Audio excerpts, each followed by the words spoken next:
Namibia, it's Friday afternoon, the 29th of November 2024. It's the vicinity of 10 minutes past the hour of 3 o'clock. We're coming to you live from the Central Election Results Center at the headquarters of the Electoral Commission of Namibia. It's day one, from our understanding as lay people, of the extended polls that were announced last night by the chairperson of the Electoral Commission of Namibia. As far as the Namibian capital specifically is concerned, reports are Elago, and we will be touching base with an international elections observer shortly. And he had paid a visit to the Namib Hall, and he says his observation thus far is it's a very orderly day regarding voting here in the capital. Well, those are also the reports that we have been receiving from some of our reporters that were on the ground earlier. Of course, they had also indicated that some polling stations were not open at 7 o'clock as they were still awaiting material. But at those that were open, they were saying that the process seemed much faster than the 27th of November. And of course, what we will do is to get to speak to those with authority in terms of their analytical ability to help us understand what that is attributable to. It could be because today is not a public holiday, so those who would show up to cast their vote would be people who are not pressed for time, who have a bit of time, while those who may be pressed for time on a normal working day would rather go queue up tomorrow. So it would also be interesting to compare the two voting days. That's indeed correct, but also perhaps because polling stations are only at specific places, so perhaps some people are also traveling to those specific places to cast their vote. So that could also be a reason as to why maybe some queues are not that long. Absolutely. Now, we also saw, Elago, this morning that the SADC Electoral Observers Mission made known their preliminary report on their take on what's been happening in this country this week especially. It's important to note that within 30 days they will issue a final report. So what it is that they shared today in terms of observations but also recommendations relates to their preliminary findings. And they did integrate and discount the fact that an extension of the polls has been recommended to the President by the Electoral Commission of Namibia, and it has been endorsed, and it is in fact underway. And generally the observation appears to be that Namibians have been conducting themselves in accordance with the law and operating within the confines of the law thus far. And the appeal also is that that continues to be the conduct during these extended polls, and certainly also after the polls. And in the event that a relevant party, a stakeholder with the legal standing, as we learned from one of the electoral law experts yesterday, feels aggrieved, there are avenues that exist within the judicial system of this country where you can register your grievance and that can be adjudicated and dealt with. In addition to commending the Namibian people who took to the polls and in their behavior and their commitment to ensuring that they show up to vote for their leaders, they've also made recommendations, like you said, Denver, and some of those recommendations include enhancing stakeholder engagement and communication protocols. We do know that this has been a challenge that has been raised by some media houses, for example, but stakeholders do not only make up of the media, but the political parties as well. So this is a recommendation that the Electoral Commission of Namibia just enhances the engagement with its various stakeholders. Shortly before we were about to head to the polls, Elago, on Wednesday, we also learned that there was a dispute amongst polling officials and the Electoral Commission of Namibia, who had been appointed following an advertisement where their remuneration was expressly communicated as per the ECN. And when their duties had to commence, they had registered this dispute, which then was resolved when the ECN had increased their remuneration for their work done during these elections.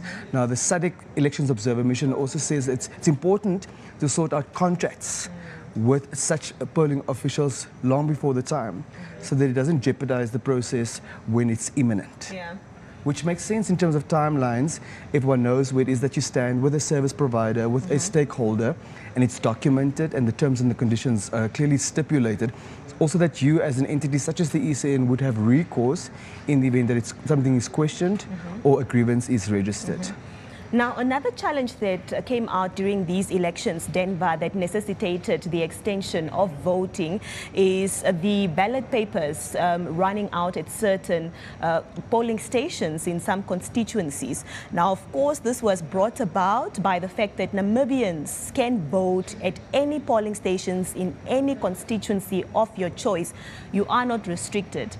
Therefore, when ballot papers are distributed to polling stations, they are not distributed based on account of the population within that within that constituency, which could have led to some Namibians flocking to a specific polling station or constituency that could have led to these ballot papers running out.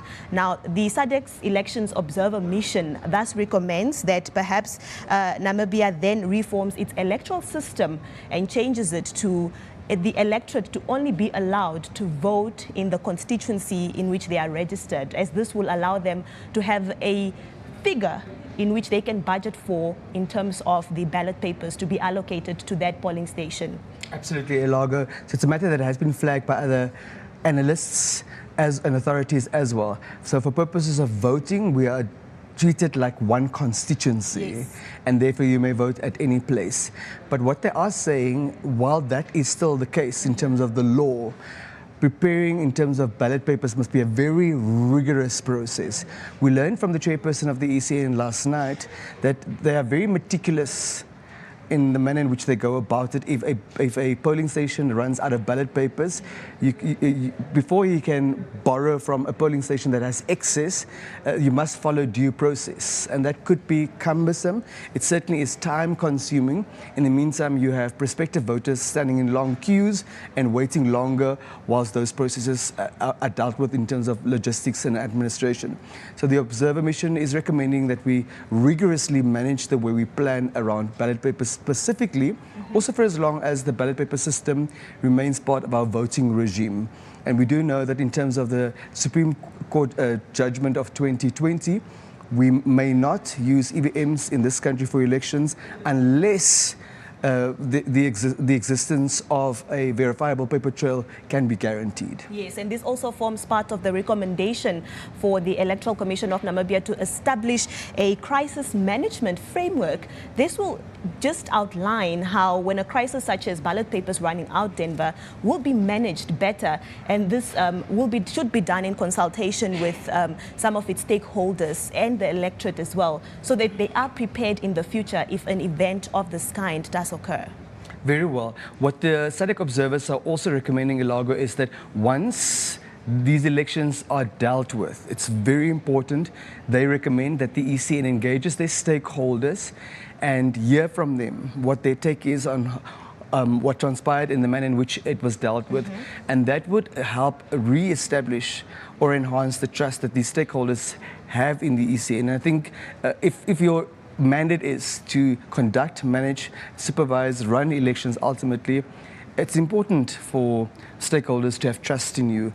It's a commodity that cannot be discounted in terms of its importance under these circumstances. Yeah. Before voting day, Denver, there were demonstrations from temporary ECN employees who were tasked to conduct these elections, citing contractual disagreements. So the Observer Mission also made recommendation in that regard to just have the two parties clarify this before heading into the process, so that demonstrations before election day do not occur, which could hinder the process from being successful. Yes, we understand that when they made their report and their provisional findings known at a Windhoek hotel earlier today, there were members of opposition parties who did register their dissatisfaction.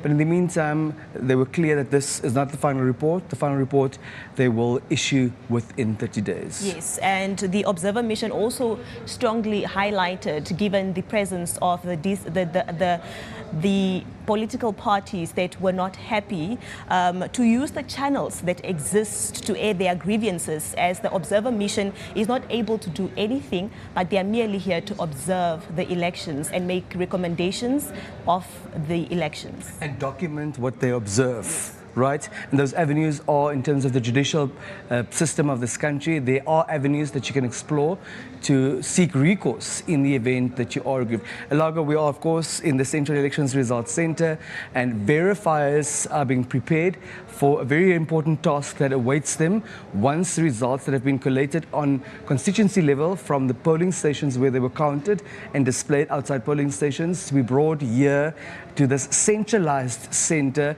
where final results will be displayed. So these verifiers are in training right behind us, awaiting or pending the very important task that lies ahead. Yes, I'm so glad that you mentioned that, Denver, because our viewers are perhaps wondering what is happening in the background, but it is exactly as it was explained, and we are getting nearer to receiving the first batch of results, perhaps.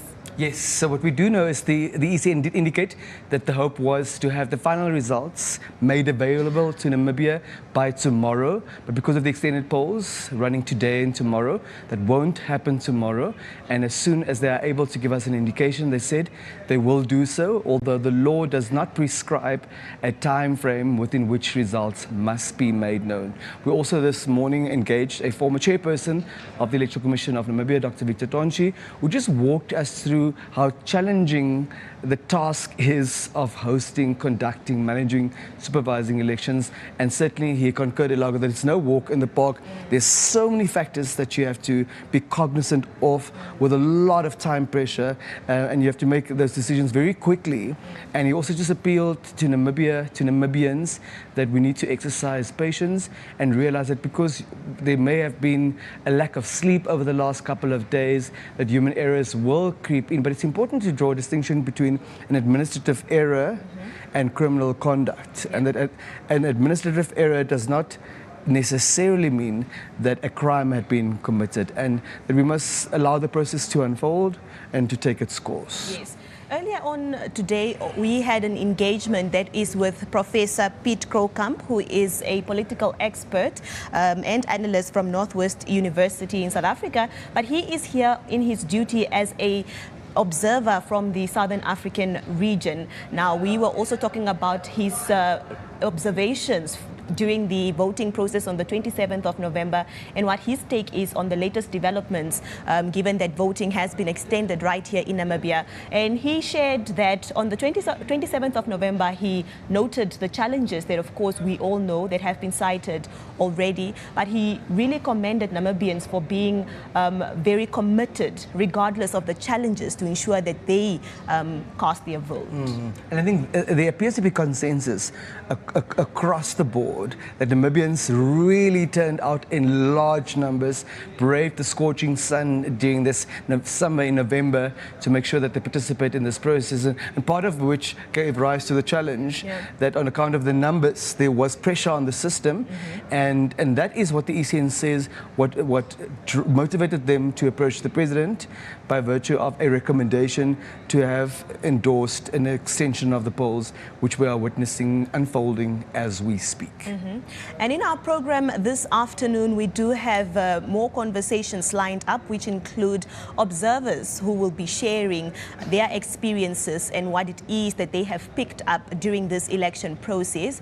We also will be taking a look at what you have shared with us on social media, on our platforms X and Facebook. There we have asked you to express your views on what you think about the extension of the voting days that are set to conclude tomorrow, the 30th of November. So we will be looking at your responses to that. There's also a poll, and when we looked at it in the morning, Denver, through our X platform, we noticed that majority were in agreement with the extension, but there was a call out for the extension to be made available in all parts of the country, All as 121 constituencies. Yes, as was the initial voting day, which was the 27th of November. So please engage us if you haven't done so and would like to share your views. Our platforms are NBC Digital News, that is on Facebook and X, in as far as this matter is concerned. Absolutely, Elago. I'm particularly excited about our engagement with the International Observer.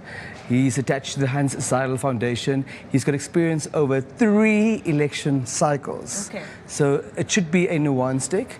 So we'd like to hear what he has to say in terms of what transpired here versus what transpired elsewhere. Because this is also something that is unprecedented that we are experiencing. So it will be great to hear it from his experience, having observed for quite a long time. Absolutely. Our commitment remains to keep you abreast of developments as they unfold, not only here at the Central Election Results Centre, not only in the Namibian capital, but certainly across this country as counting continues, as voting at some polling stations in some constituencies continue, and as results, as we have been saying, continue to trickle in. We will be right back. Please stay with us.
Welcome back. You're tuned into a special elections broadcast coming to you live from the Central Elections Results Centre here at the headquarters of the Electoral Commission of Namibia. My name is Denver Kisting, and as we shared with you earlier, verifiers who have a very important task at hand are being trained in the background.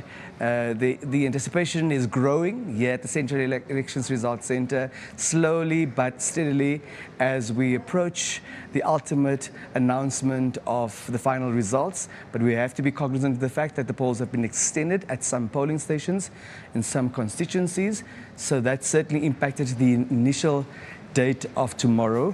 It will no longer happen then. Now, the 2024 Presidential and National Assembly elections have been observed by observers from across the globe, not limited but including the Federal Republic of Germany. Here to tell us about his take on what has been happening is Herr Klaus Hess, all the way from the Federal Republic of Germany, attached to the Hans Seidel Foundation. Guten Tag, Herr Hess. Guten Tag. Sehr herzlich willkommen. Dankeschön. So, first, for purposes of the context, explain to the viewers who you are and what experience you have in observing elections. Well, I'm personally connected to Namibia since about 50 years, because I lived here for 1 year's time in 1972, and it was so impressive for me that I continued connections to Namibia, and I was co-founder of German Namibian Society. I was the president, chairperson of the society for about 40 years, and so I have a close connection to this country, and I have a lot of sympathy, especially for the fight for independence, and after independence, the growing of the Namibian nation. Very well. And these are not the first elections in this country where you are present in your capacity as an observer. That's correct. That's the third time. The first time was in 2009, then again 2019, now in 2024. And the task we have as international election observers is just to monitor the elections. We are entitled to access to any polling station of our choice nationwide, and to talk there to the people in the waiting queues, but to enter the polling station as such, the room where the process is ongoing. We can watch in detail what is going on. We can ask, for explanations with the presiding officer, and we can exchange impressions with the agents from the various parties, which are present there in the polling station, so that we get some information and own impression how the voting in the polling stations is going on, how the process is working, and can then just judge in a certain way, you know, about the quality of the process in the polling stations. Thank you for that overview. Before we get to these elections, what stood out for you during the two sets of elections that you previously witnessed? The two previous elections where you were acted as an observer, what is it that stood out for you during those elections? What do you mean stood out? Is there anything that you would like to highlight and flag from that experience before we get to this year's elections? Okay, sorry.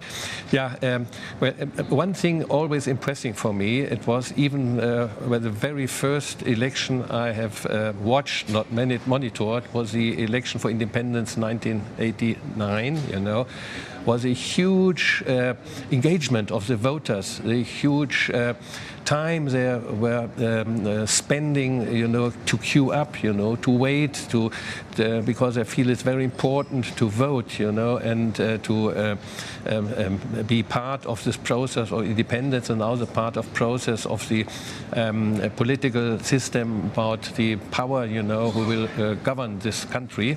And this always impressed me, because that number of long queues and the patience, you know, the people have to queue up for hours and hours, 6, 8, up to 10 hours, something I have never experienced before.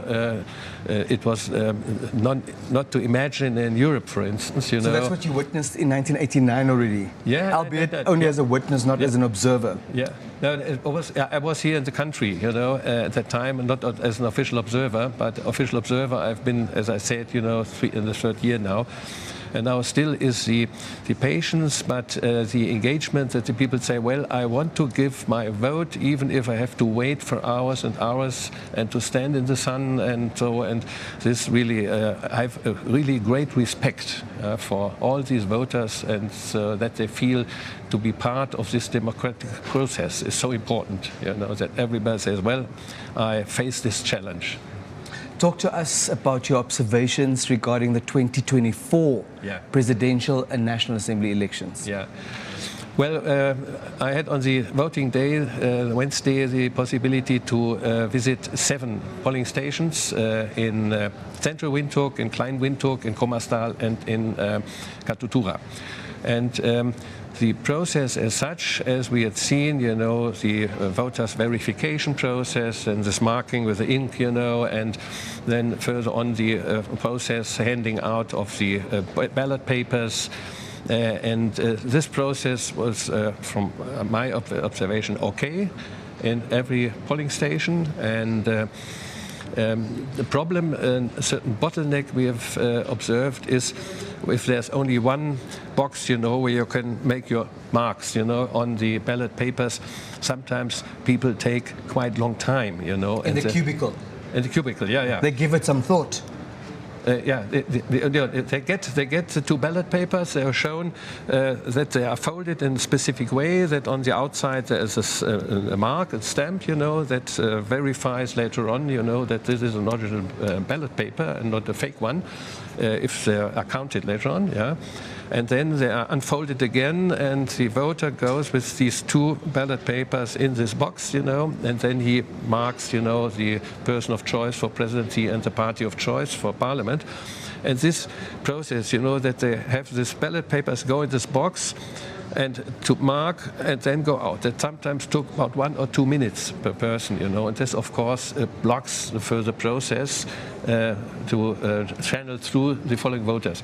And we know from some of the polling stations, as soon as there was a second box put in place, that speeded up the process, because there was not this one bottleneck, but if some persons took a long time to decide where to make the cross, maybe to have a look at this 14 persons for presidency and 21 parties, where's my party? 21, and so, So if they take some time, somebody else, you know, in the meantime can just mark separately in the second box. So this was, of course, speeding up the process in some way. But generally, luckily, all the other things, especially the voters' card verification, was okay, and this was better than years before when the people in the polling stations had just printed lists. You know, they had to work out in these printed lists, whereas a voter that they can just mark it. Now this electronic scans and just check up online, you know, with the ECN Central, and the verifying that as soon as the card was scanned, you know, seen on these tablets, the picture, the photography of the person, they could check, oh yes, that's the same. Then they had to make this biometric check, you know, everything smooth, everything fine. That is, of course, a great improvement, yeah, compared to further techniques. Just one moment. Part of the challenges that were flagged and conceded to by the ECN also is that in some instances, those devices, the voter registrations, identification devices, in fact overheated and needed to be switched off for a while to cool down, and that also brought about delays. Did you take note of that? I've heard about that. I haven't observed it by myself. I haven't seen it by myself, but I can imagine. You know, I've been in the polling station at the Independence Memorial Museum. You know, there's just one of these army tents. Yeah, it was so sticky in there, so overheated. I can really imagine that this device overheats in this atmosphere. You know, and that can happen, of course. Yeah, and I don't know how what process has to be done to reset it, and whether this might influence in some way the data stored there. But I think this is, these devices are during the voting process only to verify the identification, that because the collection and the counting, you know, of all the votes happens later on. And as far as I know, then these devices are only used just to enter the data, you know, the voters' numbers for each person and each party, and to send it to the collation stations to collect and send it to the ECN for the final results. Are there any major challenges that you encountered? Actually, the long time waiting queues, you know, that people had to wait so long, and this bottleneck when there was only one of these boxes, you know, where they can tick the ballots. I think these are the main challenges I have seen, and this process should be optimized in some way. Maybe you need some more polling stations or whatever. I'm not able to decide on how could it be better, but there is a problem. Yeah, that should be sorted out. Maybe you come back to 2 voting days. We had in earlier years, I know 2009, there were voting process in 2 days, and I think this could just ease the problem, because the number of voters, you know, increased in the meantime. And you know, 15 years ago, there were not so many voters, and it took 2 days, and it's okay. That was okay. And now you have more voters. Now you compress it on 1 day. Maybe that was not the best decision. Last night after 7 o'clock, we heard from the chairperson of the ECN that polling has been extended at some polling stations in some constituencies to today and tomorrow. Did that come as a shock to you as an international observer? No, not as a shock. I think it's just a consequence out of this problem, you know, that it was not able to serve all voters who wanted to vote within this given time. And, you know, I observed last time, 2019, when I was observer here in Windhoek, and it happened at the hospital, Central Hospital, that the presiding officer closed the doors exactly 9 o'clock in the evening. And there were people still in the queue. That's it. Although 30 or 40 people were. And then they said, well, we want to vote. And they tried to smash the door to come in to vote. Yeah, and there came police in and tried to manage this, but at the end of the day, the presiding officer phoned with the ECN, and then he said, well, let them come in, let them vote.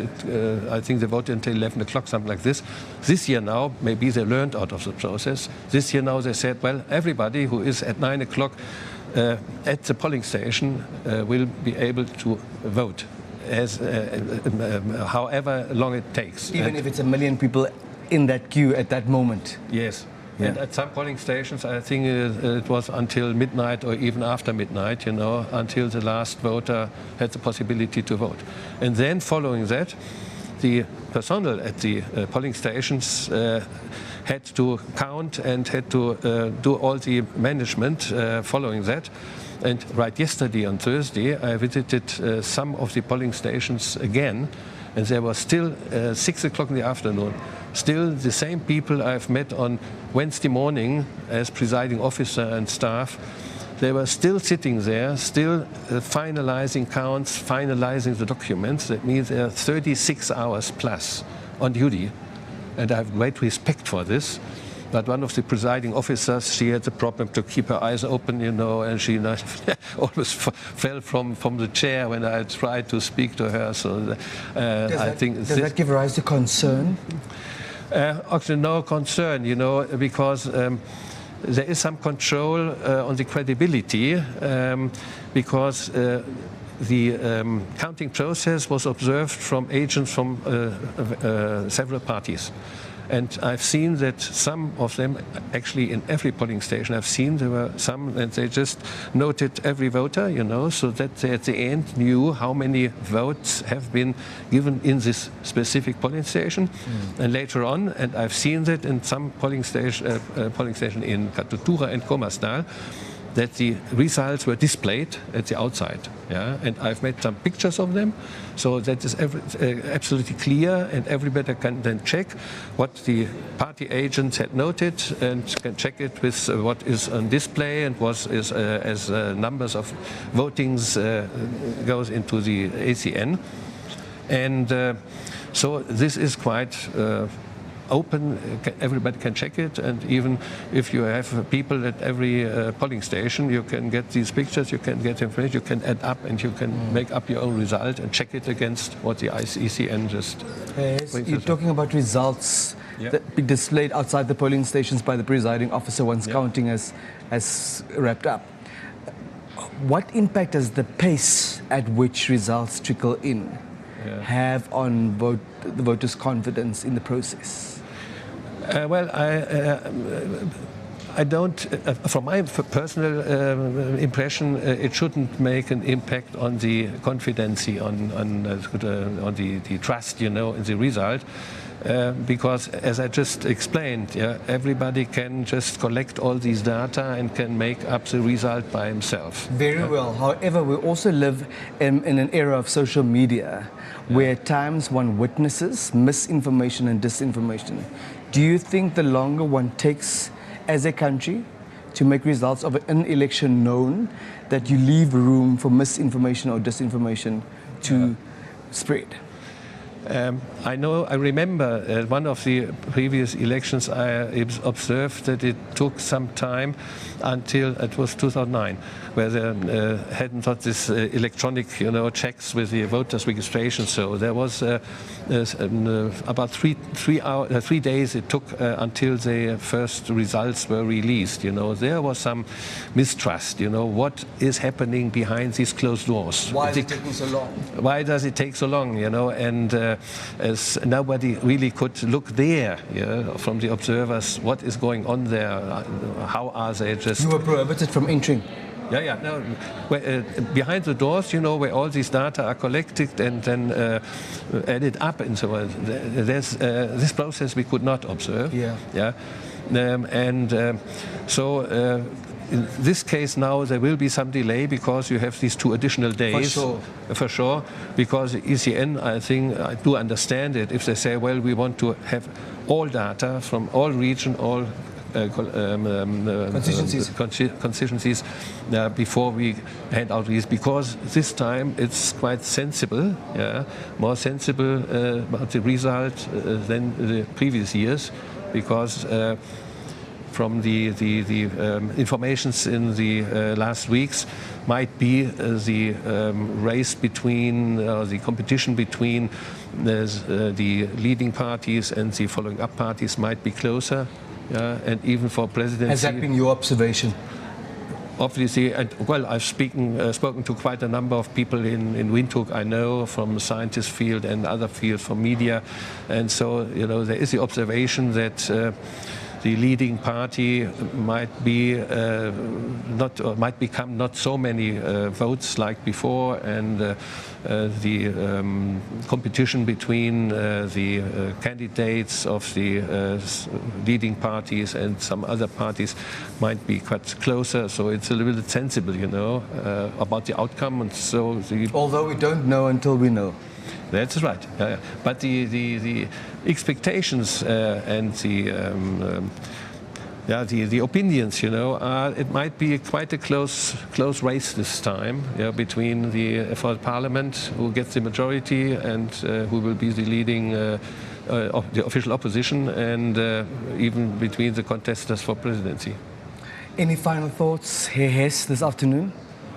Final thoughts. Well, I'm convinced that this election, at the end of the day, is a free election. It is a fair election, as far as I have seen it, from the whole process.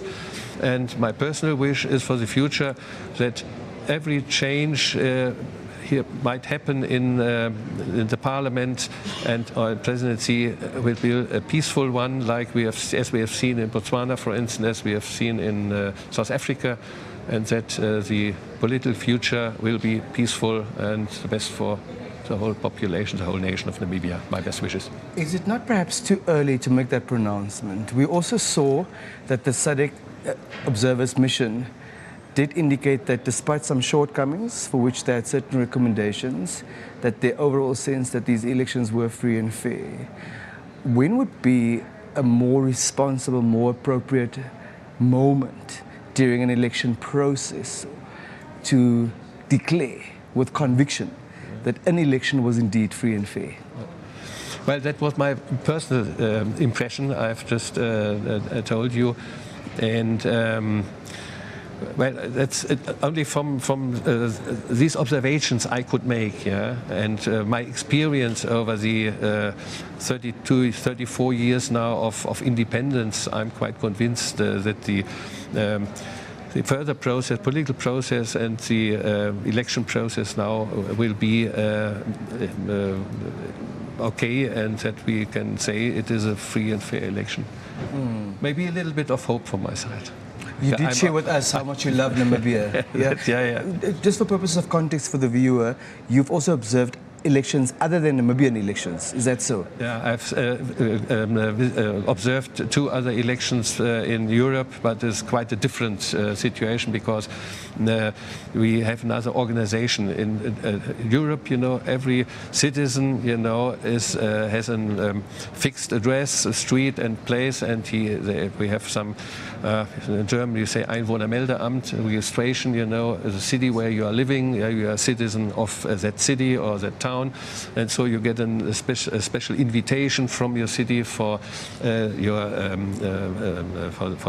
elections. So you get a paper. There's written Klaus Hess with this address. This polling station is you, and go there, and you identify and you make your cross. So, and that is via the post. Or how do you receive this invitation? By post. Yeah. Because we have postal addresses, but in the north you have no postal addresses here, for instance, and so this is easier. You can better organize it, and the process in the polling station is much shorter. They have the list, of all these people who have to vote in this polling station, and you go there, you have your ID, you have your voting invitation, you show both, the people have a look in the list, okay, zack, you get your ballot paper, you go in the box, you make your cross, finished. What if you're a homeless person in Germany? Sorry? What if you're homeless? My home place. If you're a homeless person? A homeless person. Homeless person is without an address. Yes. There are only few. Actually, I don't know exactly how they are managed with this.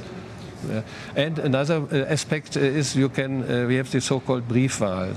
That means, as you are registered as a voter, you can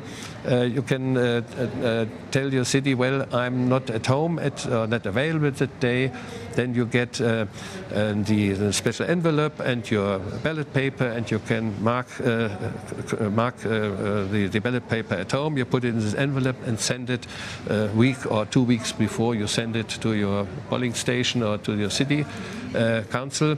And then at the end of the voting day, all these I think a little similar to tender votes here, yeah. And these are that's counted, and that is easier. But I don't think that you can practice something like this here in Namibia, because people have not these addresses. Yes, wir bedanken uns sehr herzlich bei Ihnen. Sehr gerne. Es war mir ein Vergnügen. Mr. Klaus Hess, an international observer from Germany, with his take on the 2024 National Assembly and presidential elections. He's also observed 2 previous elections here in the land of the brave. After a brief break, Elago Shitatala is on standby with your views from the world of X. Do stay tuned.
Well, here we are still stationed at the Central Elections Results Center, where we are bringing you, that is the elections coverage from the ECN headquarters. I'm Elago Shitatala. Thank you so much for keeping it locked here on NBC. And we are now showing you what we have on social media based on some of the polls that we have shared on our digital platforms. That is NBC Digital on Facebook, as well as Twitter, that is now known as X. So the question we asked is whether you do support the idea of extending the voting period, which now has been extended, and about 1.8 thousand people participated in this poll, with 80% of them voting yes, they are in support of the extension, and about 20%, of course, voting no to not being in support of the extension.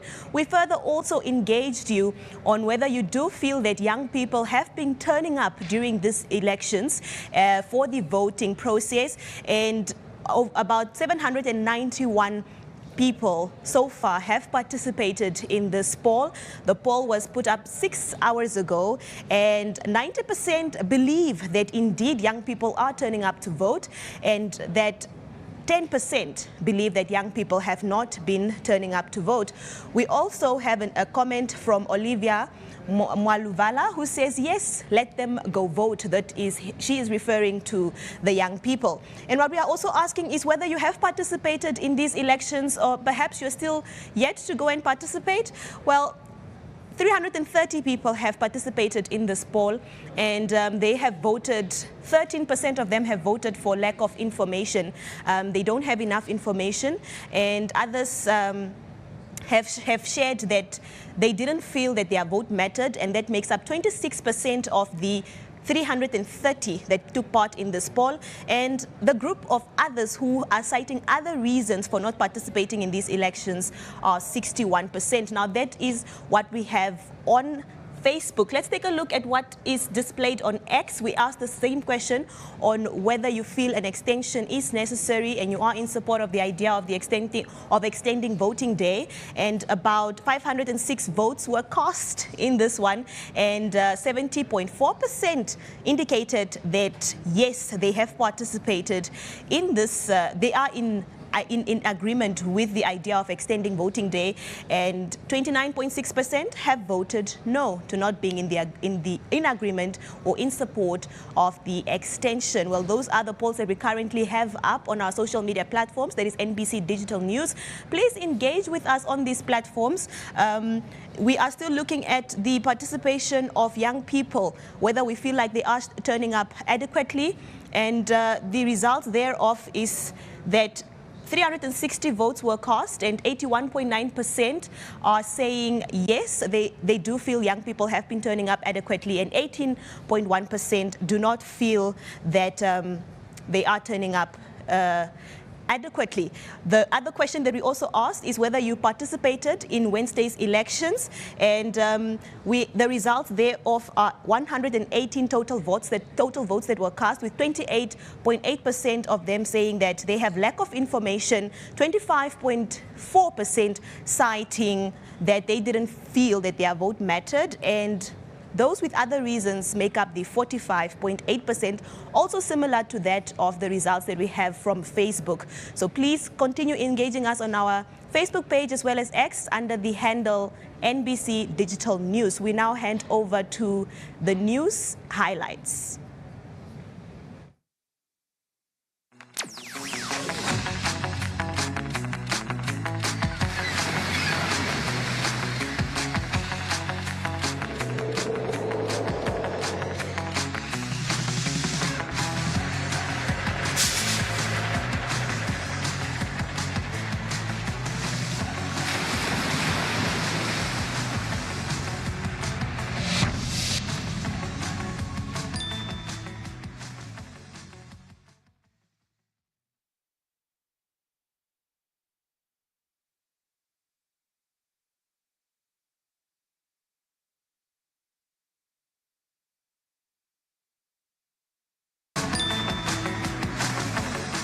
Concerns were actually raised where members are concerned that when they enter the voicing booth, they actually take a while. So now here I'm joined by a resident of Okanja who will just take us through what is actually happening here. Thank you so much for joining me, sir. Yes, good. Okay, we are not happy with what's happening here, because we came here around 6 o'clock, but I don't know what's happening in the voting room there. Somebody enter inside, spend like 20 to 30 minutes inside.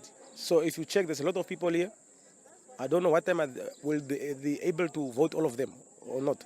If the people are spending like 20 to 30 minutes inside the voting room, we are not happy about it. So what recommendations would you actually like to make to the presiding officers and those officers that are actually running through this election process? They must improve their system. Or whatever.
Oh, welcome back. Very good afternoon. Thank you so much for staying with us for this special broadcast. And as far as the elections are concerned, we'll now cross over to Katima Mulilo, where our reporter, the Shishi Hamufungo, interacted with our other reporter, Rosemary Nalisa, just to get a feel of what transpired during election day and, of course, also today.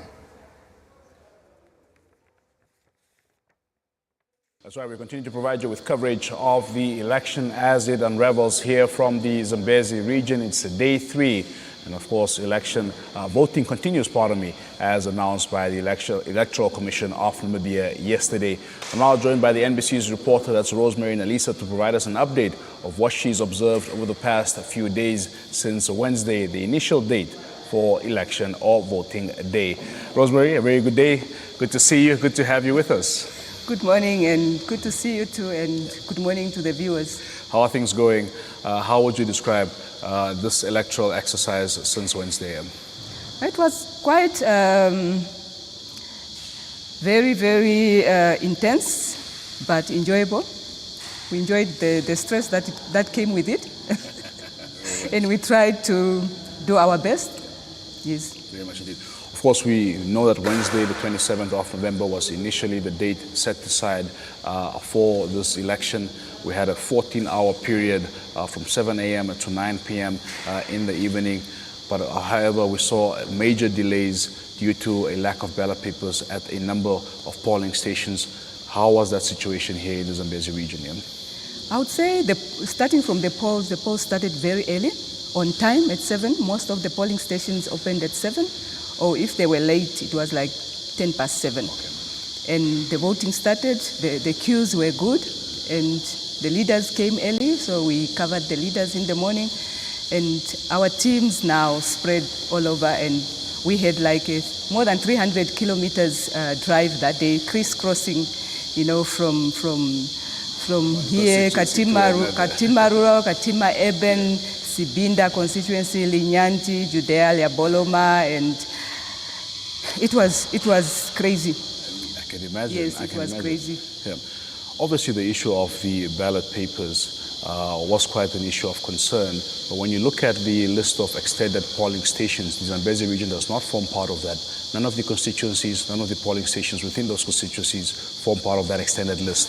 What did you make of the ECN's response here in this part of the country as far as addressing those shortages and in the manner that they did here? I would say in some polling stations, the response was a bit slow. But in most of the polling stations, like Mafuta, they reported that the response was slow. When we went there, we found that people were queuing and all that. And Sanjo Secondary School, I think there was just a break of about 30 minutes and people started voting. So most of the polling stations really, were the ones that we visited, didn't have those problems of lack of voter, of ballot papers. So I think that's what helped. That's what really helped. Most people voted, and some mobile polling stations, they were also, you'll find them empty. So I think they had ample time to vote, and people came early. I think coming early was the key. trick. Yeah, it was key. Very much. Because we observed that Caprivi Senior Secondary School in Katima, Ngwezi Secondary School, and then the community hall, those were really the hotspots, including the open market. And when you check, most people, the youth started coming after lunch. So it was quite packed. Very much. Yeah. The counting process, of course, began for many of the polling stations, especially here in the Katima Mulilo urban constituency, as of yesterday morning, the wee hours of yesterday morning. By lunch, we saw many of those boxes trickling into here at the collation center. You'll, of course, see the colleagues are hard at work verifying those figures. Just take us through what you observed as far as the counting and, of course, putting up those votes and also the verification process here. Yeah, they're putting up, because yesterday that's what we were doing. We were really up and down, trying to see whether they've put up and all that. They came a bit slow. And the problem was most of the polling stations closed around, they finished everybody who was in the line around 1, 2. And others even went beyond, a bit beyond. So they started counting around 3, some of them around 2, and those were big polling stations like Caprivi Senior Secondary School and Ngwezi Secondary School and the market. Yesterday when I went to the market, it was around 11. The results were not yet there. And I think that was the biggest problem. But for now, I think by this time we must have most of them. Yes. Obviously, some people feel that, this extension is a bit unfair towards them who've already cast their vote, which means now the overall results announcement, the overall process has been delayed. We're looking at the release of the final results sometime next week. We're yet to determine that. What is the general feeling you're getting here from the people of the Zambezi region as far as this extension is concerned?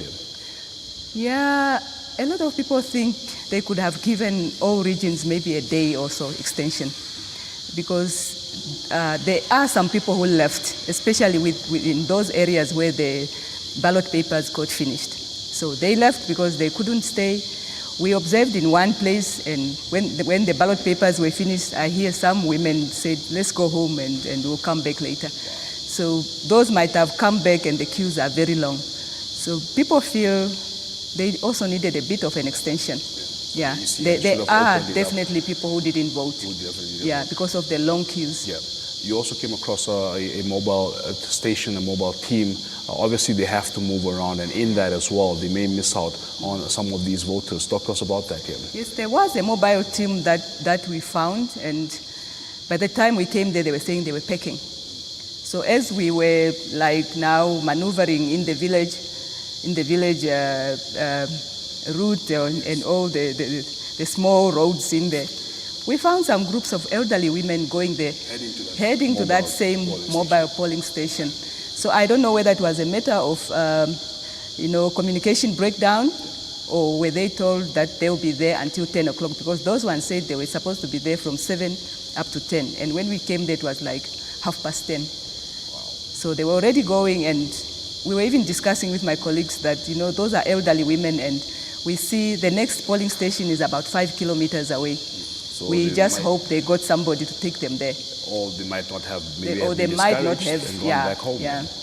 That's the unfortunate situation. Of course, Rosemary, you've been hard at work since the beginning of the week already. Yes. Talk to us about your overall experience of covering the Zambezi region. We know that it is quite the experience. Even as I'm sitting right now, it's very hot.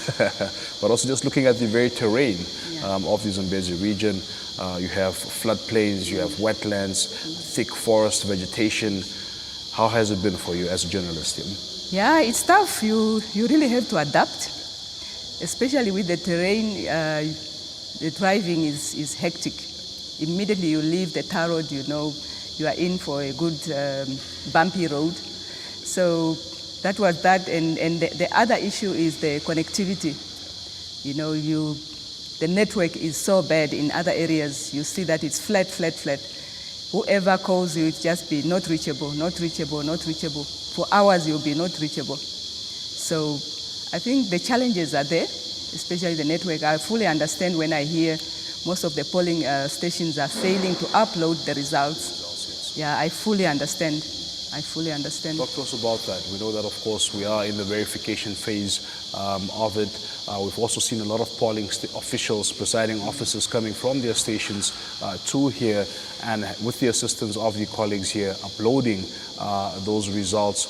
Talk to us about the situation on the ground here. Yes, I spoke to the ECN last night, and I was told, they have been trying to upload now to alleviate that problem of being late and the delays. They have requested everybody to come here, everybody who has problems with uploading. So they'll be uploading from here as from today. So that's how bad the situation is. Yes, indeed, Rosemary. Pleasure talking to you.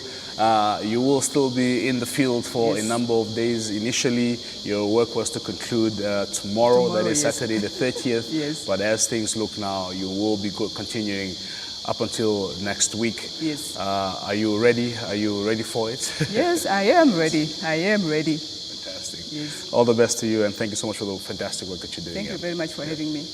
NBC reporter Rosemary and Elisa providing us with an update there of the election process since Wednesday. Of course, Rosemary has been bringing you coverage of the election process even before election day. She has been covering the Zambesi region, parts of the Zambesi region, and of course just talking to us about the past few days as far as this election is concerned. Of course, also an interesting expression there from members of the community who feel that perhaps this extension should have been applied to the entire country, as many people did not get a chance to cast their votes for whatever reason, saying that the ECN would have had a better capture of voters should they have extended this extension to, of course, the entire country.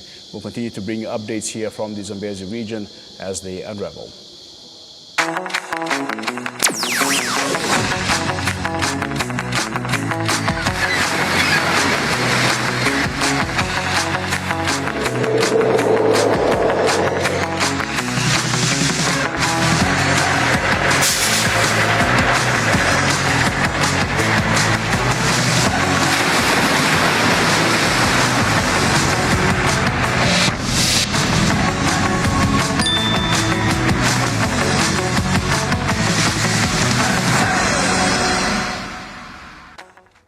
Good evening and a warm welcome to our panel discussion on elections and their impact on local economies.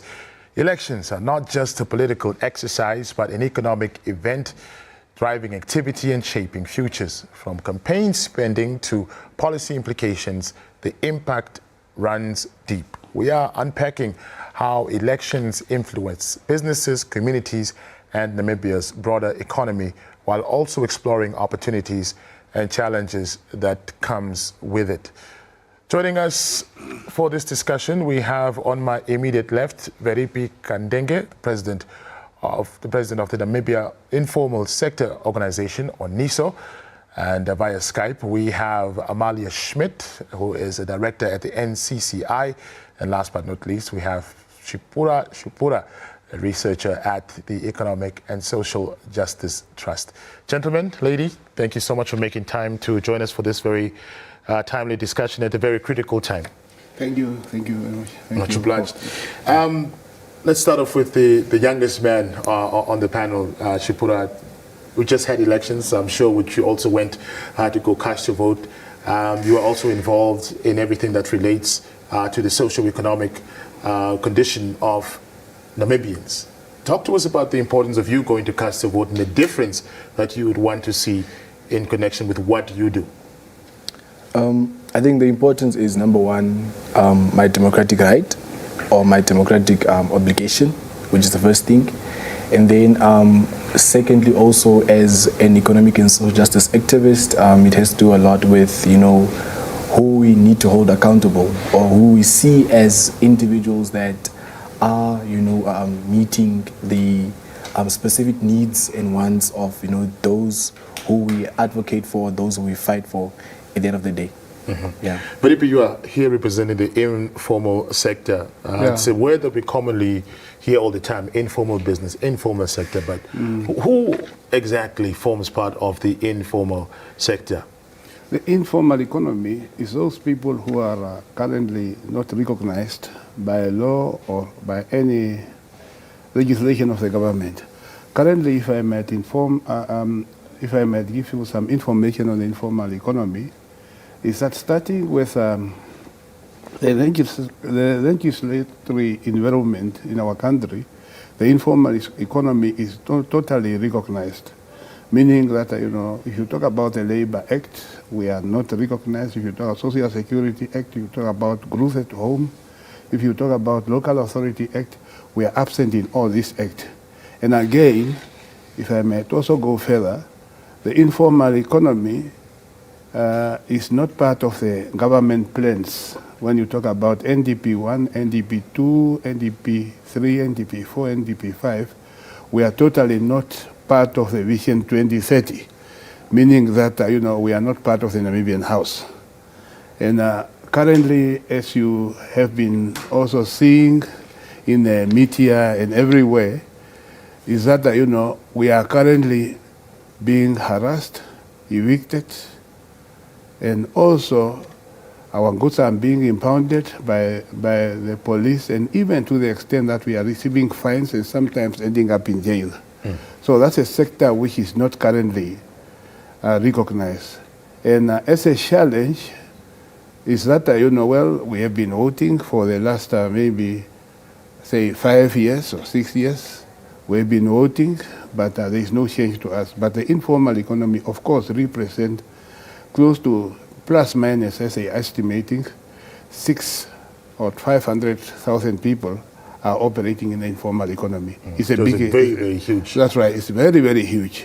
But at the same time, what we saw is that when the opportunities come, we saw that, on the other side, which we call the former white areas or the white businesses, is where, because there is deals, of course, these people have money, they are buying land, and at the same time, our politicians or leaders, they are more associating at the local authority level with the side of the formal businesses. But as the end result, they just come to us for the elections in order for us to vote. But we never benefited anything. Right. Here I'm not talking specifically about maybe the ruling party or whatever. I'm talking about in the municipality today we have various parties. But go and look at those manifestos. You don't see anything surrounding the informal economy. We'll talk more about that as the discussion goes, but I'm glad that you touched on it. Let's welcome Amalia to the discussion. A very good afternoon to you, Amalia, and thank you so much for making time to join us. Welcome. Thank you for inviting me. Much obliged. Amalia, elections and politics, I think some people do not understand the connection between the two, not only locally, but also internationally. What observations have you made in terms of world news, our relation, and their relation to Namibia in terms of what's going on right now with the ongoing elections? Are the markets in some way reacting to what's happening in a positive way, or is it going the other way? Well, I have to say we haven't really been watching the impact of the markets, but what we experience locally is that there's a high excitement. People are excited about the future, and I think we must be very careful that we not be perceived as unstable during these during this election period, so that we don't discourage investors to continue investing in Namibia. All right, Amalia, do you make your point? Sorry. Amalia, are you there? Yes, I did. Oh, okay. Thank you so much. I am. All right. Brilliant. Yes. Shipura, I'd like to get your thoughts, as a young individual who's representing a demographic that has been considered or is essentially, the largest chunk of the population, and was also, considered as the king and queen maker in these elections. What would you want to see being done differently in terms of, the economic development and availing opportunities for young people? Because we've seen in the manifestos, people are talking about youth employment, they will create jobs. How they'll create those jobs is the big question here. But talk to us about that from a perspective of a young person and the conversations around whether you are really being spoken to rather than just being spoken about when it comes to politics and the promises that are being made. I think initially we're being spoken about instead of being spoken to, because you see the current manifestos, what they're promising, what they seem to be promising. You hear some manifestos talking about creating 500,000 jobs, and if you trickle that down, it's 200 jobs a day. In terms of the realistic approach of it, is that really realistic for you to create 200 jobs per day? And also, the big question is, how have you done, or how have you, come about these numbers? And who have you consulted? Have you spoken to, the young people themselves? Or I think the only manifesto that's, a little bit more diverse, that talks about sports and youth is, I think, the SOBA manifesto and the LP manifesto talk about investing in specifically, sports and, just in terms of the creative industry as well. Now, also, once again, is how will these things be done? I think those, those are the questions, or that's the big question that we've been asking when analyzing these manifestos. Okay, you talk about all of these nice things. How are you going to do it, and how are you going to specifically tailor them to young people in terms of the budget itself? Also, when we talk about the economy, what particular allocation will you make to these industries, and what specific feasibility study have you done to ensure that this is efficient as well? Yes. Velipi, if we look at many African economies, if we go to East Africa, West Africa, a big part of the economy is informal. Money is changing hands on a daily basis. Right. And perhaps maybe because government policy is pro-informal business. You did speak about the manifestos and how they do not speak to you. And for some reason, I can't help but feel that the system looks at you like you don't exist. That's right. Until it's election time. And then all of a sudden, we'll talk about them. We'll promise to empower you in whatever way. That's right. What do you want to see as an informal economic community being done on the ground once whoever comes into power? I'm sure maybe by next week, Monday, we'll know who is going to be leading this country for the next 5 years. But what difference would you want to see being done by policymakers to ensure that, look, guys, families depend on us. As a matter of fact, we're some of the biggest clients of financial institutions. Talk to us about that.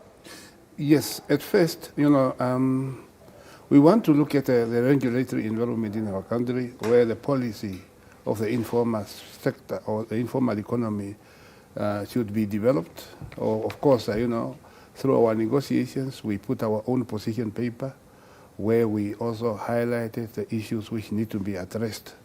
And currently, I think the Ministry of Industrialization and Trade is working, have put up a draft, and we hopefully that by next year, this policy will be adopted by government, and from there, we are being recognized in terms of the law.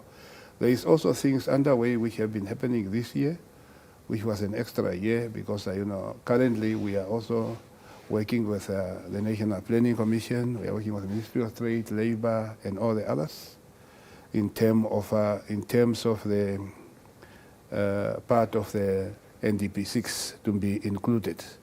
So we are working very hard around these things.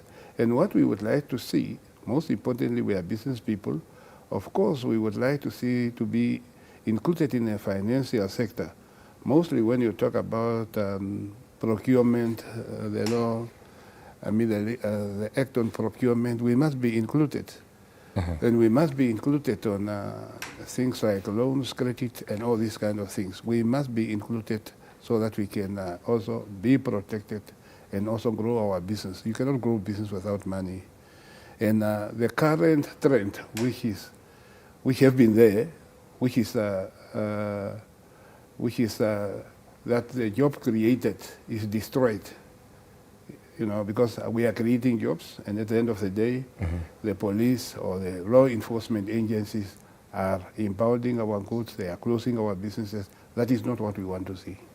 Yes. Amalia Velipi, shared his thoughts here, saying, look, we are kind of sidelined compared to our formal sector counterparts.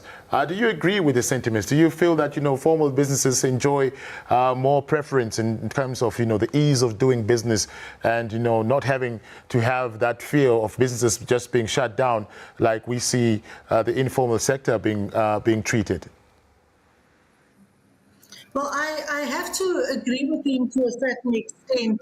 We saw during COVID that a lot of our informal sector entrepreneurs were closed down and treated unfairly. There was a lot of lack of communication, and they weren't protected the way they should have been, which was a point of contention for the NCCI and a lot of us on the ground who actually buy from the informal sector every day. So yes, there's a lot of work to be done to protect the informal sector and create more of a conducive environment in which they can operate and contribute to the economy and actually secure their own livelihoods in a better fashion. Is there a way perhaps that the NCCI is working with the counterparts in the informal sector as a big brother or big sister per se to say, look, let's guide you to learn how to, or to give you an opportunity to graduate from the informal sector to slowly come into the formal sector. Talk to us about that relation. Well, that's the objective. We all have to start way, and a lot of us started in the informal sector, and the objective was to see all businesses grow to large, flourishing businesses. But it's very important to protect these businesses whilst they're in the fledgling stages. And the way to do that is to, like recently, the taxes, the value-added tax threshold that was increased from 500,000 to $1 million. That makes the informal sectors people more inclined to join the formal side of things and not be bogged down with taxes and the administration thereof. And there's many other ways with large companies or middle companies. For example, secure a contract on the procurement policy, that they be compelled to employ people who are still in the fledgling stages. So the crowd on one of their star rallies or campaigns, rather, manifesto, when they launched the manifesto, and recently now when they had their last political campaign, our election campaign rather. Talk to us about the economics, the spin-offs from election campaigns. We know for a fact that the creative industry does benefit. The informal economy also does benefit in terms of the vendors that come there who sell all types of foods, drinks, and of course also T-shirts or whatever memorabilia of the party that's hosting that event. But talk to us about how you have evaluated the amount of money that does flow into the informal sector and perhaps other sectors as well. Yeah, especially when you look at the creative industry itself, you look at the copy shops, you look at the graphic designers, and also, the logistics industry of it in terms of the transportation as well. You see that there has been, money pumped within these industries or sectors, because first of all, in terms of, the printing of the T-shirts, these political parties had to sort of consult, these graphic designers and things. So that has been, a positive impact, because it's an injection within these businesses, in return within the economy itself. And then if you look at the informal sector or the informal economy itself also benefited immensely. And then you look at how, the vendors, could sell and, different goodies and all of that. But the question is also, again, it's the longevity of this, exactly. This season. It's coming to an end, or it has come to an end, when the campaign stopped. Now, again, also, if you look at also the political parties' manifestos, when you go back again, right, you look at how you see the potential of these things during the elections and many other events or many other, aspects. But in terms of, also the policies that sort of protect these sectors, like the informal sector, as you said, are not there, right? You look at how, they are being ignored. So it's visible how or what particular effect these things, have, or these sectors have on the economy. But you see that, these sectors are being ignored, because the creative industry, it's also sort of, within the informal sector itself, because you don't, look at also how universities don't have courses like graphic design and all of that, So in terms of that, we should, moving forward, maybe with the new administration, should look into how do we strengthen these sectors, how do we make them more sustainable, how do we grow them as well in the long run. Mm-hmm. Yeah. When you go across this country, and let's take Windhoek for example, we have what we call incubator centers. Now you get, growing up in Katsura myself, I've seen people be in incubator centers for years, talking about more than 20 years. The man is driving, for example, for argument's sake, a bakkie that's costing over $500,000, but the gentleman is still operating from an incubator center. As the word incubation means, you have to outgrow it at some point in time. What is stopping some of the business people in the informal sector to outgrow this incubation stage? Is it government policy, or what are the other influencing factors? Because you find this gentleman selling kapana bus, driving a Land Cruiser. Land Cruiser is close to $1 million. Are the priorities not being weighed out correctly? Talk to us a bit about that. Yes, yeah, that's true. Partly, let me just take a very good example where you are also in the informal economy, where we contributed a lot. Partly, you know, when you talk about home-based businesses such as Shabins, one year they bring in what they call a legal act, where some Shabin owners were now transformed to become formal. Yeah, formal. Yeah, at the same time, through that process, these people already, you know, at first, the first stage was to legalize these people, which we also fought for in terms of having the bylaws operating, allowing them to operate. And secondly, is that, you know, through maybe 10,000 or whatever people who are registered through this system, they are now currently formal, and they are selling, and they are also paying taxes. They are buying from the big wholesalers, so they are already transformed. And in terms of job creations, you know, I mean, horizontally, you do see that these people are having 1 or maybe 5 businesses. They grow in that way. Mm-hmm. But what we said in the past, which is very important, we said, you know, the only inheritance to the business owner, mostly the struggling women, we say the only inheritance you can give to your children is education. And you see, most of these people invested in the education of their own children. They are paying to UNAM, they are paying to whatever. So that is that transformation. And we are at that level now where we are saying, even to the formal economy, where we are talking about that, you know, we are talking about linkages, where we say that the informal sector child is introduced to business very early, but we want to see it that, you know, well, say, for instance, like Coca-Cola or the brewery, they are manufacturers. They must not be wholesalers. They must not transport the beers and all these type of things. What we are proposing is that, you know, the youth, which is upcoming youth, must be allowed to go into these sectors so that they can have that middle line of wholesaling, and then we grow the sector as we are going. Mm-hmm. That's a growth we want to see in terms of business linkages. Yeah. Yeah. Amalia, I would like you to share your thoughts around the fact that, you know, there's a lot of activity now going on in the energy sector. Of course, there's green hydrogen. There's also the discovery of oil and gas, which is going to be a new chapter for us in terms of, you know, energy.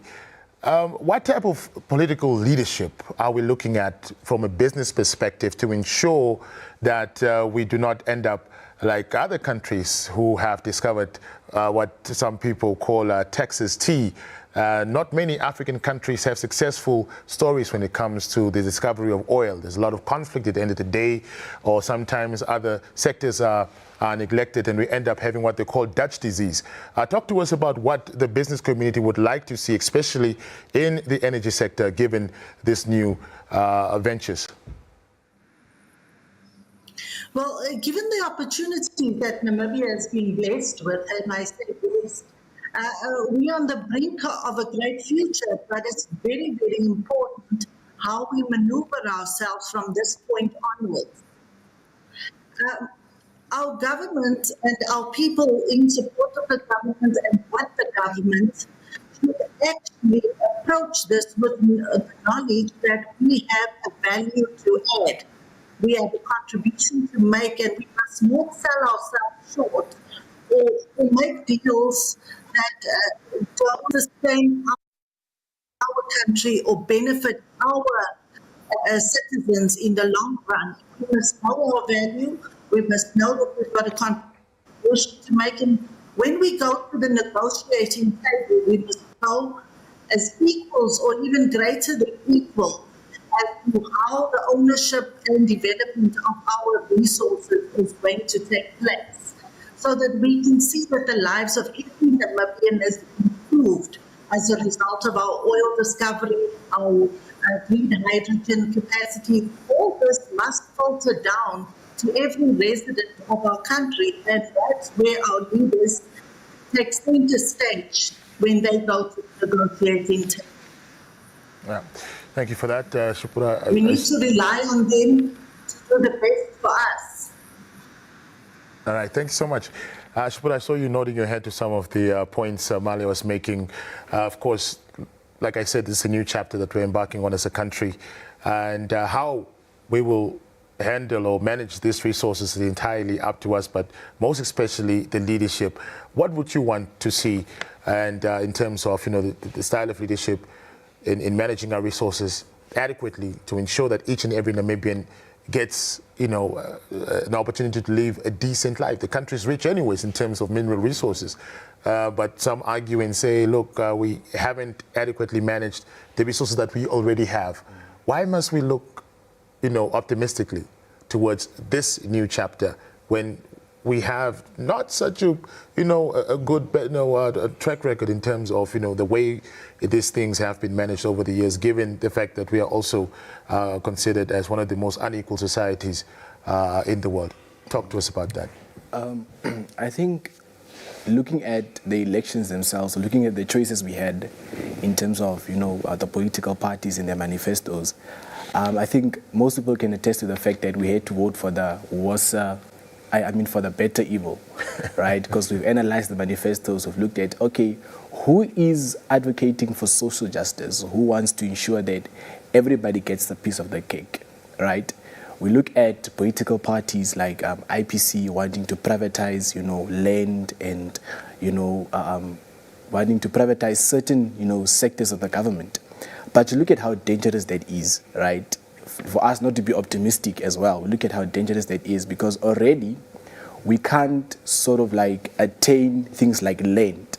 Now, if you privatize these particular things, the private sector works in terms of, profit. What benefits me? I don't care about what benefits, the society. So also, meaning that land prices will increase, housing prices will increase, electricity and water will increase as well. And then we look at, the aspect of, businesses as well. We look at how the extractive industry is, taking back profits back to their homes. Close to 10 billion Namibian dollars are, flowing out of the country.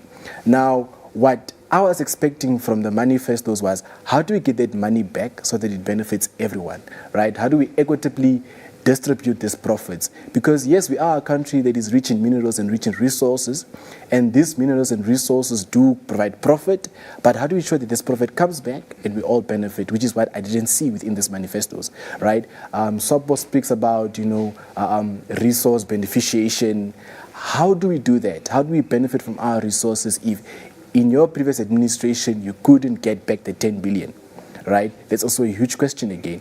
Now, in terms of, the society, in terms of social protection, also we don't see the manifestos, getting deep into that. Because we're a country full of resources, and also we're something called the resource curse.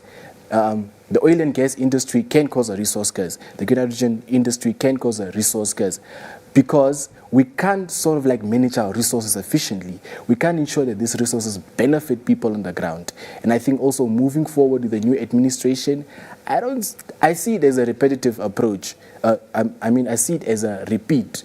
I see it as, deja vu, and it might even be the worst deja vu as well. Mm-hmm. Yeah. Velipi, your thoughts around that? Yes, no, thank you very much. The informal economy, of course, can also be included. Yeah, no, that's right. Mm-hmm. Yeah, the informal economy, I think, is there in the mining sector, the curry pep and whatever. But what we are saying from our side is that, you see, it's very important that we talk about the participation of the economic players, like the private sector, the informal economy and others, in whatever we are doing. Now, currently, we have mines which have been operating for many, many years. But, we don't know how we can enter those industries. And also, our negotiators, which is government, sometimes we are becoming so confused. Because there is a feeling that, those which are, things which are lying under the soil of Namibia belong to the one who is exploring these kind of products. So that is a very weak departure point of negotiation from our side. What we want to see is that, we have to negotiate from a position of strength. I think, our founding fathers, the Kwame Nkrumah already gave us a way forward, where they said the minerals must be processed in those countries. They must be processed in Africa, so that we can generate money and at the same time have the skills transferred to our people, so that we can participate. Because we cannot go on that the uranium which is coming from Namibia is somewhere in Netherlands or whatever, and they are giving employment, they are creating employment to some other people. So we want these things to be done locally, and we want our politicians also to be close to us, not to be close to us in the time of the election, close to us in terms of planning. When we are after the election, we must be working together. From our side as the informal economy, we put up our code of conduct where we propose that we must establish local, regional, and national forums where all the economies and the government can come together, maybe annually or twice a year, to discuss way forward and have a plan which we can implement, which we can call ours. And from our side, where we say, no, you the informal sector, that is what is expected from your side, you NCCI and others, that is what is expected from you. And through that, there is participation. We don't want to be outsiders, and then people are telling us that is what we have done. So that must die. All right. Amalia, let's get your final thoughts in terms of what you would like to see come the new administration, in terms of, we know for a fact that the NCCI and government have enjoyed a very healthy relationship in terms of business development. But in terms of the policies that you would like to see that you believe can further empower local businesses, what would that be? Well, first of all, I think we must appreciate when the voting is said and done, and everybody belonging to their respective political parties, we have to look at the big picture. When all is said and done, we are one nation, one Namibia, and we have to unite to deal with our issues. So we need to roll up our sleeves and get involved. We need to speak up, and we need to hold our leaders accountable, so that the policies and procedures that are put in place are things that we want and need. Us, the Namibian people, us, the Namibian businesses. Because for too long, many of us have been looking at what government is doing and seeing that there are areas requiring improvement. But what we have found at the NCCI, when we call on people and say, come, give us your ideas. Tell us what we can do, how we can change things. What would you like to see? We find people reluctant to step up and communicate and make a contribution. So that needs to change.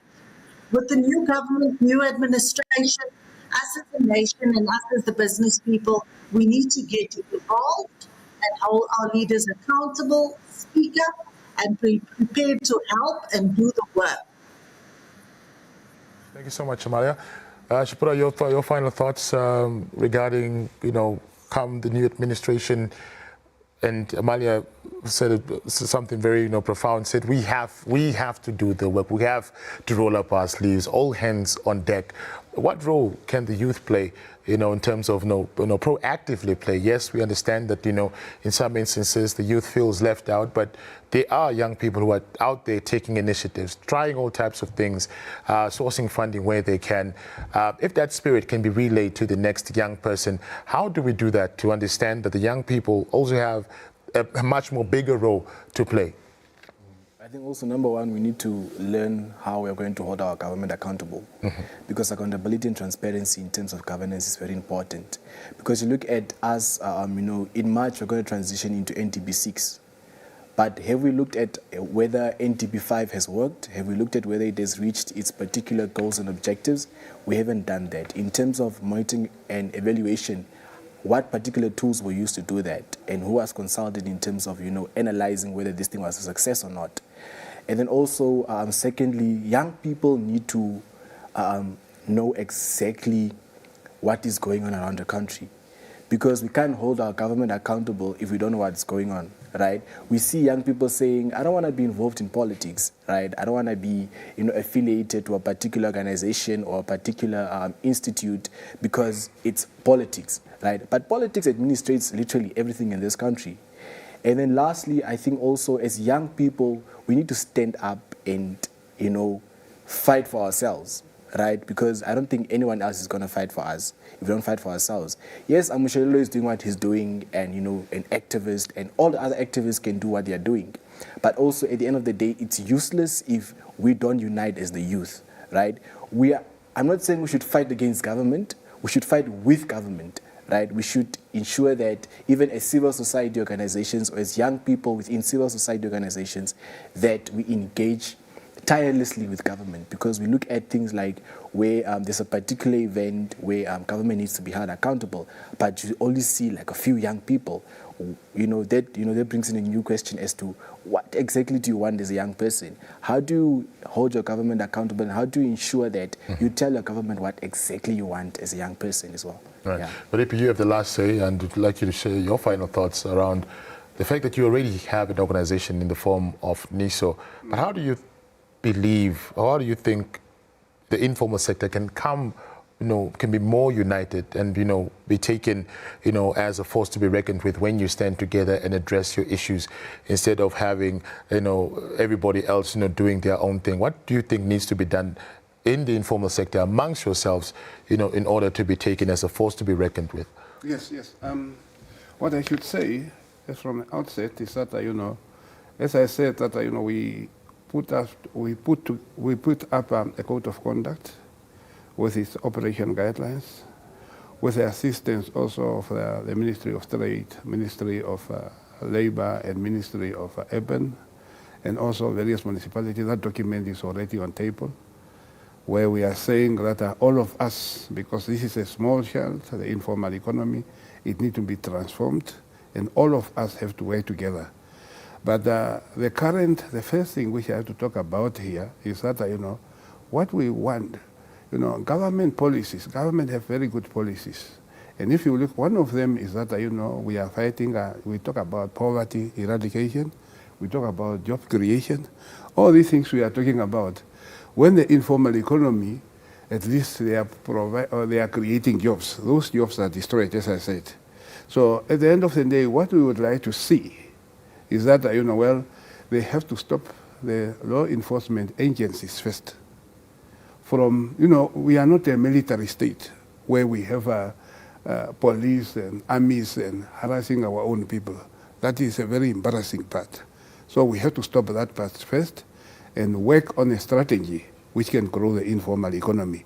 Together, all of us, with a formal economy and with a formal private sector companies, government at the local authority level and the national level, and ourselves, where we can design a strategy and we can design a plan which will work for all of us. All right. Thank you. Felipe, Shapura, and of course, Malia, who joined us via Zoom. Unfortunately, we've run out of time, but it was a fruitful discussion, a discussion that can go on for days on end. But I think we did start a conversation that needs to be continued in various spaces. But once again, thank you so much, and thank you for coming through at this very critical time as we wait for, with bated breath, to see who will be leading our country for the next 5 years. Thank you so much, Amalia. Thank you, everybody. Enjoy the rest of the day. Thank you so much. Same to you. Well, I'll be crossing over back to the ECN headquarters, where our colleagues Elago and Denver are on standby with some more discussions.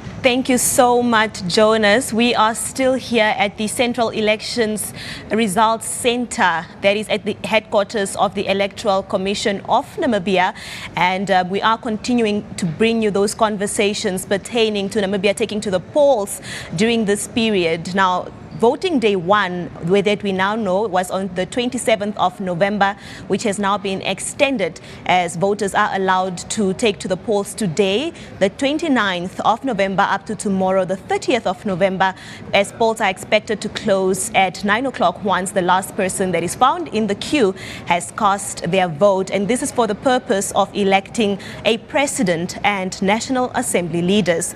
Now, observers in international observer missions are currently in the country to observe the 2024 Namibian presidential and National Assembly elections. Today, I have with me Professor Kula Kletane, Director of the SADC Organ on Politics, Defense and Security Affairs, as well as Tendai Mbanje, the African Center for Governance Deputy Head of Mission, and also an election expert. Gentlemen, good afternoon. Thank you so much for being here. Thank you for having us. Good afternoon.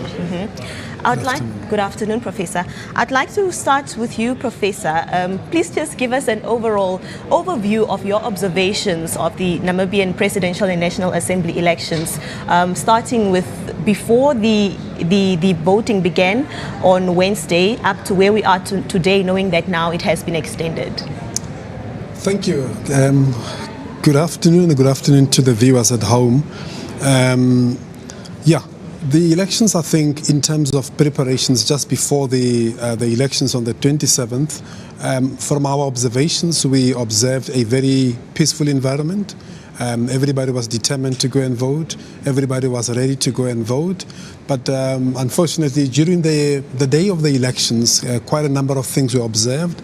And I think it's in the public domain that there was long queues, there was machines malfunctioning.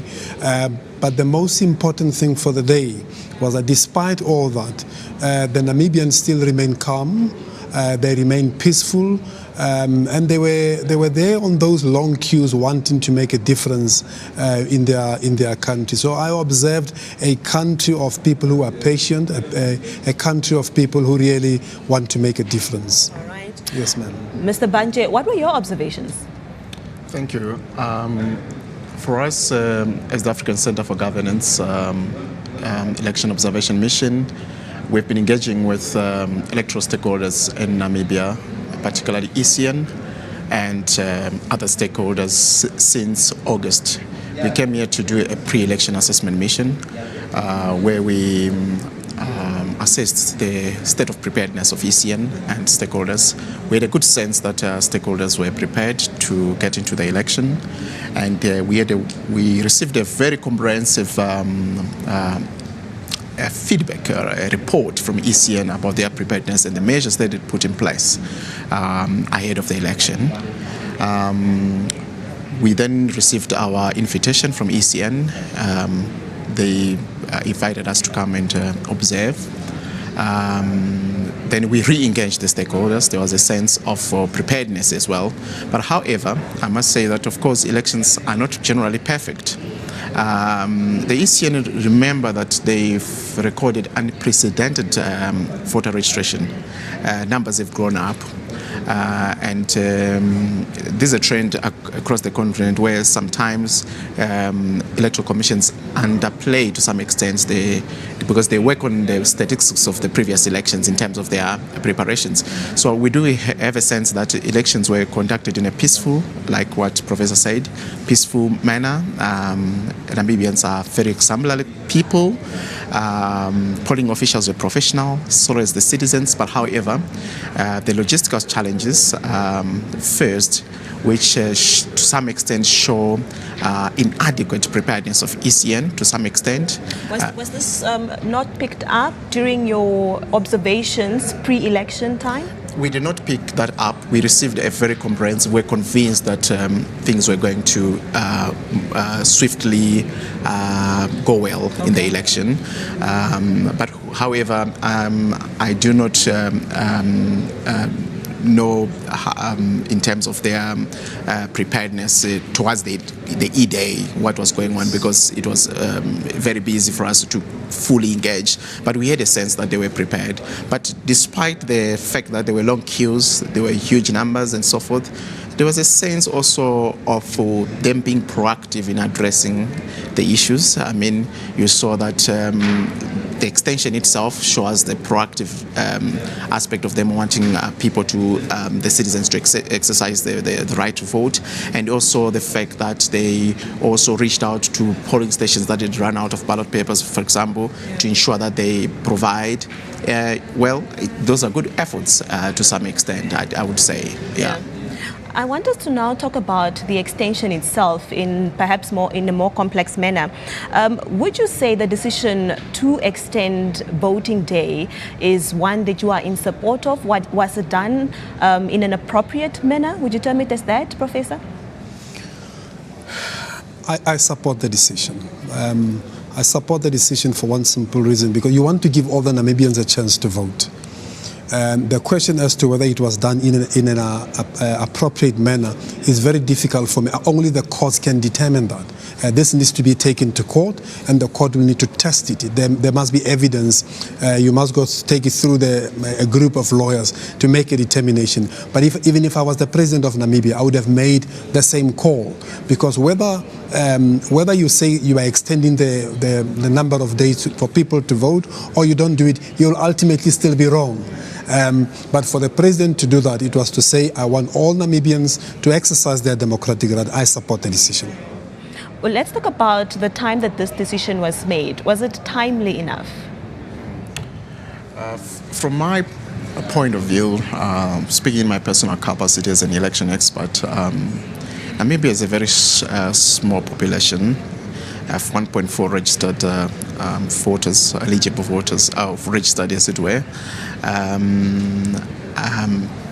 think the trends, when we saw the queues, from an electoral expert perspective, I thought the queues were going to die out in the late afternoon. Yeah. But which I do believe as electoral experts from ECN point of view could have thought the same. Mm-hmm. When you got into the evening, they also thought they were going to meet the target, that by 9, perhaps the queues would be very low. So the fact that they took that decision that time, it was a discretionary decision to say, look, I think things have gone beyond what we expected. We thought by now queues will be dying out. Much of the people have been served.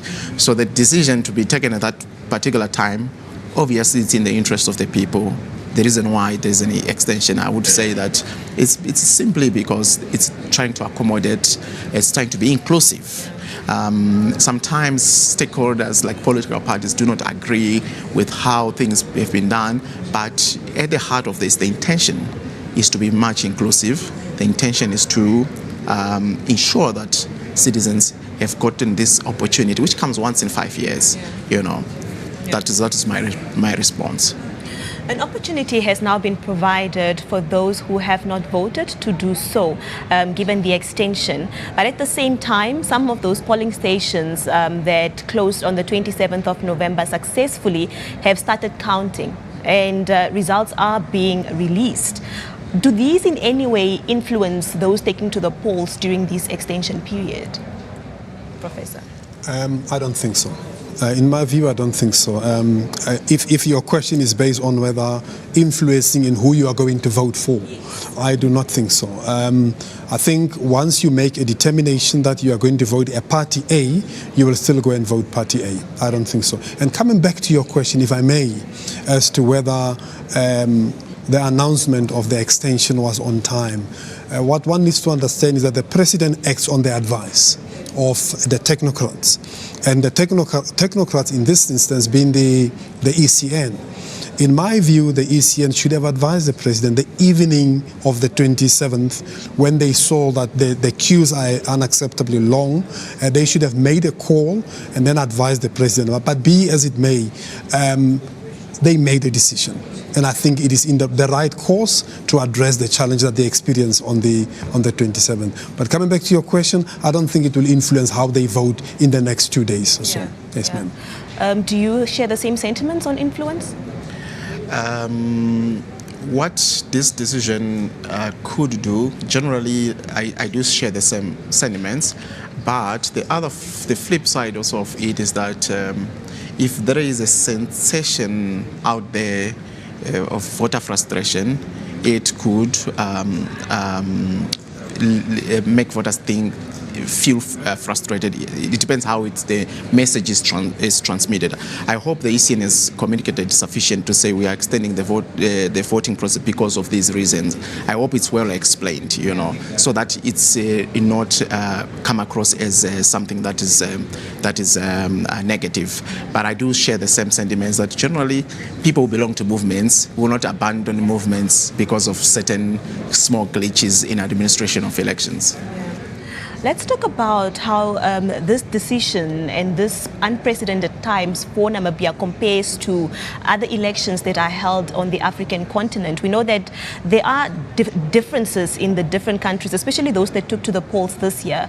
But what are the similarities, and how did the Namibian Election Commission, their decision to solve the challenges in this manner?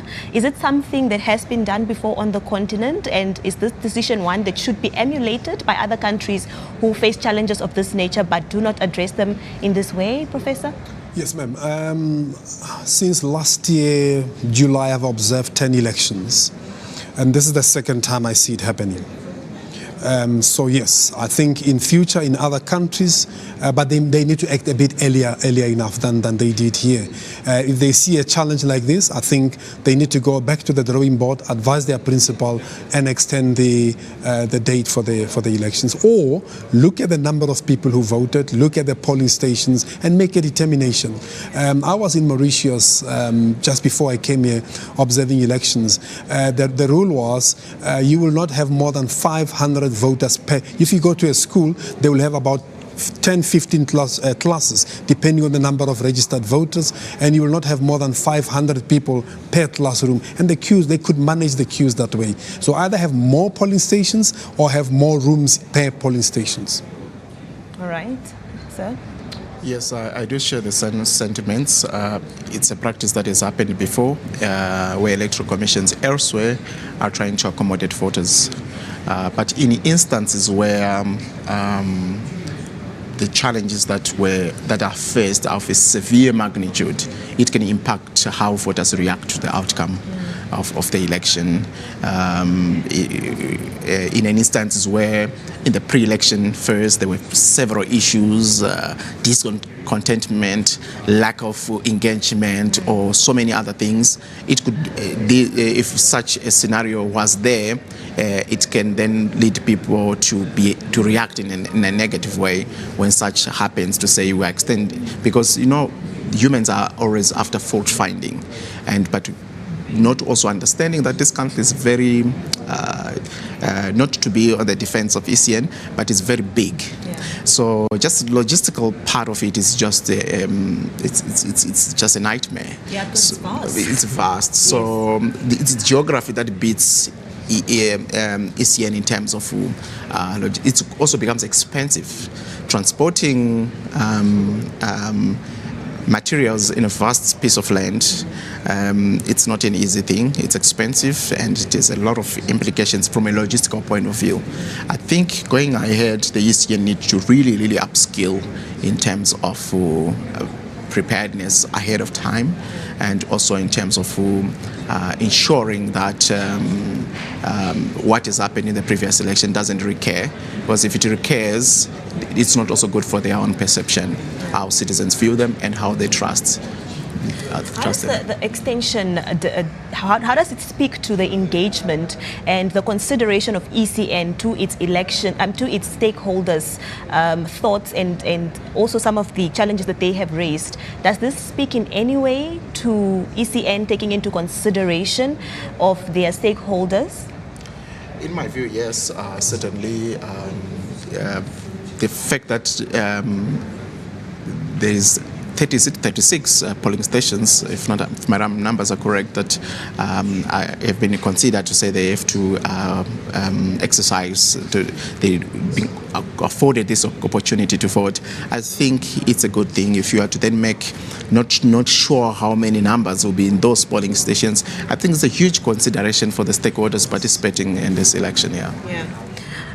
Professor, please talk to us about how these developments align with SADC's principles for democratic elections. Which developments are you referring to? The developments of Namibia's elections. Of course, Namibia has extended their voting process for 2 days, and following the challenges that were raised, the current developments that are happening now, how do they align with SADC's democratic? Look, there is no way the principle disallow this practice. In fact, the principle will welcome this practice to say the Namibian government is prepared to give all the voters equal opportunity to cast their vote. So in terms of the SADC principles, and I think the Namibian government have done well by allowing people extra days to go and cast their vote. However, the only thing is then the challenges that they experience of the shortage of ballot papers, the machines overheating, and we all expected this, especially when we were told that you can vote anywhere. And we're asking ourselves we wonder whether they made a provision for this shortage of ballot papers. For example, we went to a very rural area, and when we arrived there, we found quite a number of people from Windhoek who drove, it's about 80 kilometers. They just drove there. So one of the colleagues today was talking about shopping of voting stations. So it was not a good thing for allowing people to vote anywhere if you are not prepared for it. Yeah. And the ECN did cite the challenge of long queues to human factors. I guess that might be one, that like you're saying, shopping for voting stations? Yes, it is definitely the one, because I could drive around and see where, if I see a long queue, I get into my car, drive to the next polling stations, all over until I find a better one. Yes. What we have also learned is that attributing it to human factors is that some individuals were queued in more than one polling station, not physically though, but made provision to ensure that they are queued at more than one polling station, and also that there are individuals who you would find one person in the queue but representing perhaps 15 who are not there at the moment. Yeah, these are just some of the challenges perhaps that were attributed to the human factor. Yeah, in my view, I think that should not be allowed. Okay. You know, the general practice across the world, let me say across Africa, you go to the polling station, you queue. You don't go a day before and put a stone or a chair and say, this is my spot. That should be considered unlawful. First come, first serve basis. That's professional conduct in an election, and that solves most of these problems where there are 15 spots that have been booked, and people could have booked spots and then you don't utilize them, and then they make the queues much longer than they should be. That type of thing. So I do think that the ECN, in consultation with relevant stakeholders, should ban that particular practice of going to book a spot. It's first come, first basis. You walk into a polling station, you queue, you get served, you go home.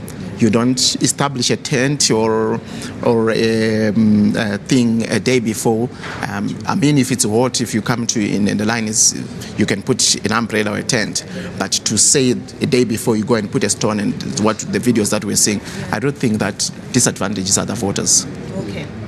Now, of course, you are still on the ground. Namibia is still taking to the polls. What have been your observations of some of the stakeholders, like the political parties that are partaking in these elections? Is it for me? Yes. Okay. So, when the statements were being read by international missions, mainly the African Union, the SADC, which is our regional body, SADC ECF, and us, the African Center for Governance, which represent academics and civil society. What we saw is that there is a disconnect between how citizens understand the role of international observers. There were some protests outside. We are not here to monitor, to disrupt, or to interfere. We are here to observe, to document and encourage the process. If you read the SADC principles and guidelines, if you read any SADC instruments, the SADC itself is there to encourage its member states to uphold democratic principles, not to dictate, that type of thing. That's one disconnect, which is also not communicated by stakeholders like ECN and the government itself, or government stakeholders that are responsible for citizen engagement or to interact with civil society. I think there should be that. So we've found that disconnect as an observation, key observation, to say, I think there's information that is not properly communicated, for example, and also political parties protesting while the process is still going on show also some lack of some, let me call it, inadequate stakeholder engagement, because I think there is, going forward, ECN needs to work harder to ensure that it develops a healthy relationship with political parties as a stakeholder. I do think that needs to happen.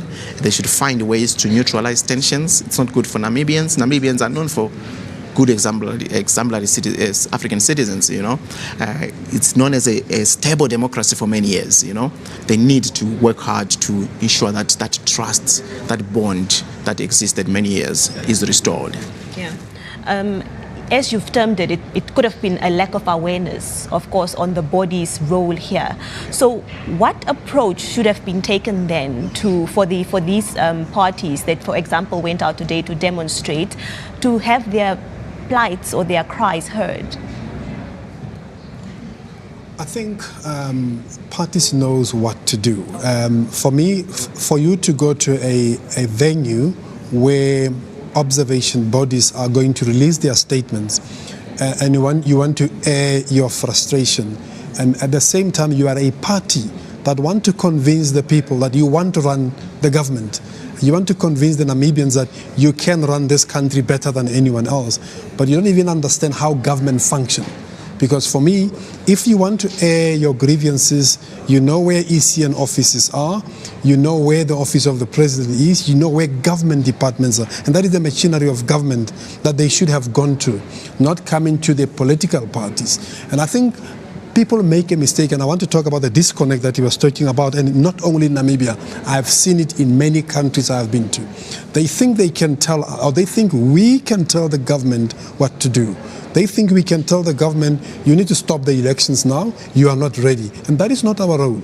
Our role is to observe and advise and go out, not to tell government what to do. At the end of the day, Namibia is a sovereign state. We go out, we give the Namibian a report, we give them recommendations, and we live up to the Namibian. Because remember, some of the recommendations, they also speak to some the constitutional matters, certain regulations that needs to change. And it's not a president's decision, it requires a majority in parliament. They take long. But some of these people really, they seem not to understand the role of the observation missions. Yeah. Another confusion, Professor, that came from today could perhaps be the preliminary report that was released. Many perhaps would think it's a bit too premature to share it right now. Please explain to us the processes of releasing a report of this nature, and why it is so important to release a preliminary report and then, of course, the final report. Right. The preliminary, and that is why it is called a preliminary report, is just to give you an overview of what did we observe before the elections and what was observed during the elections. And yet we still have an observation beyond the elections, post-election. So the final report covers all those three areas. Well, the preliminary report only covers before and during the election. But the preliminary just gives you the snapshot of what was observed, not everything, whereas a full report will then give you all the three areas that would have focused. It will be in more detail. But now remember, the full report first go to the government. It first go to government, and then and other like your ECN, and then after that, then the government can share it with the public. But it is important for the public to know what we observe. But I think what frustrates people want us to come and say. To say all nasty things about the ECN. Our role is to build. is to say, ASEAN, you made a mistake here, tomorrow you can maybe improve on 1, 2, 3, with respect at the end of the day. So I think they feel that we are not arrogant enough towards the ASEAN. That is not our role. You can tell a person that, listen, you made the biggest mistake here without really making sure the person feel offended or whatsoever. And that's what we are trying to do. So what role can be played then, and by who, to ensure that the public understands the role of observer missions? So what happens is that SADC, for example, our regional body, cannot do the work alone. It needs civil society, it needs academia, it needs SADC citizens to participate in conversations, So conversations could either start bottom up. We can start with the citizens. We're already speaking with some of SADC officials to say, I think there is need for conversations to inform the citizens around what is actually our role, what is actually the role of international missions. It could also start from SADC's initiative to say, let's actually take proactive steps to engage citizens, SADC citizens, so that they understand. It's the responsibility of SADC citizens, together with the body, to talk about this. It's not because you must remember that these regional bodies, they have, especially when it comes to the issues that pertains to African citizens, they're areas of pride, So sometimes certain areas are not so pressing, but it could also start from our citizens to say, let's engage SADC. We don't understand these processes. We need them also to come on board to explain, and it can start from even research. This is part of my research. I research on election observation. My PhD was on work of election observation mission. If I want to amplify my work as a SADC citizen, I can start engaging like-minded people so that we spread awareness. So it's a responsibility for everyone, I would say. Right. And I would like to continue off your point of saying it is the responsibility of everyone. Now, with Namibia still expecting to receive the final results following the end of polling or voting tomorrow, what role can civil society and all these stakeholders, including civil society, the electorate, political parties, play, continuing from today to tomorrow until the results are announced, to ensure that these elections remain free and fair and credible, because this does not solely depend on the Electoral Commission of Namibia? The role that they must continue to play is to be responsible in what they say. As a political leader, you have to remember whatever you say, it carries a lot of message to your supporters and to many out there who are looking at you as a figurehead. So I think they must start first being responsible on what they say, whether it's on the media, whether it's any other public platform, to make sure that Namibia remains peaceful as it is today. And let's talk about the role of international and regional organizations such as SADC. What support can be given, even collaboration between countries, for example, to ensure that democracy continues? I think what needs to happen to ensure that democracy continues is to look to do a self-introspection as a region. It could start from certain groups and civil society groups that could approach SADC. These regional bodies are always open for engagement to say, let's have a retreat, let's rethink on the state of democracy now, what are our areas, where are we going wrong, and what are our areas of strength and weaknesses. Then it starts there, and then priorities and resources could be given to strengthen those areas where we are not doing well. It cannot be the sole responsibility of SADC to be in a position to reflect on itself, and because usually sometimes it's dealing with emergencies. There's emergency in Mozambique, DRC, you can name all sorts of things. So then the other states like Namibia, if they're neglected, they can also regress. So it's our responsibility to talk to each other and to start programs that help us to reflect where we are and where we are going. I don't think that's gone are the days where we thought that SADC is very far from us. We are the SADC. We are SADC citizens. We can participate in that, and there are forums for SADC citizens to participate. So as African Union, it has forums for citizens to participate. But one organ is the Pan-African Parliament example, where citizens have direct voice on what is affecting them and what possible solutions could be done. So we have the opportunity to reflect together with the regional body. Yes. There has been an observation from others that we spoke to that more young people turned up this time around to cast their vote. Is that your stance as well, Professor? Yes, ma'am. I have seen, I spoke about it today and yesterday. In most polling stations that I've observed, I've seen a lot of young people, and one that struck me was at UNAM. It was around just before 9 o'clock. This young man came to me. He was in his 20s. He came to me and he showed me a stopwatch. Yes, I think he started the stopwatch as soon as he arrived at the polling station. It was 13 hours and he was still there. For a young man to be that patient for 13 hours until he casted his vote, it tells you something about the country and the determination of the youth to go out and vote. Yeah. As an expert in this issue, what would you think contributes to the determination of young people compared to the elections of 2019 that Namibia previously had to come out this time around in numbers, not just come out, but be so patient and face the challenges that they had just to ensure that they cast their votes? There are many dynamics. Young people would like to vote for young persons in the National Assembly so that their voices are heard. That's one aspect. Another aspect is that young people, for a very long time, have felt like they were not part of the decision making, and through social media, digital space, they are encouraged to speak out and to act out. It's also a way they're expressing how they feel to governments, and it's a trend. It's a moving trend on the continent where young people have a way to.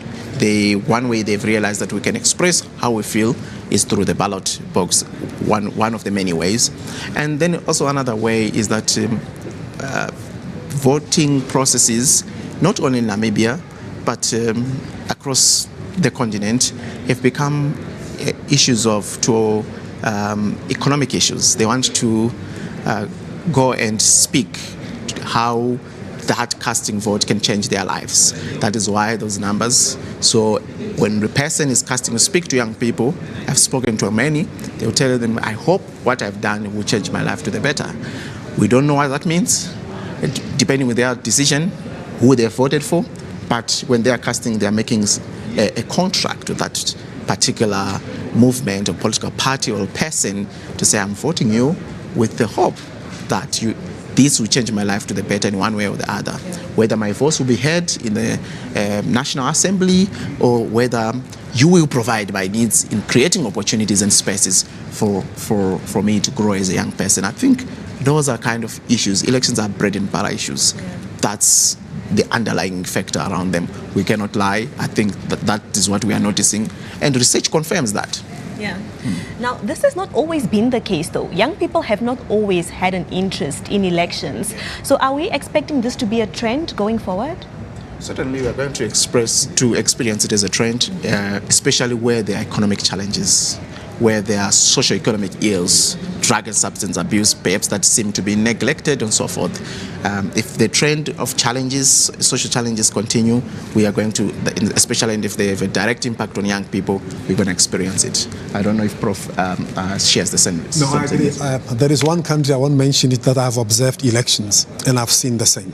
Where there was more youth coming out to vote. I think youth is starting to realize that if you want change, you have to wake up and go and vote.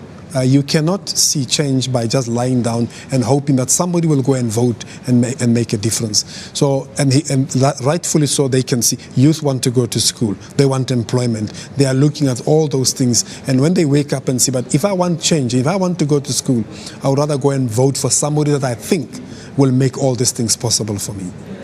All right. Now, a critical stakeholder in the elections is also the media.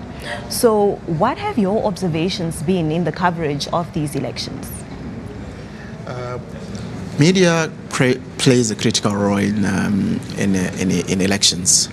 But one gap that I see is that not all journalists are trained to develop election content that is very constructive. What they call news in elections is not news. Because what people are looking for is for information that is helpful. Why has there been delays? You don't go and interview a politician to say, why has there been delays? They'll give you their own side of story. You go and directly interact with people with the right information so that you disseminate that information to the people, correct information. So I think there's need for training of journalists to develop quality and proper election related content. That's one way. And also coverage. Media tend to want to go where so and so an opposition figure is voting, or and so is voting, but they neglect the rural folks. They neglect underprivileged folks. I was in Havana. I never saw media there, you know. I expected media to interact with people in Havana to say, what does this mean for you? Long queues in heat, but they were determined to vote, you know. So such that media should take an opportunity to educate, but not an opportunity to create news that sometimes is misleading, it's not so helpful, it's not so constructive. But I do think that media has potential to play a pivotal role in building a society, particularly during elections. Professor? Yes, ma'am. No, I agree with my colleague. For me, I've seen the media covering elections fairly. The only challenge for me is your social media with the misinformation, disinformation, and I tend to wonder whether you have a way to manage that misinformation, to manage that disinformation. And I fully agree with him. I've been to a number of rural areas where during elections there was no media, and there was quite a lot of interesting things that happens, but the media was not there. And those, they know the media will not get there. And they will do as they please. But whenever there is media, people will act in a certain way. But you, as the media house, I'm fairly happy how you cover the election. But I fully agree with him. What could have happened, given the challenges that you experience, maybe media could have been even more proactive to say we are in this polling station. The queue is very short. Those who still want to come and vote, we could give more people more information because it was creating a chaos and panic. I think media could have played a much better role by informing people where they could go, because it was, at the end of the day, a shopping of polling stations. So you could have helped people to go and find where to vote in the absence of other ballot papers in other polling stations or long queues. Having heard you both say that you've traveled to polling stations in the rural parts of the city, does this mean that in the urban parts of the city you could see the presence of media, but you didn't see the presence of media in the rural parts?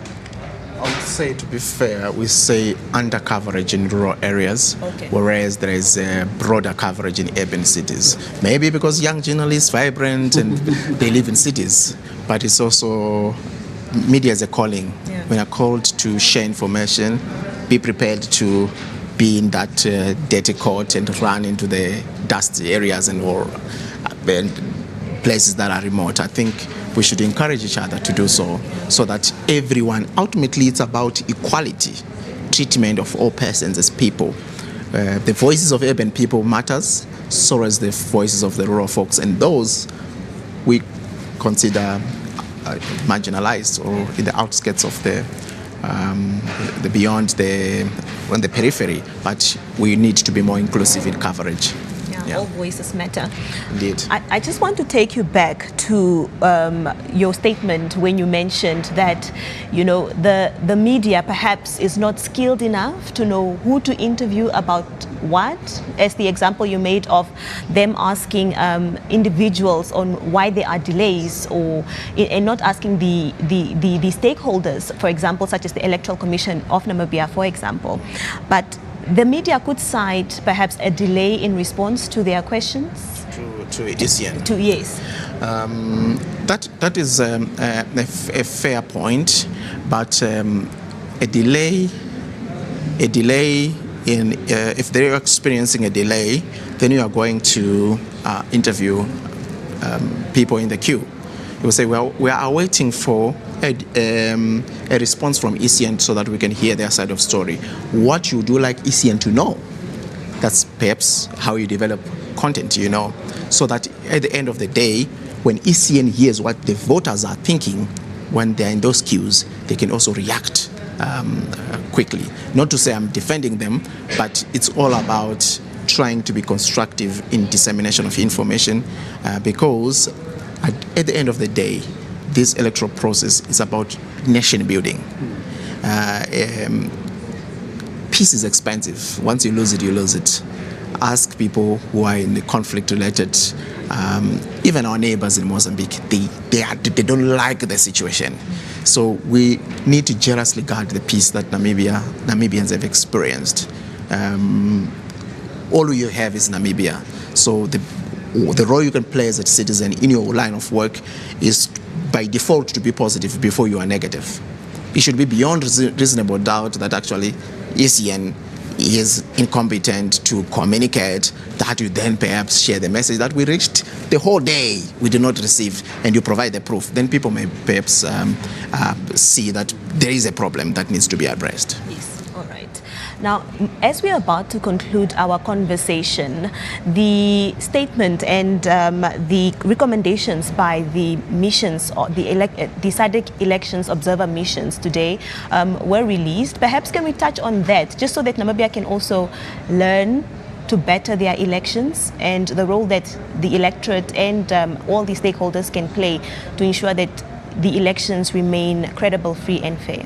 You meant to share some of the recommendations? Yeah.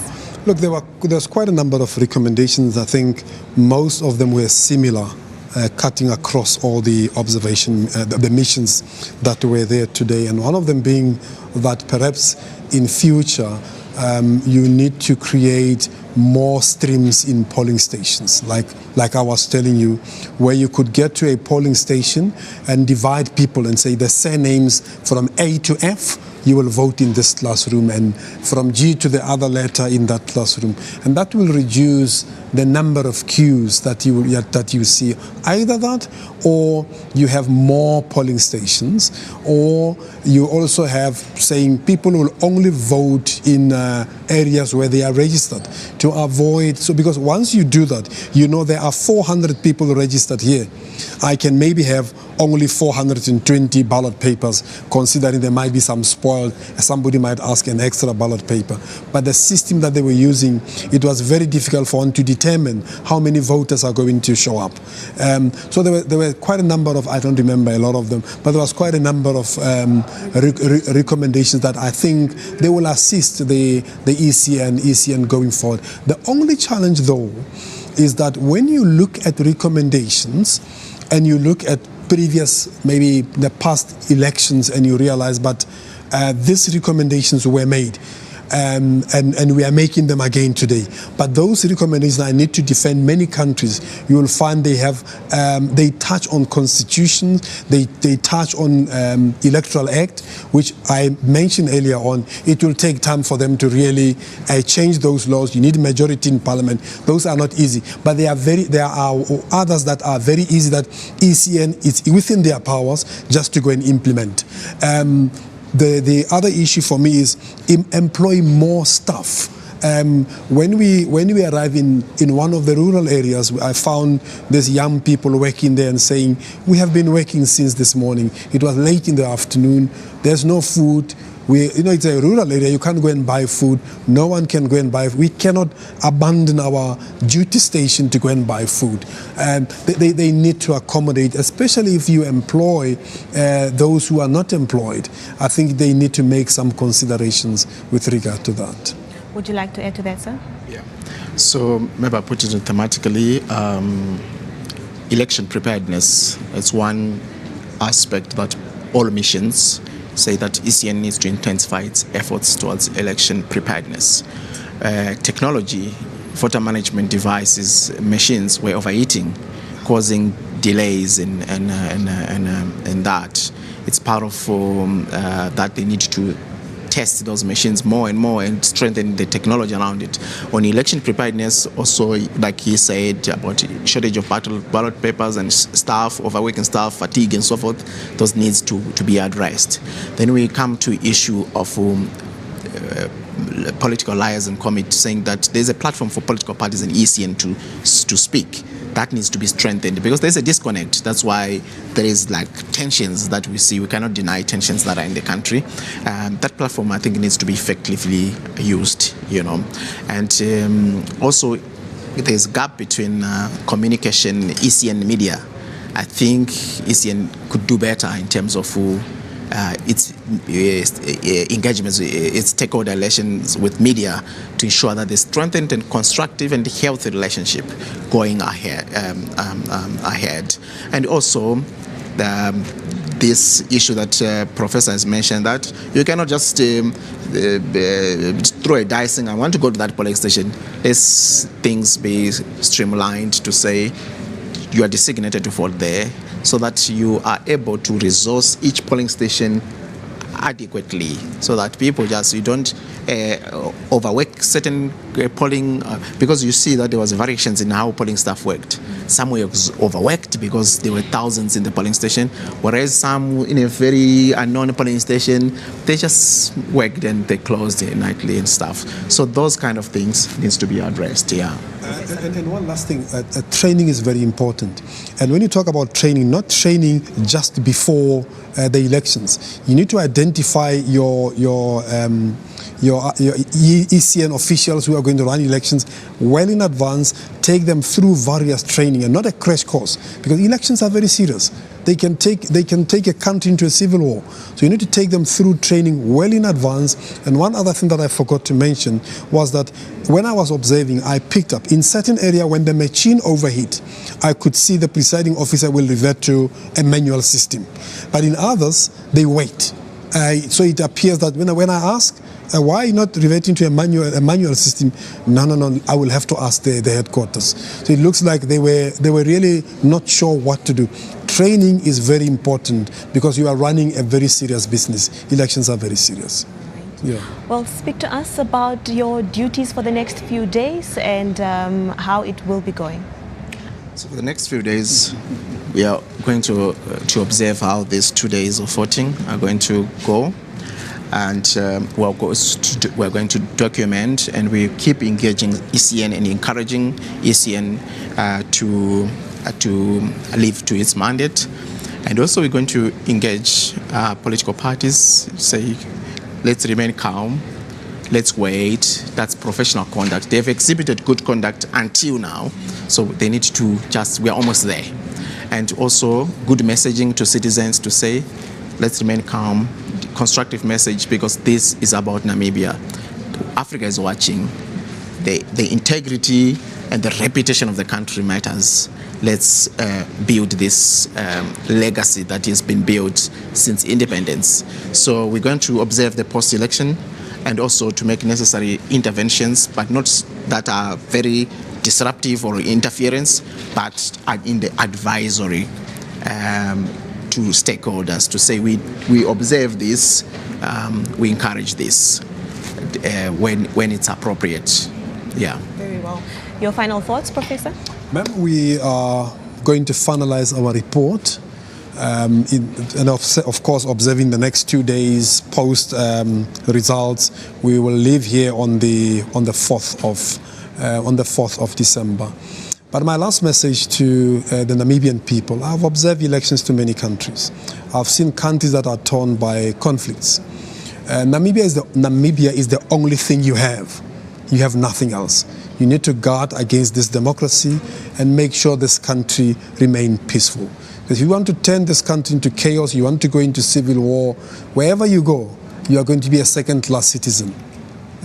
Remain here and make sure everything remains peaceful. Thank you. Very well. Thank you both for being here and all the best with your mission. Thank you, ma'am. All right. Well, that was a conversation with Professor Kula Tlesani, Director of the SADC Organ on Politics, Defense and Security Affairs, as well as Tendai Mbanje, the African Center for Governance, Deputy Head of Mission and Election Expert. Now, they were talking to us about their mission here in Namibia for the National Assembly and presidential elections, some of the recommendations that were made earlier by the SADC Elections Observer Mission, following some of the challenges Namibia faced on voting day 1, which is the 27th of November 2024. Now, Namibia is continuing with election today, and it is expected to end tomorrow at 9 o'clock. We are continuing with our election broadcast. Please stay tuned.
very good afternoon and a warm welcome to Namibia. It's 9 minutes to the hour of 6 o'clock.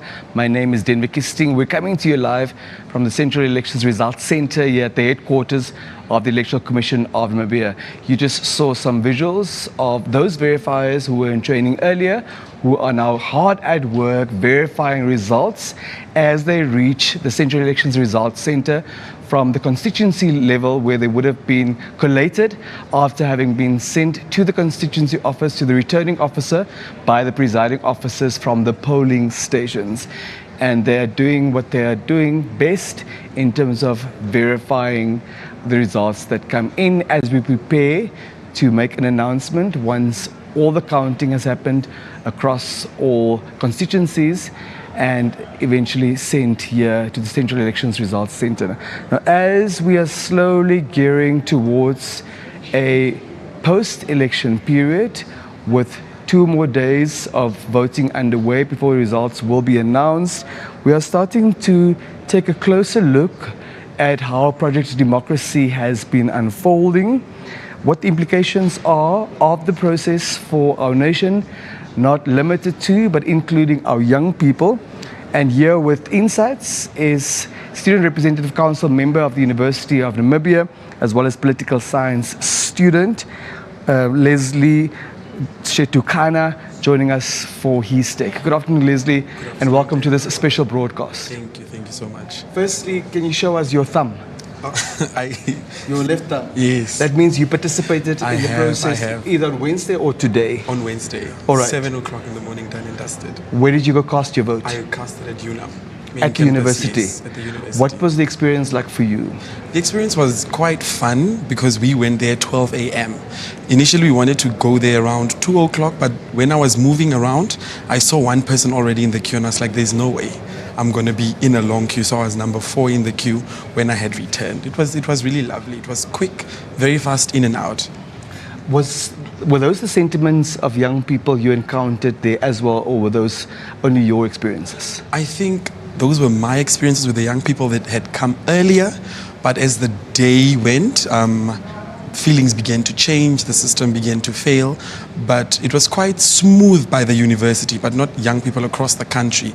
The queues were rather long at the university as well, but mostly smooth, but you know, the later you came in the day, the more problems you had faced. Before Wednesday 27 November, on Wednesday 27 November and following that day, what are your observations on the political, but certainly also the social climate in this country at this point in time? I think it has intensified. I think the young people in particular, or just generally the Namibian nation, has really see and realize the need for keeping government officials and party, representatives, hopefuls accountable, in regards to job creation. So the people have been frustrated and they took on to the polls, and better than what we've anticipated, actually. So it was quite lovely to see that. So I think the landscape per se is that people are interested in voting. People are done with empty promises and want tangible change. Now, we do know that about 900,000 people of the 1.4 million who were registered to participate in the process were young people between 18 and 35. What we don't know yet is, and we will only know that after tomorrow certainly, how many of those in fact did end up voting. From what you could observe, at least at the polling station where you had cast your ballot, what did it look like in terms of youth turnout? In the morning, at the time that I have arrived till, let's say, around 10 o'clock, it was more, we would assume that it's people above 35. But later in the day, from, let's say, 5 o'clock, it was just packed with students. The same polling station? The same polling station, early in the morning, yes. Cast your vote, yeah. So that was somewhat really hopeful when we saw that young people did show up. I did my research on other polling stations to see videos. I was keeping updates with NBC. Young people did show up. Young people really showed up at that particular polling station. Not so much, but I think generally, people went where the vibes would have been. For those of us who are middle-aged and older, What does it mean to refer to the concept vibes? I mean, the vibes is, you arrive at a polling station, you see people playing games, people having fun. So just where there's an atmosphere, a fun atmosphere, a vibrant atmosphere, rather than, in a queue where people are frustrated, people are fighting with officials. And no matter whether the queue is long or not, people sat there, they played games, and they just had fun throughout the whole process. They made it quite lovely for themselves. It's not the end of the journey yet for us as far as these elections are concerned. Apart from chasing vibes, which are the key lessons you believe that young people can draw from these elections very briefly? I think young people need to understand that their vote really matters. Keeping the hopefuls, the political hopefuls, accountable. So I think there is a lesson that we really need to ground and see that our vote genuinely matters. Yes. Any final thoughts? I encourage people to go out, take vote. We still have time. Transport has been allocated. There are numbers that you can dial. Really, let's just take the opportunity, make most of it count, and let's vote. This is our Namibia. We change and hope for it. We work hard for it as well. Thank you for your time. Thank you for those insights. Thank you so much. There you have it, political science student Leslie Shitukana, who is also a member of the Student Representative Council at the University of Namibia, with his insights on youth participation during the 2024 National Assembly and presidential elections. It's now time for us to cross over to Studio 1 for the news highlights at 6.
Welcome back. You are still watching the special broadcast of Namibia's presidential as well as National Assembly elections. As we continue off with the conversations, the media plays an essential role in upholding transparency, accountability and fairness in democratic elections. It serves as a vital platform for shaping public discourse and informing voters. However, with this responsibility comes significant challenges, such as maintaining impartiality, combating fake news, and navigating the ever-growing influence of social media on the electoral process. Joining me on the panel this evening to discuss the media's role in elections, especially in light of the recent developments of Namibia's elections, we're joined by Senior Media Lecturer at the Namibia University of Science and Technology, that is Dr. Philip Santos. Doctor, good evening, and thank you so much for joining us. Good evening, Debbie. All right. We're also joined telephonically by Thiri Masawi, who is the Associate Editor at the Namibian newspaper. Thiri, good evening, and thank you so much for making time to talk to us. Good evening to you, and it's always a pleasure to join you. All right. Dr. Santos, if we can perhaps start with you, how would you assess the media's role in ensuring transparency during Namibia's elections? Yeah, the media's role during elections is really not very different from its role during any other time, except that elections come with extra responsibility in the sense that the stakes are a bit high, the passions are a bit high between contesting political actors and also between different, should I say, supporters of different parties. That's right. Whose allegiance to this or that political party is usually informed by very strong convictions around what they think should be done or is not being done, or what vision of the future they may have. So such a process which determines how the country is going to be run, administered, what policies are going to be pursued for the rest of the term, which is sort of a 5-year period, matters a lot, and the media's role then is to ensure that the process of contesting for office is conducted in as fair, transparent and credible way as possible. So when infractions happen that threaten this integrity of the process, the media then highlights these issues. And it also makes the public aware of what is going on, what is required for them to be, for instance, participating in the election itself. And so on. So basically, to just summarize that, they provide an oversight role, an informational role, and also a platform for discussion the way we are, so that whatever issues may be preoccupying people's concerns brought into the public domain for discussion, and solutions are derived from those discussions. All right. Yeah. Thiri, what are your observations on how the media has handled election coverage in 2024? Well, I think I do concur with Dr. Santos there. I think the media's main role is to make sure that the information that is credible, accurate, is distributed to all news consumers in the country.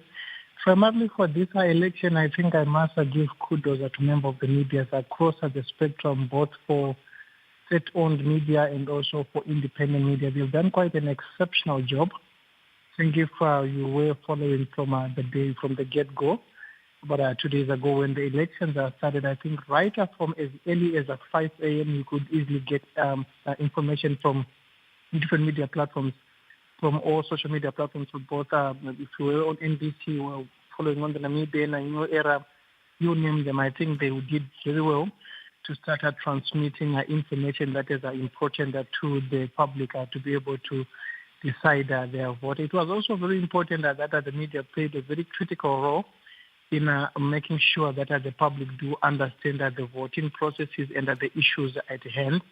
think there has been quite a lot of talk about voting just being on party lines, but I think the media did quite a lot in this specific election to make sure that issues at hand, the bread and butter issues, were expired. We're talking of issues to do with unemployment, the issues to do with hunger, issues to do with job creation, issues to do with distribution of sanitation and social amenities. And that these were pretty much dealt by the media pretty much well, I think, just pre-election and also during the election period. So they did play their role definitely in making sure that every Namibian does understand what is at stake. I've also seen that the media is done pretty well in making sure that every Namibian who went to cast their vote understand that what is at stake in terms of the candidates that were contesting. The media did very well to give proper profiles of all the presidential candidates, political parties, and also covering all the political rallies that were going on pre-election, and also making sure that just as the election started, they also transmitted the very same information to all the people. During the election period, I think when I think the hiccup started being experienced, I think that time when in the afternoon, when some places were experiencing a shortage of ballot papers here and there, the media was right there on the ground. I think they did a stellar job in making sure that the Namibians that were also casting their ballot understand where the challenges were and obviously where they could probably move to go and vote for the next. Even until right about yesterday, I think when the news broke that the election was going to continue between today and tomorrow, the media in the country did exceptionally well to making sure that that information was transmitted. It came rather late, but even though that information came late, the media was there to make sure that everyone else is given access to this vital piece of information. All right. Terry, saying that there has been an extension with the voting. Talk to us about the impact, around this narrative of this year's elections. Like I said, I think this election, it's many people that we have spoken about in terms of analysts have termed it a watershed election, highly competitive, and everyone else wants to get a piece of it. But I think now that there's an extension, of course, I think there were stories by yesterday where some people did not get an opportunity to vote either because the polling station where they went to ran out of ballot paper, or the queues were too long, they got frustrated and they didn't have the patience to wait longer. I think it's very important to see that I think generally the president actually took some time to say, okay, they made a proclamation to extend the days. Very important, I think, in terms of the media specifically, to make sure that this information transcends to the people that are very affected by this very same development. There are certain polling stations, of course, that are going to enjoy this privilege of voting for the extra 2 days. It's not blanket to all the polling stations. So I think from yesterday, it was very vital that the moment the ECN announced that there was going to be an extension, the proclamation was issued this morning, that information had to be filtered to the end user of our media product, and which is obviously the voters. So, bearing in mind that some of the places that are voting has been extended are very remote, and sometimes they might not have access or ready-made access to a media product like your social media products because of obvious reasons. There might not be internet there. I think radio played a very vital role to make sure that this information goes there. TV also played quite a good role. Newspapers also did their part to make sure that this information transcends to everyone who's affected by it.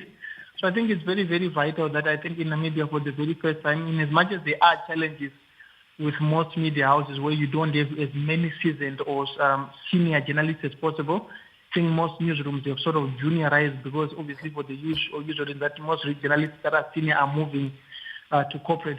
With very minimum and very slender resources, I think most media houses in the country utilize whatever resource that they have to make sure that information transcends. And we are also operating in a very, very challenging environment where there is a disinformation and misinformation primarily because of the advent of our digital media, especially your social media. Everyone else who's a citizen journalist can just pass out information. It has become so bad that you probably see that people can even curate a masthead of a whole newspaper to push certain narratives, to push certain information to people. But I think the most important thing is the conventional media that is charged with making sure that Namibians are informed and informed properly are using that space that they have to give people information as and when it comes through. All right. Well, Dr. Santos, from all that Thierry said, he's basically applauding the media for doing such a good job and also just emphasizing that citizen journalism is also out there. Fake news can also come about. But what strategies can the media adapt just to combat the spread of fake news when it comes to elections? Yeah. By just sticking to traditional journalism, the way journalism is practiced, get the facts, verify any claims, especially claims that tend to have a dubious element to them or that touch on very controversial issues or highly contested issues. So the media has to get the facts right, present the facts to the people and leave much of the interpretation to audiences. And these facts must be verified with credible sources. By credible sources, we mean, for instance, we know that the ECN is responsible for running the election. So if one wants to get information about the election processes, what is happening, or if there are any changes that are going on, that should be the first port of call rather than to go to social media and look for what is being said there, what suggestions are being made and so on, because anyone can say anything on social media. So I think by just practicing good old journalism, which is really grounded on facticity. All right. Yeah. But would you say you've observed any key challenges facing media practitioners when it comes to covering the elections impartially?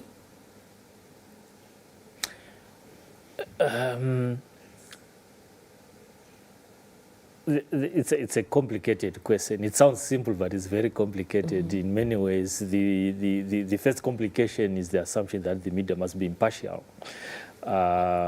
which, depending on where you stand, it must be. If the question is about inclusion, fair representation, impartiality becomes very critical because you want to accommodate as wide a voice as possible, give as many opportunities to the different positions as possible. But not all media must do that.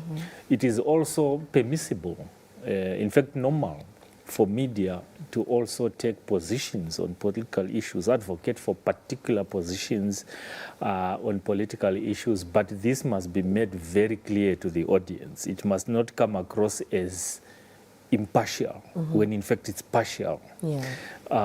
Where the media has taken a clear stand on an issue, on a political movement, on a political actor, that position must be made explicit so that audiences judge it for what it is, which is an opinion that the media sort of holds on that particular political position. But normatively speaking, generally, during elections, to accommodate as wide a range of voices as possible and represent issues that affect different players in society as much as possible, the media is expected to be impartial. But that is also complicated by many other factors that are beyond the control of especially journalists themselves. Media are owned by people with particular political positions who are subject to particular funding influences, and who may hold particular ideological positions on different issues, which may not be an issue, depending again on where someone stands in assessing those particular positions. So for instance, if you look at other democracies here, I'm using this because people may think that by taking a partial position, someone is being a threat to democracy. But if you look at, for instance, let me use the US example. It is very clear that some media take a leftist position on issues or political candidates. If you look at CNN, they will always report in ways that are very much clearly aligned to the Democratic Party, and channels like Fox News and so on are clearly aligned to the Republican Party. But it must, these media must not pretend that what they are presenting to the people is neutral, because it is not. If it is neutral, then it must be, we must accommodate all different kinds of voices evenly. Definitely. Yeah. Right. Although bigger actors in the political scene will end up getting a bigger chunk of coverage by virtue of them being a bigger newsmaker in comparison to their peers. All right. Yeah. Tiri, in your opinion, has social media helped or hindered the dissemination of accurate election information? Which would you say it has done? Well, the problem that we do have now with the advent of social media is anyone can claim to be a journalist. I think this is very important now at this time that we now need to be able, for conventional media, that is, we need to be identified with our niche, of course, which is fair reporting, balance, upholding ethics. But with social media, I think if you've been monitoring social media in the past few days or the past few weeks, every other person could probably just disseminate whatever information that they have. Sometimes unverified information is sort of filtered through. So it has sort of presented a very difficult challenge for conventional media where we have to fill that space. So in most cases, you'll also notice that with social media, people can sometimes just share information without speaking to credible sources, not even bothering to verify some of this information. I'll give a very simple example of when the results started filtering yesterday, and also an element of how political contestations have been going through. I think some people have also gone out of their comfort zone to actually create parrot accounts where they can just filter information that is not credible, obviously for reasons better known to themselves, I think, to influence the political narrative. But obviously for media now, the challenge that we do face is, in as much as we should compete and make sure that most of our staff in terms of journalists are able to compete in this space, there are sometimes, of course, that social media presents a challenge where we have to churn out information in a whisker, so we have to get information as fast as possible. But I think with conventional media, we also have to understand that in speed of information being released can never compromise the quality of the information that is being released. So as journalists, we obviously have these platforms where we can thrive, which is social media, but we must always make sure we take time to verify our information, authenticate it, and before giving it out, we make sure that what we are giving out is something that as a public that is consuming this information can actually rely on. It can be very dangerous if information is just churned out without verification because, one, it can also just incite certain aspects like violence or, creating a mindset within people. So while others are doing it, obviously, in the name of citizen journalism, nothing wrong with citizen journalism, but obviously people that are trained to practice, the journalists specifically, need to take a bit of caution, abide by your ethics, make sure that you verify the information that you are sending out. And of course, we need to be seen to be dispelling disinformation. So I think with social media, people thrive on unverified sources. That's what they thrive on. They send disinformation. So obviously what is going to make a difference for us in the media is to make sure that no matter how small the bit of information that we send out must be verified by authentic sources. In this area where, specifically this time where results for elections are being filtered through, everyone can just go to a polling station, take a picture, send it out, take a picture, send it out. That's pretty much what everyone else can do with access to social media. But obviously for us, the media, we need to go all out. Of course, we cannot compete in that space where everyone has access to the information that's going out. So this is where we need to speak to people like EC, and when it comes to disseminating information, verify the information, make sure it's accurate, there's credible sources behind it, and then before we can then send it out. So we do have that challenge specifically where we have to compete with speed. The longer we take to give out information, the more parrot accounts thrive on social media, but that cannot be a given precedence ahead of giving verified, accurate information. That's the only way that the media can actually succeed, because, not everybody has the time to wait to say, okay, I'm going to go on NBC at 8 o'clock to watch the primetime news. Maybe people want to see information as it comes. Not everybody has the time to wait for tomorrow for the actual hard copy print edition to come out. But obviously there are these resources now to do with radio. It can compete. It can be very competitive when it comes to social media. Radio can always churn out timeless information and verify it as it goes. Social media at the same point as well. I think instead of just sending block chunks of information, you send the information as it comes. For as long as you get maybe source A to confirm something, send it out. Source B confirm something, send it out as it goes. All right. Tiri, Namibia is known for its peaceful elections. How would you say the media has contributed to this legacy? Can you come again? Namibia is known for having peaceful elections. How would you say the media contributed to this legacy? Well, I must say, like it's the same thing that Dr. Santos said a bit earlier, where he was talking about the importance of us sending accurate information. I think in Namibia we do enjoy the fact that we are among high up there in terms of press freedom, but of course that comes with a lot of responsibilities before we send our information. The media, in this case, their contribution to the peaceful elections before these ones and any other election has been, because there has been a responsibility in terms of the information that has been sent out. I think if we do compare Namibia's landscape with other African countries, you'd notice that some other countries within the region even go to an extent where they can even pay certain people to spread this information on social media. That is not so much of a thing that happens in Namibia. The media that is there, that is respected by every other consumer, does its job and they send this information as it comes. Also in Namibia, there is not much of a challenge where government officials or people that are tasked to give information are difficult to give the information. As long as they are given the questions on time, engaged on time, they always filter through the information. So there is that space where the media can thrive. You also do not get a scenario in Namibia where journalists get arrested for doing their job. That doesn't happen. You don't get an opportunity time where journalists are intimidated for doing their job. Journalists are allowed to do their job, and they have access to all the media sources, be it conventional media sources or the other sources that we don't get to see every day. So we do have that opportunity to send. So I think in this case, the biggest contribution that the media has done in terms of making sure that the elections are peaceful is we have been churning out accurate information, timeless information, and also at the same time, we have gone all out of our way to make sure that whatever has been sent out is verified. I think this also cuts across in Namibia. You don't have polarization of the media. If you do go maybe to other neighboring countries, you notice that when it comes to state media, they get preferences from maybe government sources in terms of information.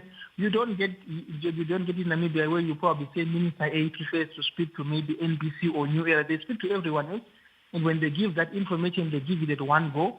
So whether it's independent media, it's state-owned media, the same information is being filtered at the same time. So there is not that cutthroat competition where some other players maybe will probably feel like, okay, maybe we go for the sensational angle to outmaneuver the others. So I think that's what we have been doing pretty well as a media in the Namibian landscape. All right, thank you for that, Tiri. Doctor, would you like to add on to that? Yeah, I agree with pretty much what he said, which is that the environment is so enabling that, I mean, the media has got the space and affordances that allows it to get the kind of information that it needs to put in the public domain.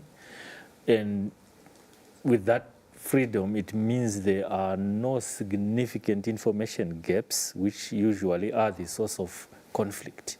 When there is an information gap, you tend to have a lot of speculation around the issues, and that speculation can feed the misinformation, disinformation activities that will be going on, and those can also feed in the passions that are there in society around political sympathies as they may be configured, leading to conflict. In some cases, very violent conflict, which can lead to people dying. But because of the environment that we have here, the chances of that happening are very slim. Yeah. Dr. Santos, as a media educator, can you just talk to us about some of the ethical guidelines that journalists need to follow and maintain when it comes to credibility during this time of elections? Yeah. Ethics is also a complicated topic, but I'll try to be very straightforward with it, sort of basing it on the way practice itself tends to play out. The key ones, the obvious ones, are facticity. You have to give people facts, and those facts have to be accurate. So it depends on where they are coming from. You have to go to sources which are credible, which are the original generators of that information. Ideally, that's what the media must do, although in some cases they may end up having to go through a third party depending on how difficult it is to get to the original source of information. So accuracy, completeness, which is usually neglected. A story must be complete. In other words, telling a story partially doesn't really help the audiences. They must know the full picture. If the media has chosen to report about something, they must not tell a convenient story about that particular issue, something that they think that's what the audiences must know, because those decisions also tend to be relative. That other information which someone thinks may not be important might actually be very important to someone out there. So stories must be complete. They must be followed through. If you break a story around something, don't leave it hanging like that. Follow it through so that audiences know what has happened up to the finality of that particular issue. Right of reply where there are accusations. If someone is accused of something, or especially when it's wrongdoing, they must have what we call the right to reply, which is to give their own side of the story, so that at least audiences can then weigh the facts for themselves and see what is going on. More importantly, because election periods are highly charged emotionally and otherwise, you don't want content that inflames hatred, that inflames divisions, because again, that can, when the conditions are ripe, that can create a very dangerous situation for everyone. So the media must be very responsible in that regard, in terms of how they report issues, how they report about key economic and political players. It must not be such that at the end of the day, people begin to see each other as enemies rather than as adversaries. All right. Yeah. Thierry, what would you say are some of the challenges you have faced as an editor when it comes to covering sensitive electoral issues? Well, I think the biggest, this is not necessarily a Thierry issue, but it's pretty much something that every other editor in the country has faced. We have seen a massive exodus of senior experienced journalists from all newsrooms, of course, because of the pull and push-up factors of the pocket. Everyone else wants to go where they can settle. So you would pretty much understand that most newsrooms, they are more driven by junior staff, because we do have a few that are maybe moderately experienced, and then one or two that are very experienced. So with such a scenario, the challenges that editors are facing in every other newsroom is the quality of information that filters, the quality of stories that filters, and the ability to capture the information. Of course, if someone is coming from a college, you cannot expect polished copy as compared to someone who has been maybe in a newsroom for 5 years and above. There's always that gap. So from an editorial perspective, you obviously have to develop some sort of a patience and understand that you are working with an inexperienced staff. That also needs you to put an extra in terms of research, understanding the issues that are being talked about, and also just nurturing, because where you do expect to receive a story that comes from a police journalist that you run through within a matter of a minute and it's ready to go, which obviously if you are dealing with a junior staff, you must understand that there are aspects when you might actually have to rewrite the whole story. You might actually have to do the backgrounding yourself to make sure that the story is strong, and also to make sure that whatever is being sent out there is credible. Because, of course, I think it takes quite some time. Journalism is one of those professions where the more you do it, the better you become. So you would not expect someone who started writing today or will go into a newsroom where they are broadcasting something today can be as competitive as someone who's been doing it for years. Of course, there are rare opportunities where someone can actually just come from a college and they are like a bright star and they get it done. But ideally, most newsrooms in the country are more juniorized because, of course, I think most media houses are struggling to make ends meet because the market is no longer the same, that there's so much money lying around where advertisers just throw money to newspapers so they can operate. Also, after this COVID issue, most companies are now preferring to just post their adverts on social media instead of going for conventional media. So obviously that is dug deep into the pockets of our media houses. So where media houses in the past will probably go for someone with a vital experience of 10 years, 5 years going onwards, sometimes they are going for interns, and that obviously creates a challenge for the editorial staff, that's the backroom staff, and also just for the quality that goes out there. So this is something that is affecting across the platforms, be it in this. Because I think with state media, of course, they do a bit of an edge because they do get resources from the state without necessarily worrying about adverts. Whether adverts come or they don't come, they will be able to operate with a senior journalists. But if you do go to the private media, where most media houses have to eat what they kill, it's a completely different ballgame. So most in that space, you probably see that in private media, they are more keen on making sure that the backroom staff is seasoned, they understand much. But then when it comes to the forefront journalists that are going into the field, some of them are rookies. And there's nothing wrong with being a rookie specifically to say, but I think if you do go a few years back, you would notice that when a rookie comes, they'll be attached to a certain senior journalist who nurtures them through until maybe a year, 2 years, 3 years, then they can stand on their own. But these days, you get someone coming straight from college, and this person is expected to churn out the same amount of work that someone who's been in a newsroom for 5, 6, 7 years has been doing. And that's very, very taxing on the younger journalists that are coming. It can be very frustrating, sometimes so frustrating that most of them will end up just leaving the field. It can also be very damaging that the younger journalists, if they come and the pressure cooker is too hot, they would falter through into it, and then they probably want to look at other avenues. But in the past, I think if you came into a newsroom, you have the guidance. So you had that due to say you're working with somebody, you learn through the ropes, and then eventually you build yourself until a point where you can actually be competitive enough. Editors these days and age in Namibia, they don't have that privilege of having 4, 5, 6, 7 senior journalists in the newsroom. They'll probably have maybe 2 senior journalists on the bunch of younger people. So that's very challenging as well on their part. All right. Dr. Santos, what is your assessment on the current media landscape in Namibia compared to other SADC countries during elections? It's if you look at it as like a total, look at it in totality, it seems to be counterbalanced. Of course, we can't expect much beyond what is there because the media market is also very narrow. The population is very small. So you can only have so much in terms of media organizations that would viably operate in such a competitive environment. But there are some key points that I think Thierry pointed out to. One which I think is key is that the media is not polarized. In other words, you don't have the media that divides audiences and its own contents into 2 extremes, where one side is for this and the other one is against that, and they support whatever it is against the other one. That also becomes a very dangerous setup because it sort of pushes people away from each other and puts them in camps where they begin to see each other more as enemies, which doesn't quite augur well in a democracy.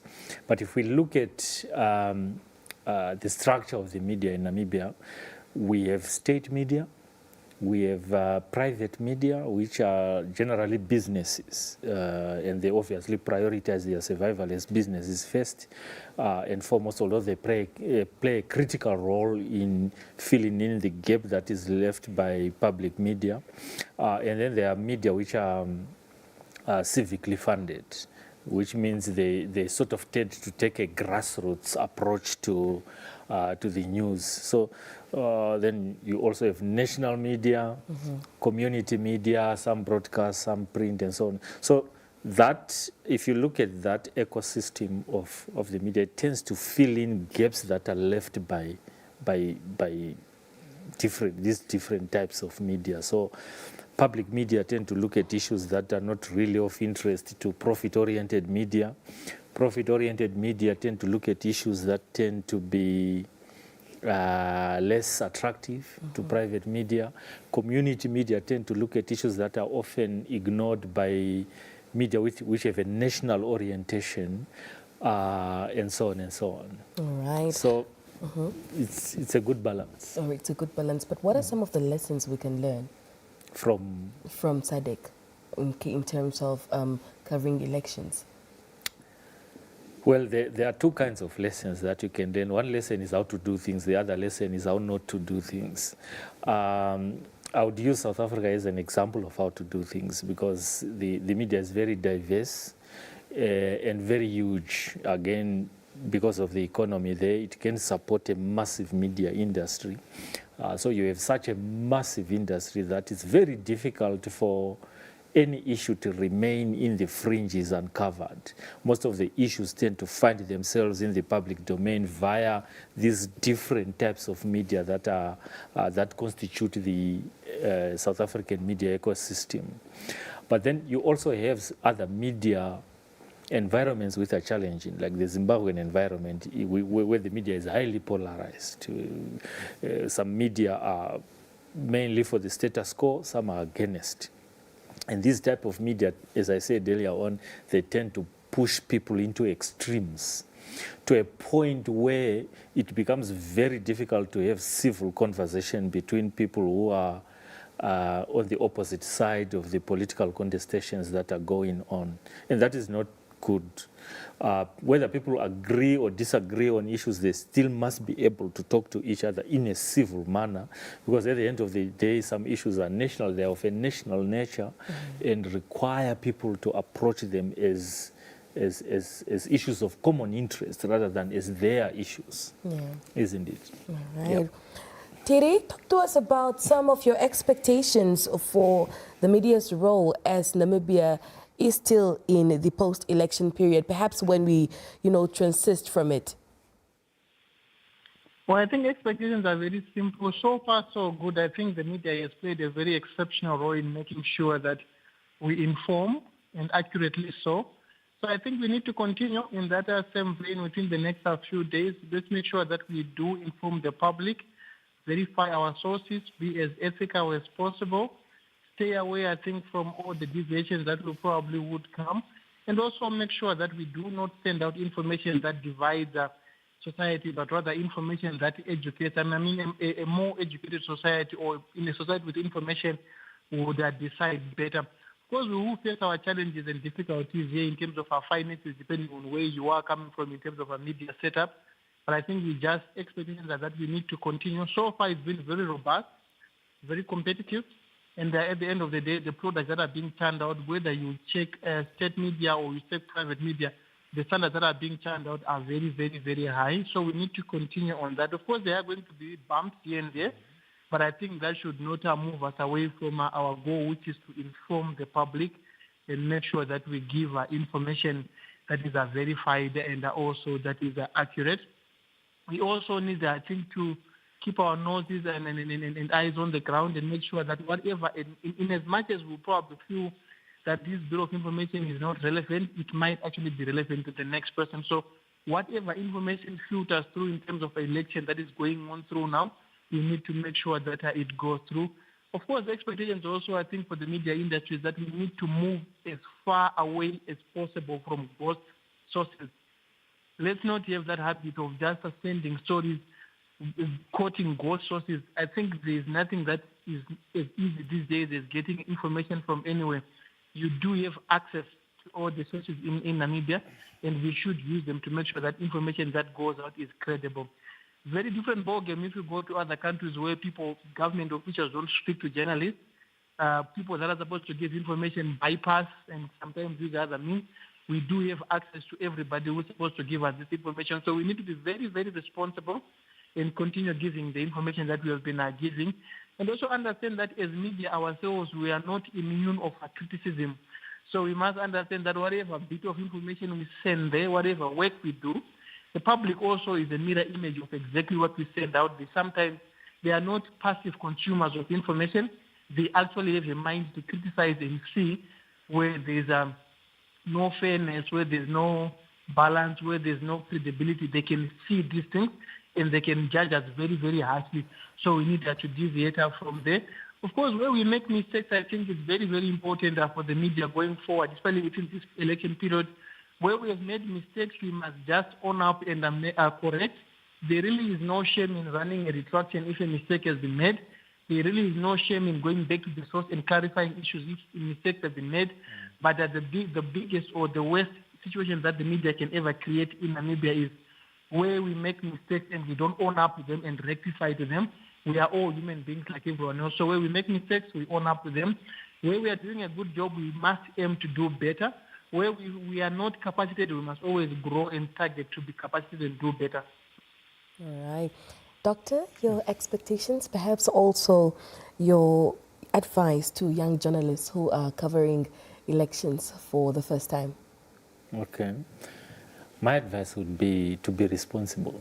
I mean, they must be responsible. They must not practice journalism for themselves, but for society. They must look at what is best for society and do their job accordingly, because if one looks at journalism as if it's an opportunity to prove something about someone or about themselves, they end up, I think, sort of violating all kinds of ethical guidelines that are meant to keep the profession with a significant level of integrity. But if they put society ahead of themselves and consider things that make society better than it was before they brought their story into the public domain, their role will be more positive than negative. All right. And your expectations? About? From the media, post-elections, this period. Yeah. I mean, there must be reflection on the whole process, what went wrong, what went right, about themselves, about the media itself and how it covered elections, and also about the broader socio-economic and political environment about which they were reporting in relation to the election. All right. Yeah. Well, Dr. Santos, thank you so much for talking to us this evening. You're most welcome. All right. Tiri, thank you so much for talking to us this evening also. Always a pleasure. All right.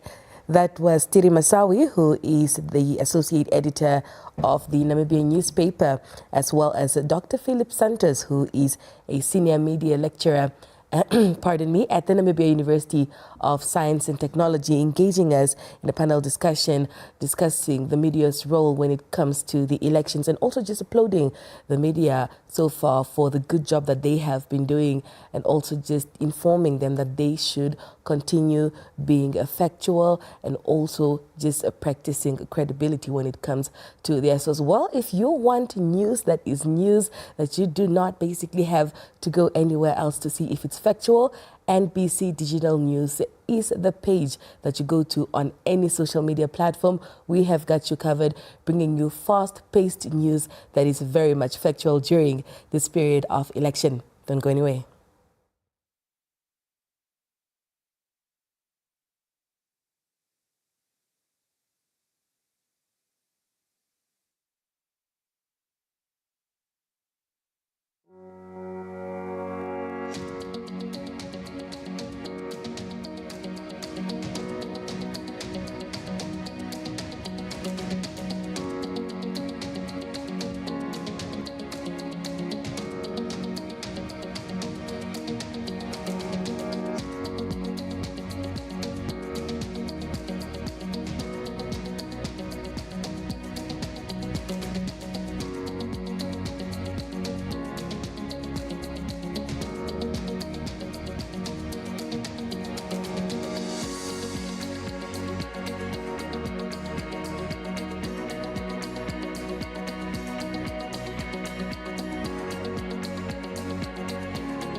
Welcome back. You are still watching the live broadcast that is of Namibia Votes 2024. We'll now be crossing over to our colleagues who are finding themselves in the Oshana region, specifically in Oshakati, and that is John Ikonja. John, good evening, and it's over to you.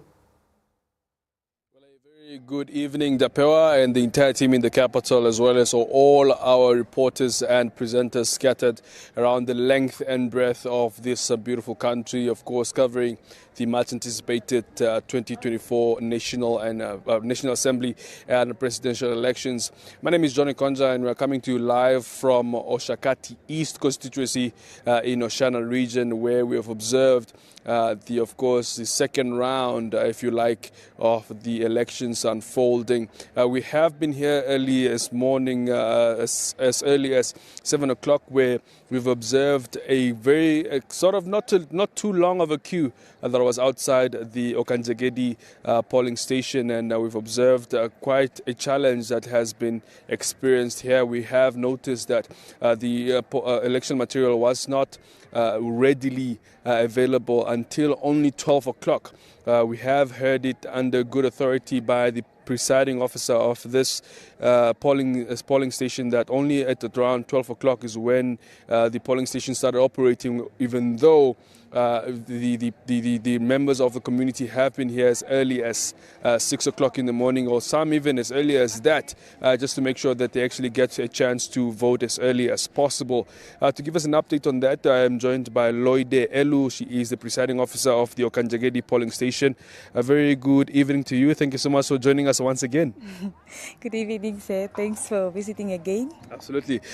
We have been here at as early as 7 o'clock this morning, and also we left at around 9 o'clock, and we noticed that the polling material or the election material is not still available here.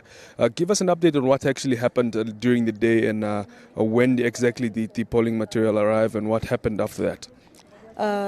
The polling materials, they arrived around 12, and then as soon as they arrived, since 7 o'clock, polling agents, not voters, were here, and then since they arrived,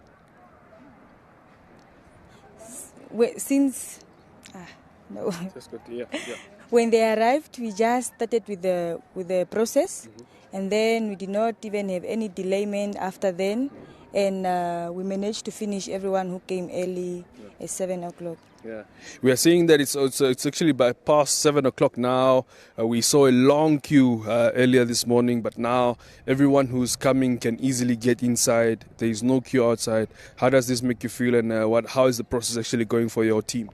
The process is going well, and I'm very much happy with that. And most people are coming out. They are coming. Yeah. Looking to tomorrow, perhaps how are you going to make sure that the challenges that you experienced today are not going to be repeated tomorrow? I don't think if the challenges that we have experienced today, it's going to repeat itself, since the materials are already here and we have everything. So I think the process will just go through. Does this include that you also have enough material for tomorrow? Yes, we do have enough materials for tomorrow. Yeah. All right. Apart from what you experienced here today, talk to us about, the material here. We hear a lot of polling stations in the north especially are experiencing their iPads, overheating and that. Is that also something that you have experienced here at Okanjegedi polling station? Actually, for me, I did not even experience anything. My tablet was functioning very well, and I had enough ballot papers. And even my ballot box was fine. We managed to finish everything, and I didn't need anything on the 27th. You're also working very closely with the police. Did the police, perhaps in your observation, learn anything? Did they experience any challenge? Someone trying to, sabotage or actually trying to, step over the rules that are, of course, set to make sure that they actually enter the polling station without their devices or all the things that they needed to enter? No, the police officers are here to maintain law and order, and then that's what they did. And what I've observed, I did not even observe anyone who came here trying to tamper with the voting materials. Nothing. If you can give us a number, perhaps an example of how many people you think actually turned up today at this polling station in Okanjegede. On the 27th, I think there were around about 800 something, and today there are around 300 who voted already at this polling station. Very well.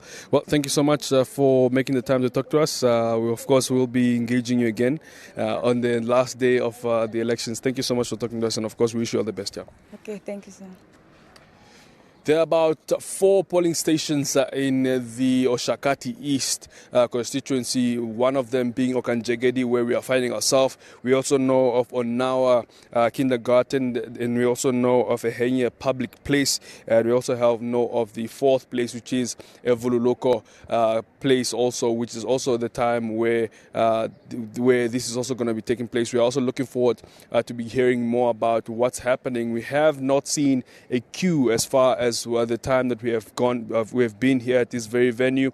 Only earlier in the morning we have seen about close to 10, 20 or close to 30 people that have been in the queue. That's obviously now due to the ECN having delayed to bring the electoral material here at the polling station. Let's now engage some of the voters who have just exited the polling station to actually find out what they feel like or how the process was like for them.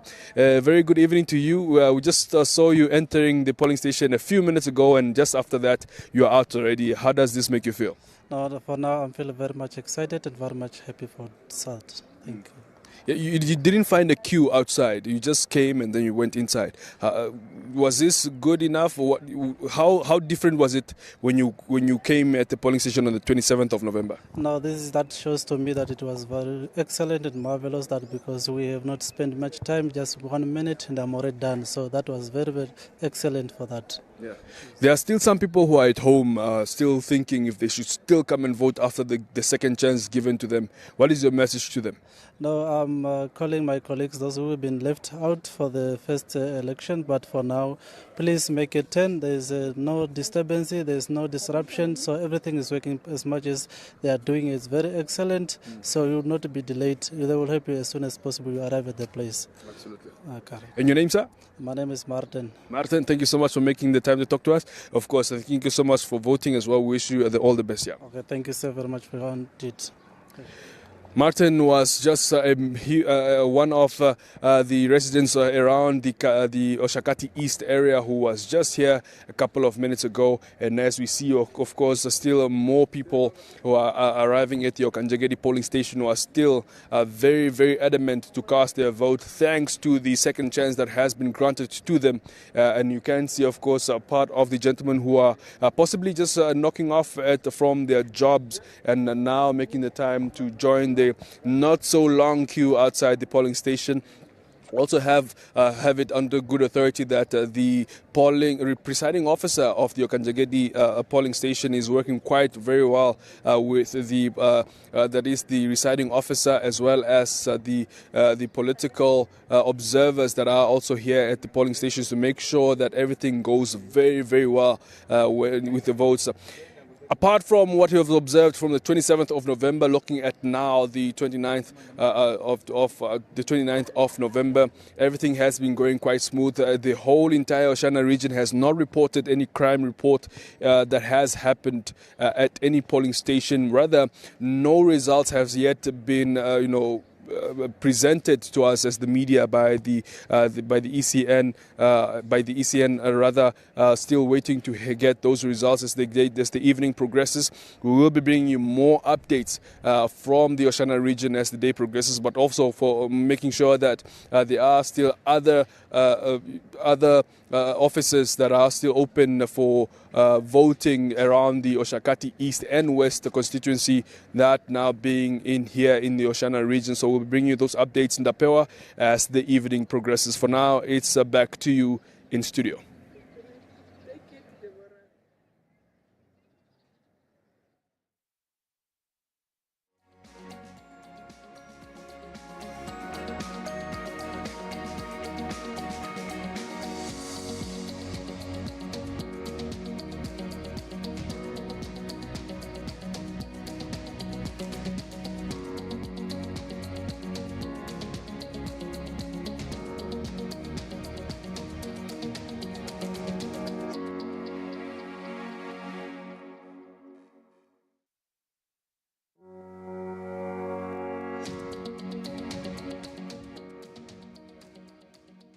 As we continue bringing you everything that has to do with election right here on NBC1, we now cross over to Katima Mulilo, where Ndishishi Hamufungu is on standby. Ndishishi, good evening, and it's over to you. A very good evening to you, Jonas. A very good evening to you in the Pewa. We are still here in the Katima Mulilo town, and of course in the Zambezi region, where we bring you updates from the Zambezi region as it unravels. As you can see, of course, officials are busy with the verification process here at the Zambezi Regional Council's Legislative Hall, which serves as the collation center for the Katima Mulilo urban constituency. Of course, officials are making sure that these votes are valid and that the fact that these votes tally to what was cast and, of course, the number of ballots that have been issued. I'm joined by two people who have been at the very forefront of the electoral process here in the Zambezi region, namely Leslie Simwanza, who's the electoral officer for the Zambezi region, as well as Ms. Clarina Diaz, who is the returning officer for, that is, the Katima Mulilo urban constituency. Ladies and gentlemen, a very good evening to you. Thank you so much for joining us. How are we doing? How are we feeling? Well, as you can see, we are very calm now, since we are about to reach the final stage of the elections. Yeah, so we are fairly almost there and confident that we are going to reach there. Fantastic. Returning officer, Ms. Diaz, responsible for the Katima Mulilo urban constituency. How are you feeling? How are things going? No, I'm happy. Everything is in order. We are reaching there very shortly. Very much indeed. Leslie, you're of course responsible for the Zambezi region. How do you describe the overall electoral process up until this point here? Well, the electoral process has been moving quite fairly and smoothly, and that is particularly due to my regional voter education officers. Yes. It seems they really did a good job in sensitizing the community, educating the communities, so that they know what it entails like to vote. You know what is in it for them when they are voting. So they really did a good job. That's reflected in the high turnout at the poll. So, and also we had the small hiccups, you know, such as the ballot papers, which is nationwide. Yes. Well, for us, we have been very proactive in a sense that we informed our teams to say, once you reach a certain level of ballot papers, so before you run out, inform your returning officer who liaises with other returning officers so that we can go and get ballot papers at the constituency where they have access ballot papers. And so basically that's how we dealt with it. Fantastic. So far as you can see, we are moving quite smoothly. Fantastic. Okay. Ms. Diaz, of course, you have the huge responsibility of the Katima Mulilo urban constituency, quite a big responsibility, 19 polling stations. How do you reflect on the electoral process up until this point here? Anyway, I have 19 polling stations, of which, as we all know, Katima Urban is having over 20-something potential voters, a very big and high number. And I have to make sure that if it is possible, everyone who came to the polling should cast his or her vote, you know, controlling everything and encouraging the potential voters to say we are going to capture them all. No one is going to be returned home, and we made sure that we did that. Yes, currently, as we speak, you know, I'm happy because we went up to mornings. You know, we are trained to say everyone within the voting premises, there is within the area. The police officer should go at the back there. And then we should make sure that everyone who is within the area there, it should be captured, should be given to vote. Yes. We did that. We educated our people. So I was just wondering because, you know, the high turn-up, it was really good. It was really good, especially with the bone freeze. Yes. They were really there for us. So we were happy, you know. I never saw that, you know. Yeah.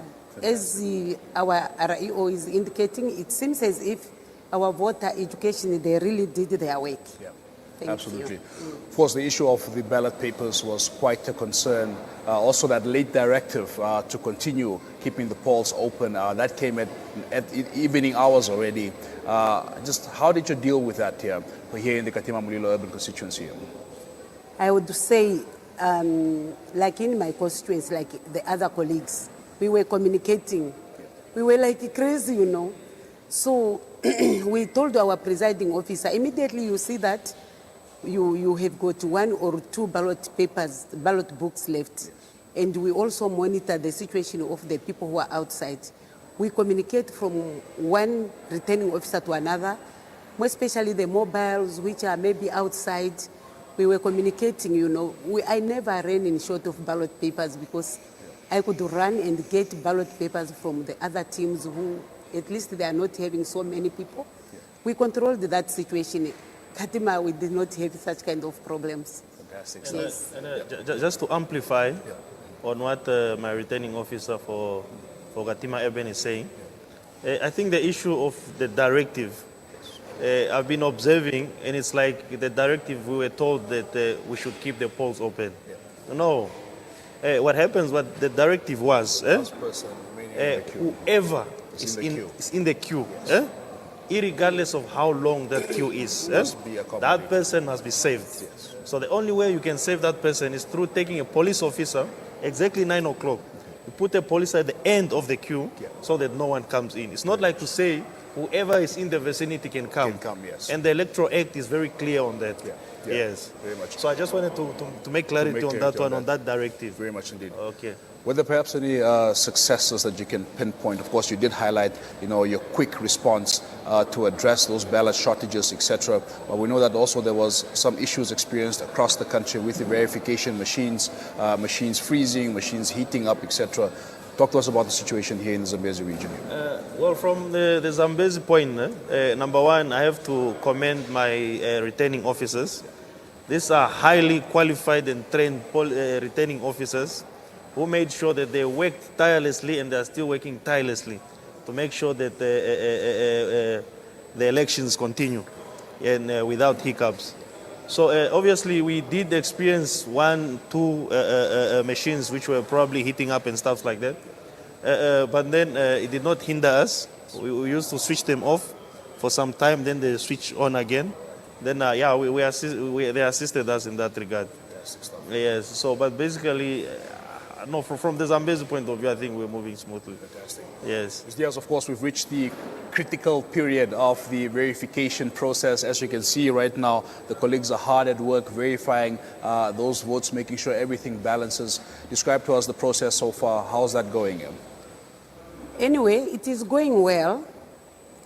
Even though it is, there is a delay a bit, but we are getting there. It's good to get the results done in the right way than rushing with, time closing or whatever. So it's better you verify, with the verifier verifies, the auditor audits, and then also I double check. We are taking our time. We are not just rushing to say we should finish now, we should finish now. At the end of the day, we need to get our region an error-free instead of rushing with time, The RIO advised us it's better we produce what it's not having an error than just rushing because what was happening, if the verifier gets a mistake, we have to return it just there. Immediately the presiding officer needs to go and redo it to be recaptured. That's why it is, it is taking a little bit time. Sometimes it's not about the machine, it's about us getting things right at the end of the day. Because as I speak, we are just left, like in my case, I'm just left with 4, another team 3, 2 teams are done. We are making sure that at least we do the right thing at the end of the day. So I just wanted to advise the public that it's not that maybe we are delaying. We are just trying to make sure that we put things right at the end of the day. Absolutely. Yes, we should do double check, yes. When we send it, we should make sure that where it is going, there is no error. Yes, yes. Are there any challenges that you've encountered in this verification process? We know that, of course, you are uploading as well to the Central Results Center. Have there been any challenges with the verification process, apart from wanting to make sure that everything is perfect? Are there any challenges here? I don't think there is a challenge which can hinder us from not finishing what we are doing. I don't think so. It's only that in the case where we were borrowing the ballot papers, the book, it is having 900 pages.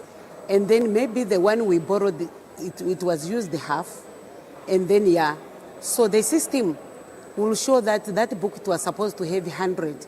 So with that one, our IT, they really worked so hard so that at least it must be rectified. Yes. So everything is well. We don't have anything to complain anyway.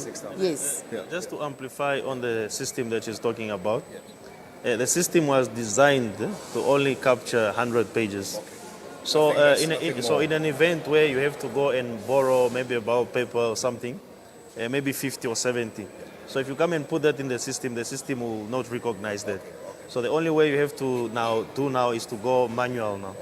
Yes, now where you have to take all the ballot papers, you count and stuff like that. Yes. So that's the only way you can make sure that the results are indeed what they say they are. Absolutely. Okay. Of course, Leslie, we know that the Zambezi region does not form part of the extended polls. None of the constituencies, none of the polling stations form part of the extended polling stations.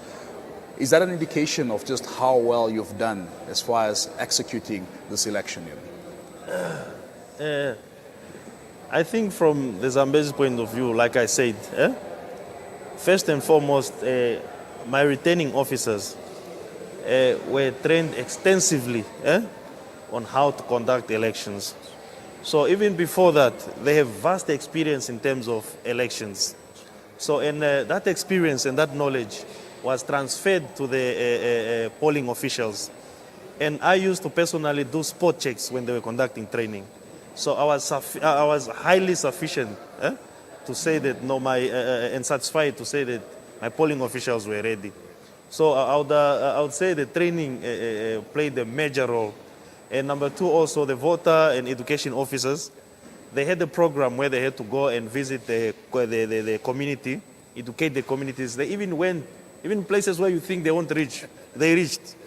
Yeah, so that's why you can see the high turnout of voters. You know, and that turnout is probably why there were issues of ballot papers, because it went beyond our expectation. Yes, if you check and compare with the previous elections and this election, you see that now we escalated. And that's also due to the fact that if you are coming from Windhoek, like MBC, for example, you have to come and vote here. So you are adding on the pressure, you see. But fortunately, my team was super capable. Yeah. That's why Zambezi is not having issues. Very much indeed. Yes, but we do have an incident where, you know, now other, let me say, political parties, a few individuals who are now complaining to say other regions now have been given this opportunity. Why are we not going in? That is my next question. There is that feeling around, exactly. You know, to say that. So, but our response to those people who are complaining and stuff like that, the Electoral Act is quite clear. It's saying the polls open at 7 o'clock and close at 9 o'clock. And when we were educating the public, we were re-emphasizing that. And as elections were continuing on polling day, I personally was engaging with the media to say, spreading the word to say, we want people to come at the poll in numbers.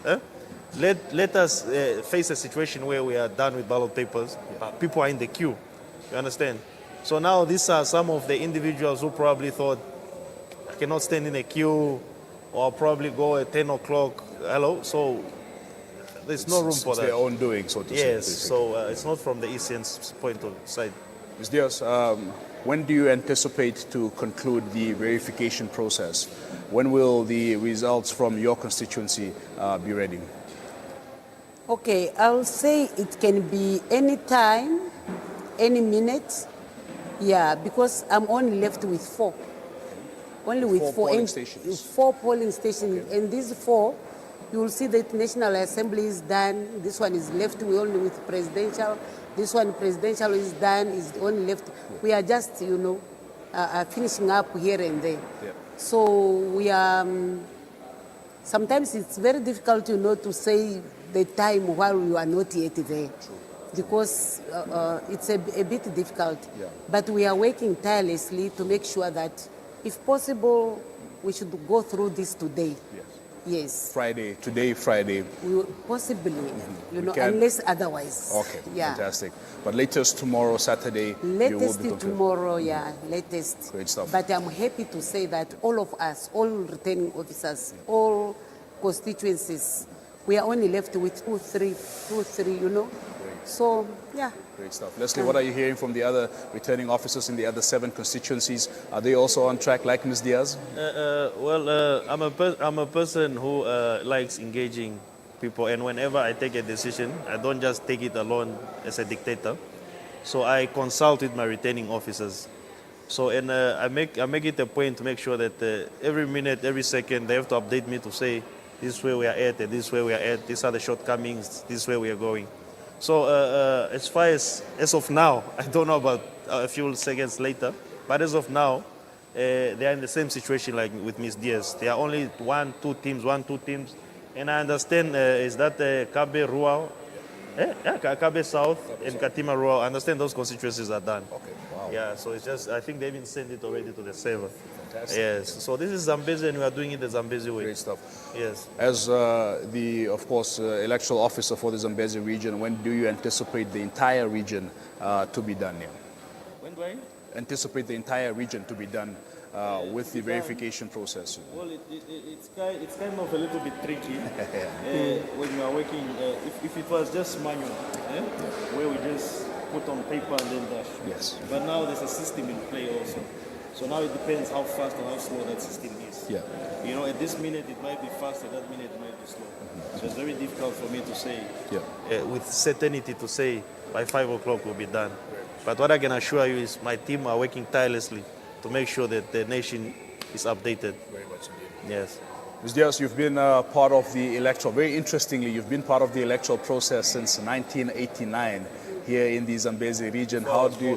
Before you were born even, Leslie, how do you, of course, compare these elections to the previous 7 elections that Namibia has held here?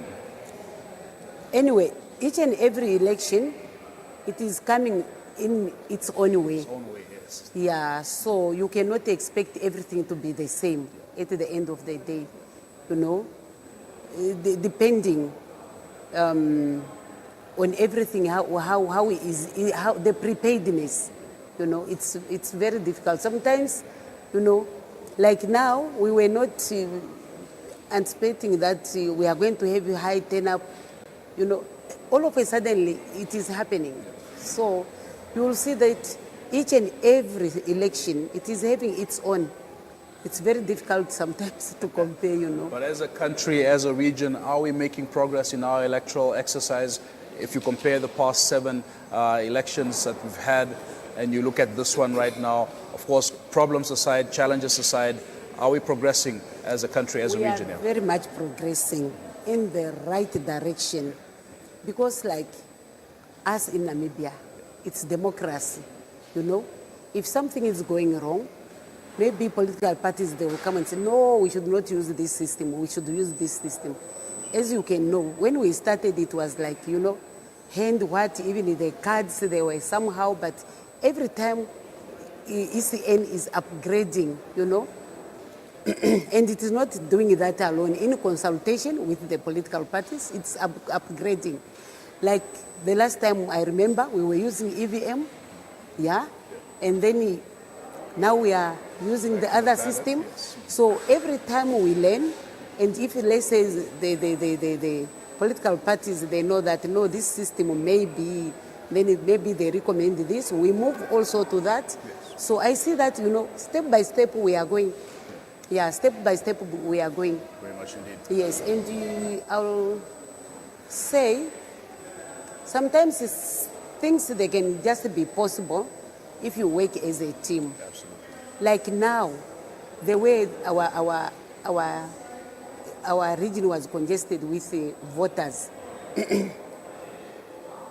Our REO, you know, he was there on us and to make sure. And mind you, after our training, we got some other extra 3 trainings. Yes, you know, just to make sure. Yes. He said that, no, we should do this training, even including our presiding officers. Yeah. Fantastic. So you will see that things are changing, you know. Sometimes you cannot live in the past. If you know that 2012 election, this happened, and then it mustn't repeat itself for the following year. And this is what we see, what is happening in ECN. You know, this is what we are observing.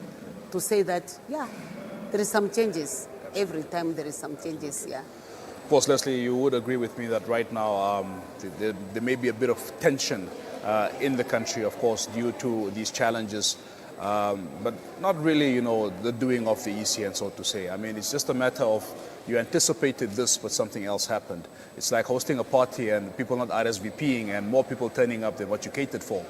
But if you could perhaps give a word of advice to the people of the Zambezi region, to the people of Namibia, as far as, you know, practicing patience, practicing tolerance, and just really being patriots of this country while we go through this troublesome period here. Let me use Zambezi as an example. The reason why you probably don't see a lot of chaos, a lot of tension happening, is we've been engaging all our key stakeholders, particularly all the political parties, at every step, even the ballot papers that we are talking about. You don't just jump and say, now we are going to collect a ballot paper. You call them, then you are like, no, colleagues, as you can see, the paper is now about to run out. So the plan that we had in mind was A, B, C, D. So can we go ahead, or do you have anything, maybe a better suggestion than this? Yeah. So then some will come up and say, but why can we not do A, B, C, D? So we were working as a team, not only as ECN, but the political parties and ECN officials as well. And also I have to, I cannot live without commending my favorite commissioner, Commissioner Nehemiah. Seriously, that man has been at the background, he's been doing his job. You can call him any time of the night, any time of the day. Now we need the police officer to escort us to this and this and this, the political party, and he will release them within some few seconds. And once in a while he will call, how is the safety? Is everything okay? Is everything in order? Yeah, so I think that played a role also in us eliminating the tension. Very much fantastic. Yes. Ms. Diaz, what do you have to say to the people of the Katima Mulilo urban constituency? Just perhaps a word of gratitude as well, as far as their conduct and as far as, you know, them making sure that they exercise their democratic right here. Thank you so much. I would like to say the people for Katima Mulilo Urban, I will thank them so much because we cooperated. Even the political parties, we cooperated for us not to have any problem, not even a fight, not even, you know, everything was just going smoothly. And it was not just for Katima Urban, because as we told you, we are in consultation with others, just to know how is it going and all that. No, everything just went smoothly, you know. As the RIO is indicating, consultation, it is very, very important. Yeah, so at the end of the day, no one can make for you a story. Because political parties, party agents, I've been telling them even when I was visiting teams, I was telling, you know, you were after me and following me, what. Yeah. I was telling them that if anything goes wrong on this polling point, it's not only for ECN officials, even you, political parties, you are going to be held accountable. Exactly. Because you are here, you took an oath, you know, so you signed that everything what is going to happen here, you are also going to be part and parcel of that. I told them, you are the eyes and ears of your party, so make sure we are doing the right thing. Not that you come out here, you start telling things which you did not see. No. Whatever what is going to take part here, you are also going to be part of that. Absolutely. And if I go there and I get that there is a mistake somewhere, I don't just talk to the ECN officials. I'll also start with the political party. I say, have you seen this? No, but there's no but. That's why you are here. We don't want any mistake here. So we make sure everything should go well. So I will really thank the people in the political parties in Zambesi, particularly in Katima Mulilo Eben. Anyway, I will thank them so much because I was very happy. You know, even if the polling stations, they were overcrowded, when you will come and talk to them, sometimes they want even to fight to enter in the line. Everyone is eager, I want to vote, I want to vote. Yes. When I will come and talk, no, let's do this, let us be in the line, let us do this, they will cooperate, which is really good. I was just wondering the spirit which was there. Yeah, so I will thank them so much for that. Because anyway, under eighth, no one is 100%, you know, but we managed it. Not only us as ECN, but with the people of Zambesi, the people of Katima Mulilo Aben, political parties in the region. We thank them so very, very much. Absolutely. Yes. Absolutely. They must continue that good spirit. Absolutely. Yes. Leslie, you have the final word. Any message from your end? Any word of encouragement to the staff?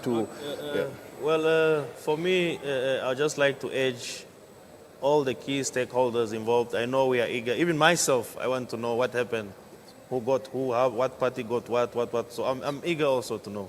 So let us just be patient. Let us continue how we've been doing. And allow my officials to do what they were trained to do, you know, so the results are going to come out. Thank you so much for being with us. Thank you for your time and all the best with the work that you're doing. Thank you once more. Okay, thank you.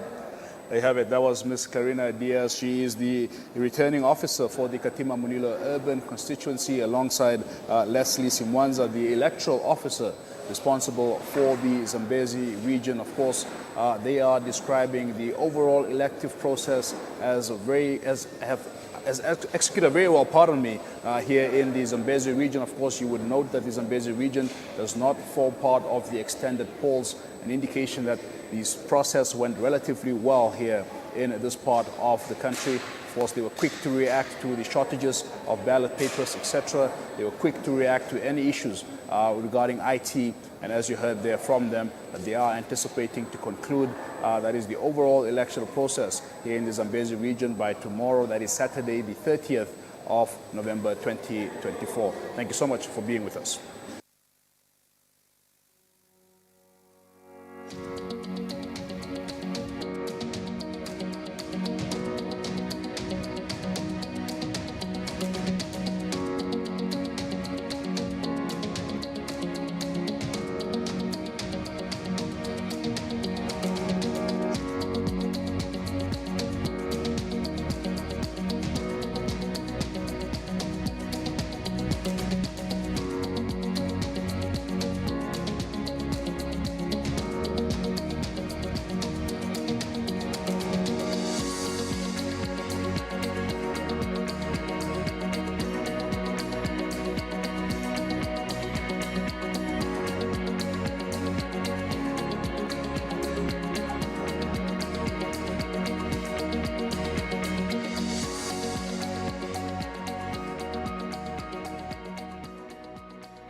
Welcome back. You're still watching the special broadcast of Namibia Votes 2024. We now head over to our colleagues who are finding themselves in Khobabas. Leslie, good evening, and it's over to you.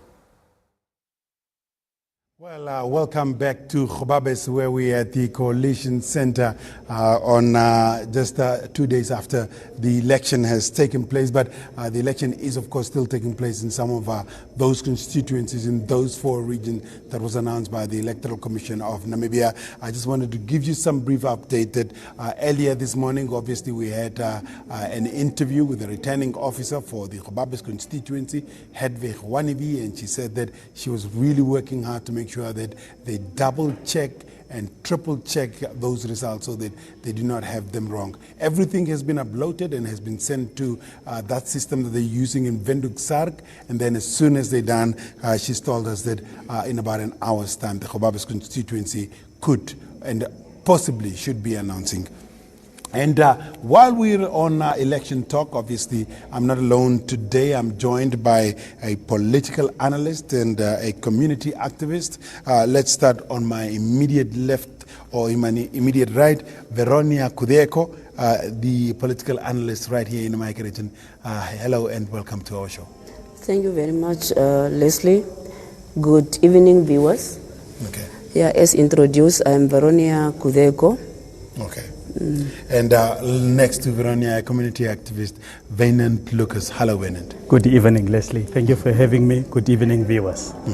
Let's start there with the post-election assessment. What have you discovered? What were the highlights, the story that you would want to tell to kids 10 years from now? And what are those that you would like to be thrown under the rugs?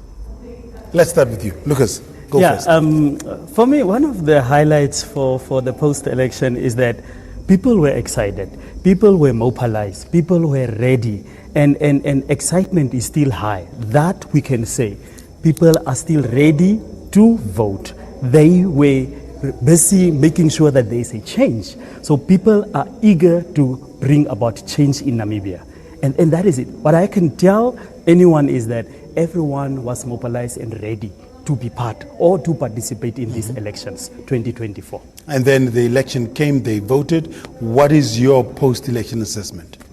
I think my post-election assessment is that as much as they were highly encouraged or motivated to vote, they have been failed. The community has been failed. Why do you say so? Because not everyone has voted. They have been lining up till the last minute. Previous elections, obviously, you would see that as time goes, the lines were getting empty. But this election, till last minute, people were there. At some polling stations, people were shown away because running out of ballot papers. So that's why I'm saying that as much as they were excited to participate, they were disappointed by the system. Okay. Veronia, your thoughts? The same thoughts as he has alluded. Young people, the elderly, they were queuing up. As he has alluded, at some polling station, indeed, everywhere in Namibia, shortage of ballot papers. So one will refer it back to the poor administration of the Electoral Commission. You know that, you are sitting with the statistics that 47,000 people plus registered for the election in Omaheke region. So what you're supposed to do is to have, because Namibia, election like this become one constituency.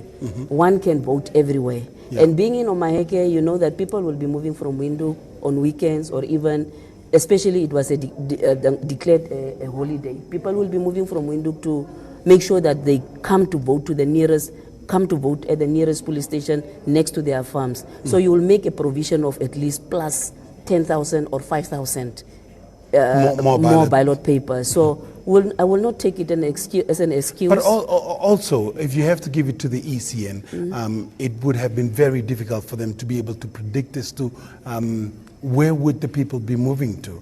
Hence, that problem, that is why it happened. What could they have done to make it better so that that problem could be averted?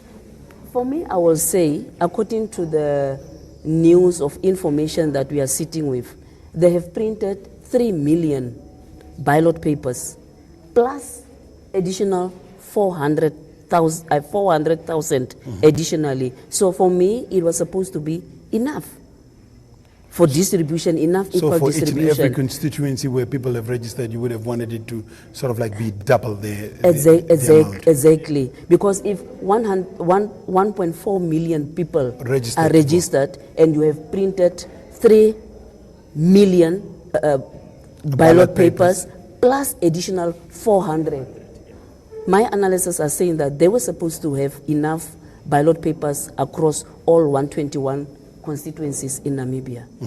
And then we obviously, that unfortunate incident happened, and it was not just in Omaheke. We know that as far as close by as the Kalahari constituency at the Nosopville, they also ran out of ballot papers, and as far as Oshombinde, obviously in Windhoek, Kaps Farm, Newdam, and you name it. those places were really struggling to be able to get the ballot papers. But then the ECN took a decision that some pockets of the country did not get enough ballot papers on time, and now they would be voting for the Friday, which is today, and Saturday. My question, what did you think of the decision by the ECN? Leslie, obviously for me, it's a wrong decision. Unfair decision, a decision that does not cater for the Namibian people, because this decision has been taken overnight. It has been taken today, and then tomorrow morning people should start voting. In the same time, us in Omaheke region did not even know, most of the youth did not even know where they should go to vote or whether they are voting or else not. So it's a selfish decision that has been taken by the leadership. And then I used to say that this election is putting the leadership under test so that we can see as Namibians, do we really have leadership? There is leadership test on stake, if we can say it straightforward. I really want to throw a quote by Theodore Roosevelt in 1910. He had a famous speech called "The Man in the Arena." If you were in the boots of the ECN, what decision would you have taken so that you do not sound that it was the wrong one? What could have been the correct decision? For me, as Wynand being in charge of ECN, I would have declared the election nullified. Okay. And then prepare Namibia at least for whole December to put the whole administration of my organization or commission under control so that we can vote in January. And everyone participates at the same time. Also taking into account that of the experience I had of voting only for one day, I would have at least say, let's vote for 3 to 4 days consecutively so that we can have our results on the 5th day. That's what I would have done if I had been the one. Veronia, your thoughts on that decision? I think, as he has said, it's a very unfair decision to the point that it was taken overnight. Not all political parties of all stakeholders was ready or they could have been ready. We are hearing that one political party is transporting people from one station, from one region, one village, one town to the proclaimed areas where the elections are voting is taking place currently. So that is the unfairness that you're talking about. The political parties that has got the financial muscle to be able to do that can do that. Exactly. And how about the other political parties? Do they have the financial means, the human resource even for that matter? Because we have political agents, you have to staff them with equipments like their foods, transport, it's at stake. But then if one political party if the decision that ECN as announced by the president that overnight that the elections of the voting will be taking place, it was totally unfair for the rest of the political parties. So I've read somewhere in the Local Authority Act that it should be at least 15 days before I hear the what election. you're saying, but also if you were caught in this tight corner, what decision would you have taken? Because what you want to do is that you want to make sure that you get over with the election so that there's no a ruler that stays in power longer than they should be. I will obviously, as he has said, declare it null and void and reassemble again according to the provisions in the Electoral Act that all stakeholders should come together and decide and see what were our challenges. You will do obviously a SWOT analysis to prepare you for the next election and communicate based. Do you think that the 1 month that you're talking about would have been enough? Because remember, the ECN was given 4 years to be able to prepare for it. And if you ask for the 1 month, would that be enough? It would not be enough, but still, because of we are in the excitement of the activity, they could have made it because we learn from mistakes. So I think being in the preparation for this for 4 years and giving them 1 month, it would have been enough to really put all the resources together, making sure that things are not falling apart. Okay, good. Those are the views of Lucas and Vainand Lucas and Veronia Kudeko. Not Veronica, Veronia Kudeko. Now let's quickly take this instead, where we spoke to some of those disgruntled voters. Some of them managed to vote, others could not vote. They have traveled far and wide, and all they want is that they want to put their cross in a box and let their voice heard. Let's take a listen.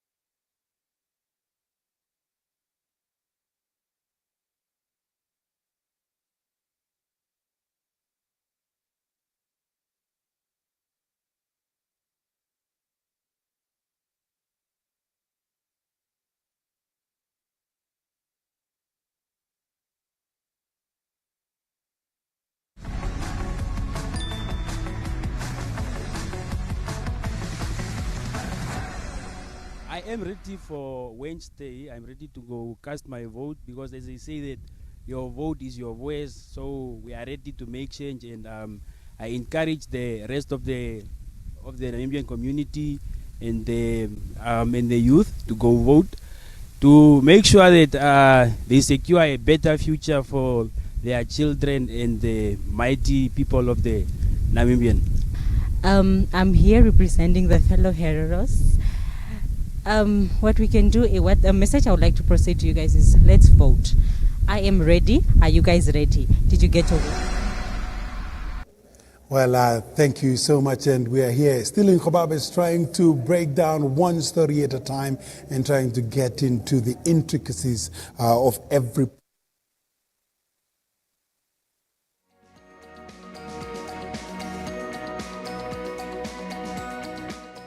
That insert, we will just quickly prepare it for you guys. Just wanted us to go on to another point as well. One of the lawyers today have stepped up forward and said that the president proclamation of the extension of that day has been unlawful, and also that is coupled with the decision by the ECN to be able to let some pockets of the country continue the voting. My question is that, is it irregularities or was it thinking out of the box? Because I know that there's an act that you're talking about, but there's also a vision that has to be completed here. Veronia, you can go first. I would say it was thinking out of the box, probably through to desperation, without thinking about the Namibians, and there is provision in the act that could have guided them, and if they really, or if the leadership really thought about the broader Namibia, such a decision totally was totally uncalled for. So you really don't think that this decision should have been taken, and for as far as the two of you are concerned, by that point the election should have just been halted? Exactly, yes. For me, the election was supposed to be halted because it was a decision taken with emotions. Okay.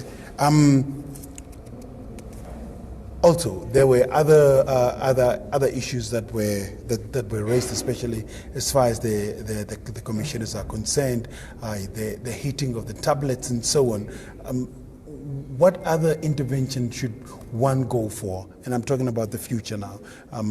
How best should we go about our voting processes so that we can avoid getting into this mud?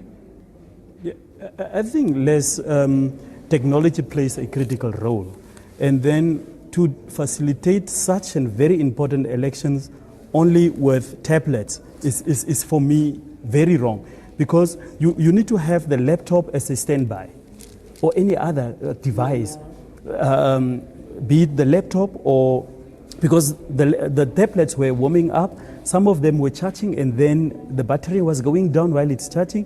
The weather conditions outside there was not favorable.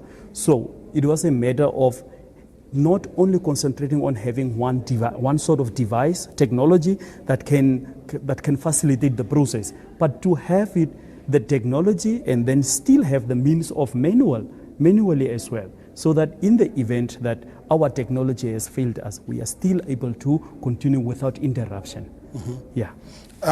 Now the decision has been made. We are only analyzing those decisions that has been made. But from what you were saying, and also from the insight that we will be having in a short while, is that the people are saying that they would like to get a chance to continue voting for those that have not gotten a chance to vote. Is it too late for the ECN to reverse on that decision and allow the rest of Namibia to be able to vote for those that did not vote?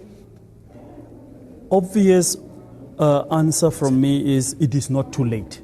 If ECN and any leader in this country cares about this country, the decision can be reversed. And we as Namibians are still ready to vote because we are able to vote.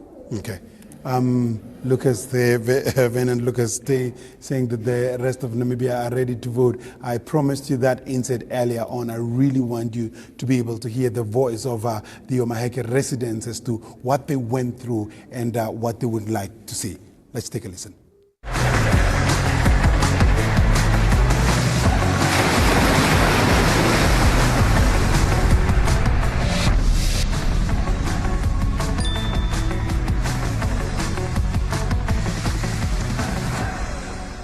What I actually experienced during the voting, the process started very, very slow.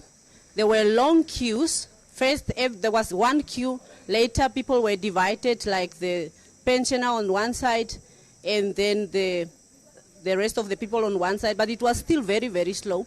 And the long queue made people also to run around to look for maybe where can I get, which polling station is shorter, or people were calling around and so on. So people were, some of them were working from one queue to another, one polling station to another polling station. And the others were also, because of shortage of ballot paper, caused a lot of frustrations. And some of the people even went to the extent of traveling to places like Kunihas from Gobabes, and to go and vote there. I talked to one of the members, especially from town.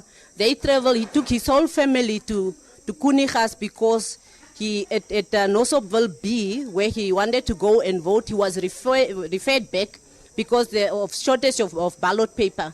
And in the especially in Epako, Light of the Children, a lot of the young people came later on because the old people were in front, and they gave that chance to the old people to cast their votes. But the time when they came, it was close to 9 o'clock. So the whole frustration, and they were also referred back because they couldn't vote. It was 9 o'clock already. That is actually one of the things. And at the hospital, for instance, some of the patients could also not vote because some of them forgot their voters' cards at home, and some of the health workers also couldn't vote because they have to attend to their patients. That is, that is actually one of the frustrations in Omaheke. Yeah, definitely. I believe Omaheke need to be given another opportunity, really, because of we have the same problems. We really have the same problems, especially when you look at the young people. Young people normally. Not because they were reluctant to come early, but because they wanted to give the opportunity to the old people. And at the end of the day, they couldn't cast exercise their rights because it was now late. And the thing of ballot paper also being either there were lack of ballot papers. That time frame, when the ballot paper maybe arrives, some people left already. And by the time they came back, it was already 9 o'clock. And I know of a polling station that couldn't go on beyond 9 o'clock. They were referred back. So I believe we really also need to be accorded another opportunity, just like any other region.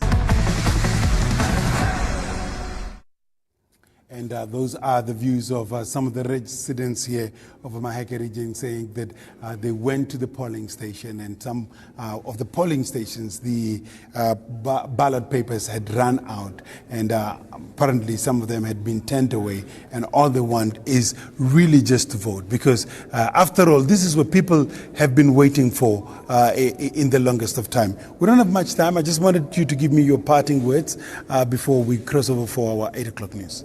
So for me, it's like this is time for Namibia to do what they were waiting for to do.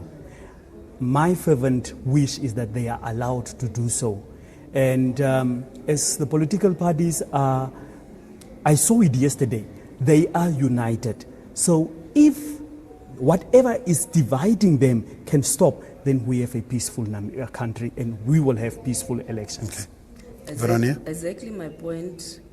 All what the Namibians want is that to exercise their rights, to get democracy, a fair democracy, and to make sure that the governance of the government of the day is really doing what is owed to them as citizens of this country. Okay. Yes. All right. So those are the views of the analysts that I have here, and also you've heard the views of the residents and the voters in the Maheke region. We will obviously be hoping to get the result from the Gobabes constituency, hopefully before midnight today, and we will be relaying those information to you as and when they have been confirmed. And I think it's about time now to cross over for our 8 o'clock news, who are on standby in Windhoek.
and beyond. But first things first, we begin with a look at the headlines.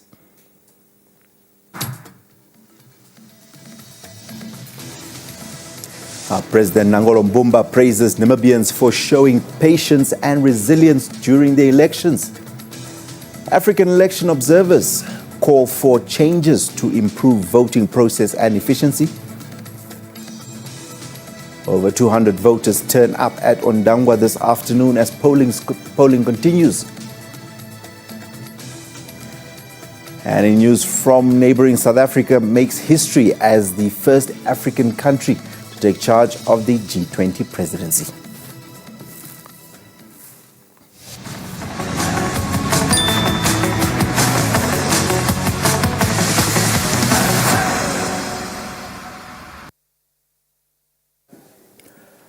President Nangolo Mbumba has praised Namibians for their patience and calm during the elections. Now, this comes as he approved an extension of the voting period at certain polling stations following a recommendation from the Electoral Commission of Namibia. From the presidency, says President Mbumba, has therefore amended Proclamation number 28 of 26 September 2024 by extending the period for the election. Now, this means that voting would take place until the 30th of November at 9 p.m., subject to Section 93(3) of that Act. Now, the presidency says President Mbumba is committed to upholding the country's constitution, including the right of every citizen who has reached the age of 18 years to vote.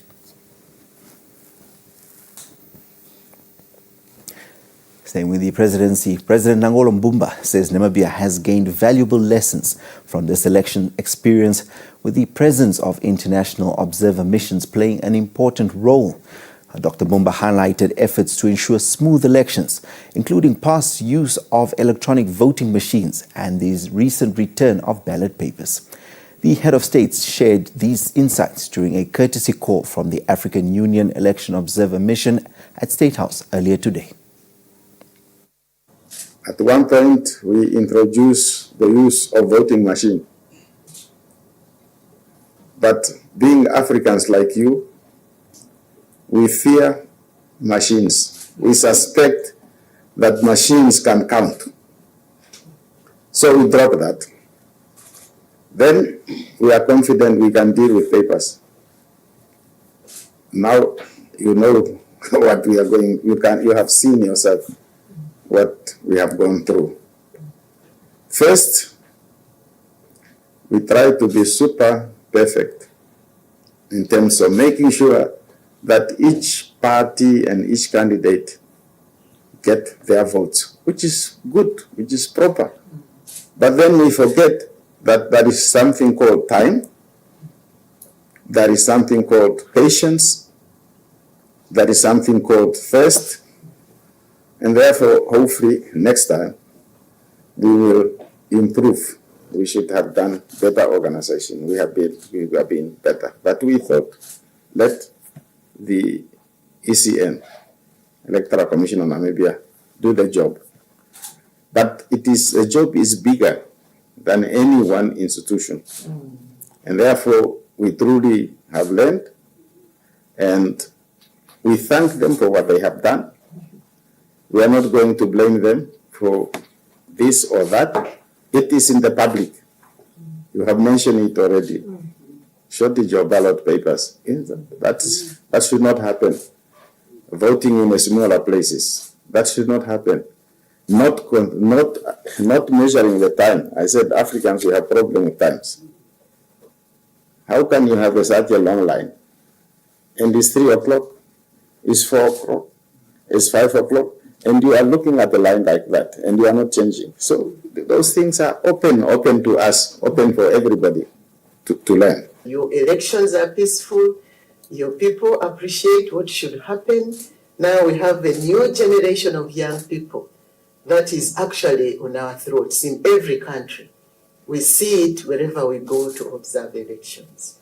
And this is where we, the elders in the political process, have to come together and have a common understanding of how to really, can I say, program our people in a way that is good for them and gives them the way to compete for Africa with the other continents in the world. The SADC, African Union and African Centre for Governance have praised the Electoral Commission of Namibia for ensuring peaceful elections and making efforts to include inmates and citizens abroad in the voting process. However, during the release of their preliminary findings today, the mission highlighted several areas where improvements are needed. Despite the praise, logistical challenges such as ballot shortages, long queues and delays caused by malfunctioning electronic voter verification machines were identified as having interfered with the smooth running of the process. The African Observer Mission further raised accessibility issues for elderly and disabled voters and inconsistent voting procedures as some of the concerns raised. The question of allowing voters to cast ballots at any polling station, according to the observers, caused logistical bottlenecks, leading to election material shortages. The public statement and the press release issued by ECN on the 27th of November 2024 was not clearly understood by presiding officers, according to our observation. The mission was not able to make conclusive observations in relation to counting and results management processes. The need to enact legislation that specifically outlines the reasonable time frame for results announcement and not to leave the matter to the discretion of the ECN. Delays at some polling stations they attributed to staff inefficiency and technical failures, further frustrating the voters with extreme heat conditions exacerbating the situation. Recommendations included increasing polling stations and booths, restricting voters to designated locations or their constituencies, and implementing a crisis management framework. The polling officials had no idea how many people were going to vote from any polling station. And as a surgeon, I must say, I tell you, cut here, that's where you cut. Otherwise, you will pull out the heart instead of the kidney. Limit the number of voters per polling station through considering the use of a polling station segmented voters register. This was not done, and there they get 0. Consider introducing the voter verifiable paper audit trail component to the electronic voter machines with the aim of improving transparency and building trust in the voting process. A lot of work was done on this, and apart from failures of technology, I think the ECN did its best. They were failed by technology. With voting extended to November 30, the mission urged Namibians to remain peaceful and patient as results are awaited. A final report with detailed recommendations will be released within 30 days to support future electoral improvements. By 5 o'clock this afternoon, over 200 eligible voters had cast their ballots at the Danger Shpala sports field in the Oshana Ndangwa urban constituency. ECN's electoral officer for Oshana, Amon Oiva said the voting process is progressing well in his region. However, polling stations did not open on time due to late arrival of sensitive materials from Windhoek. There were hiccups in the morning, actually. We couldn't start at 7 o'clock for obvious reasons because we had to receive the ballot papers from Windhoek and the ballot boxes, everything that we lacked from the initial election. We had to receive them today. We started a little bit late, but then the turn-up was good in the morning. Most of the people have casted their ballots already at all our centers. They're not really that busy anymore, except in Oshakati East, where we have a little bit longer queues and a lot of people that's still coming up. He further says there was a low turnout in Okachali constituency at all 7 polling stations. At around 5 o'clock this afternoon, only 66 people had voted. For Okachali, actually what happened is up to now by 1700 hours, we only registered close to 70 people. So, but we hope that it's quite very hot now, but as the sun goes, We hope many people will come out, but generally we don't also really expect such a big number to come out of Okachari because many people have already voted. And looking at our statistics from the general registration of voters, we didn't have so many numbers out of Okachari, but because we want to accord everybody else an opportunity to exercise their democratic right so that they vote. So we just extended that opportunity for everybody in Okachari. We caught up with some voters who came all the way from Enana to vote. I feel relieved because I was feeling, why will I not vote as a Namibian child? Now I'm so happy. Imagine from Nana to Ondangwa to come and vote. And I'm also disappointed because they did not put anything for us to vote in Enana, so we have to use. But we are so lucky they sent petrol for us so that we can come and vote here.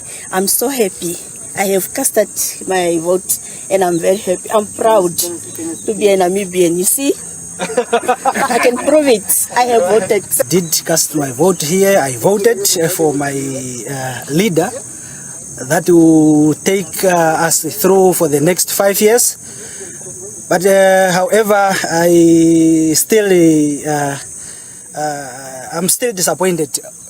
Ohangwena is a big region. We do not have a center where people have to vote for these extensions that is given to other places like we came now to Danger Ashpala here. So I'm very happy that I have voted. So the very day that I was left out, I did not sleep because I was told the ballot paper will be transported from Enana to where I was residing by then, Otunganga. However, we were waiting there until midnight. There was nothing that happened, and then we were left out. Then now, this comes. Bravo to the president who have given us this second chance. I'm very happy to cast my vote because when I received that news that the ballot paper is finished, I was very, very angry. So I'm like expressing my democracy. And this is only the chance to express your democracy. And you feel, when you cast your vote, you feel that the leader who is leading you, you also take part in put that leader on that chair. So therefore, we are happy that we are given this opportunity to vote, and we are just call everyone who probably left behind so that they can look for this special polling station so that they can also cast their vote. Tonatenia Imbodi, NBC News, Oshana. Well, staying up north, the extension of voting in the Oshakati East constituency was welcomed by hundreds of voters who were turned away after polling stations had closed at 9 o'clock on Wednesday evening. Reporter Idipo Nangolo brings us the latest from Oshakati. We are at Henye polling station. It's one of those that have been identified by the ECN to redo the voting. I'm here with the presiding officer, and we wanted to know what was the reason why is this polling station redoing the voting. On the 27th November, we only got 2 ballot boxes, and when we start with our votings, those 2 ballot boxes became full, and when people can no more vote, a lot of people go home without casting their votes. That's why now we are redoing our votings. We are now at Onawa Kindergarten polling station. I'm here with the presiding officer. The reason why it was among those the polling station that need to redo the voting is actually that it was full here and we sent around about 300 people home. The thing is that the ballot box were occupied, and if we let in people, they don't have any option to cast in their vote because there was no space. It was quite a huge number of people that didn't vote and show up here, but then we managed to finish them up. As you can see that now anyone that is coming from outside is just going straight in the venue. We are at Vululuko polling station. It's one of the 4 in the Oshakati constituency that had their voting extended on Friday today and tomorrow. The presiding officer is actually not there at this point in time. He went to collect some more ballot papers. On Wednesday, they had to close the gate at 9 o'clock, but there was about 400 people outside on the gate, and that's why perhaps they were given the second chance to exercise their voting right at this polling station. Meanwhile, in the capital, Windhoek, the extension of the presidential and National Assembly voting process saw eligible voters lining up at Namib, the only designated polling station in the Thomas region. The polling station opened at 7 this morning and will close at 9 p.m. and the same will happen tomorrow for people to cast their votes. Namib is currently the only polling station for the Commerce region where those who could not vote on Wednesday can now exercise their right to vote. The presiding officer has not specified how many ballot books they have received. However, he is confident that the process will run smoothly over the next 2 days. We're going to be allowing people to cast their votes till tomorrow. So we'll actually, depending on the amount of people that come here or the outcome, would actually be going into the next day. So whoever is found at the venue will actually be giving everyone a chance to vote. This is what some of the registered voters had to say to the NBC.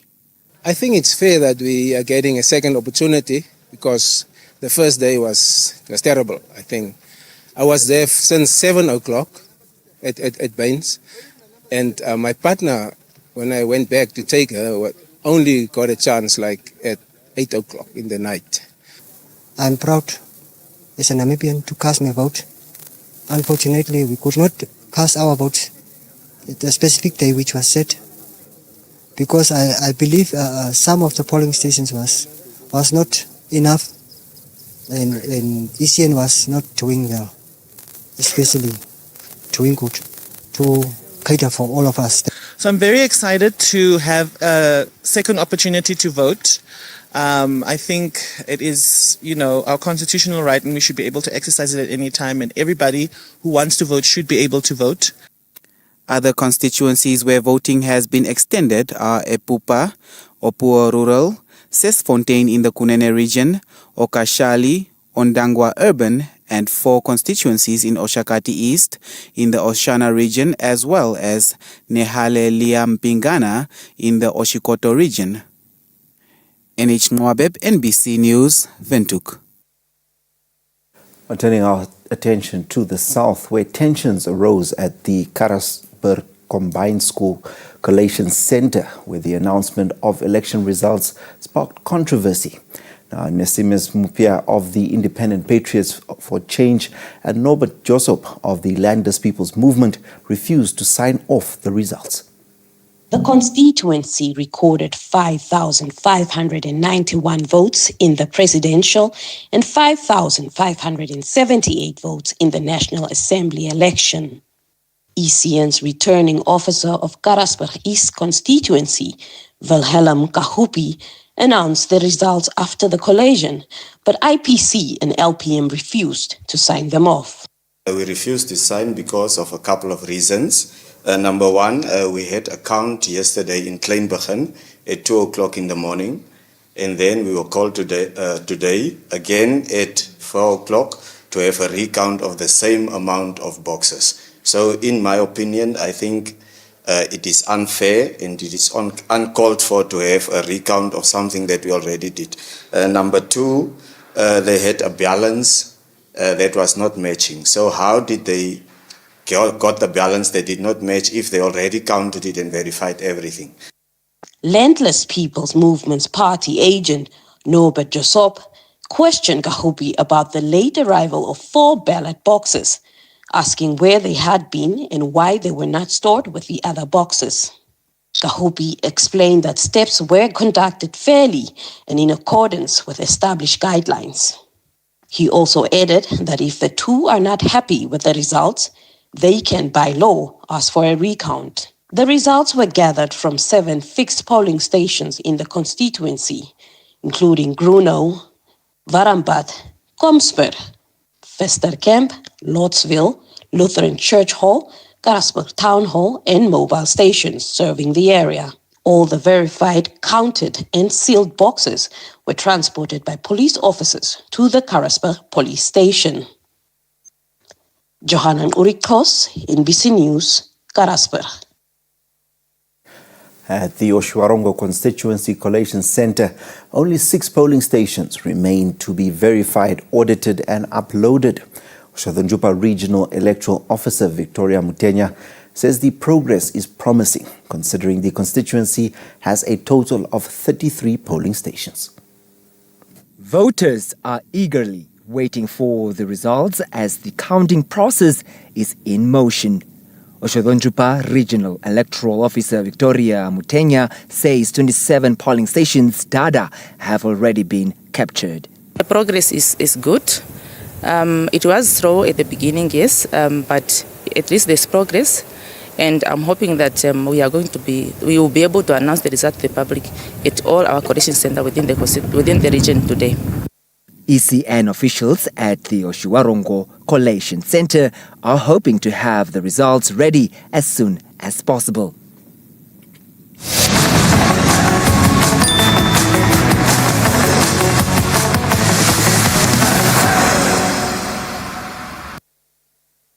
Well, if you've just tuned in, you're watching NBC News. Stay with us. We'll be right back.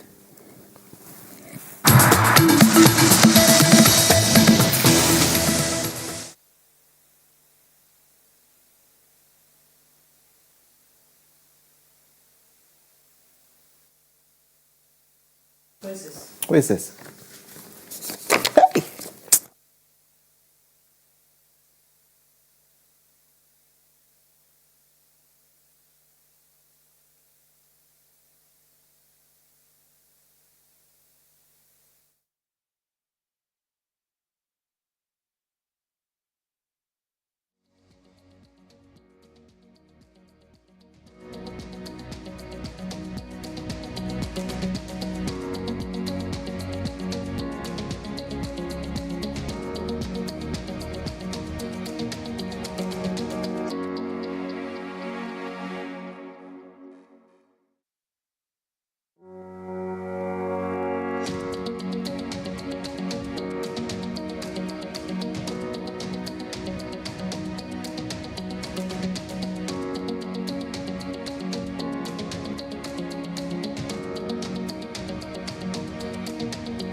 To be scheduled.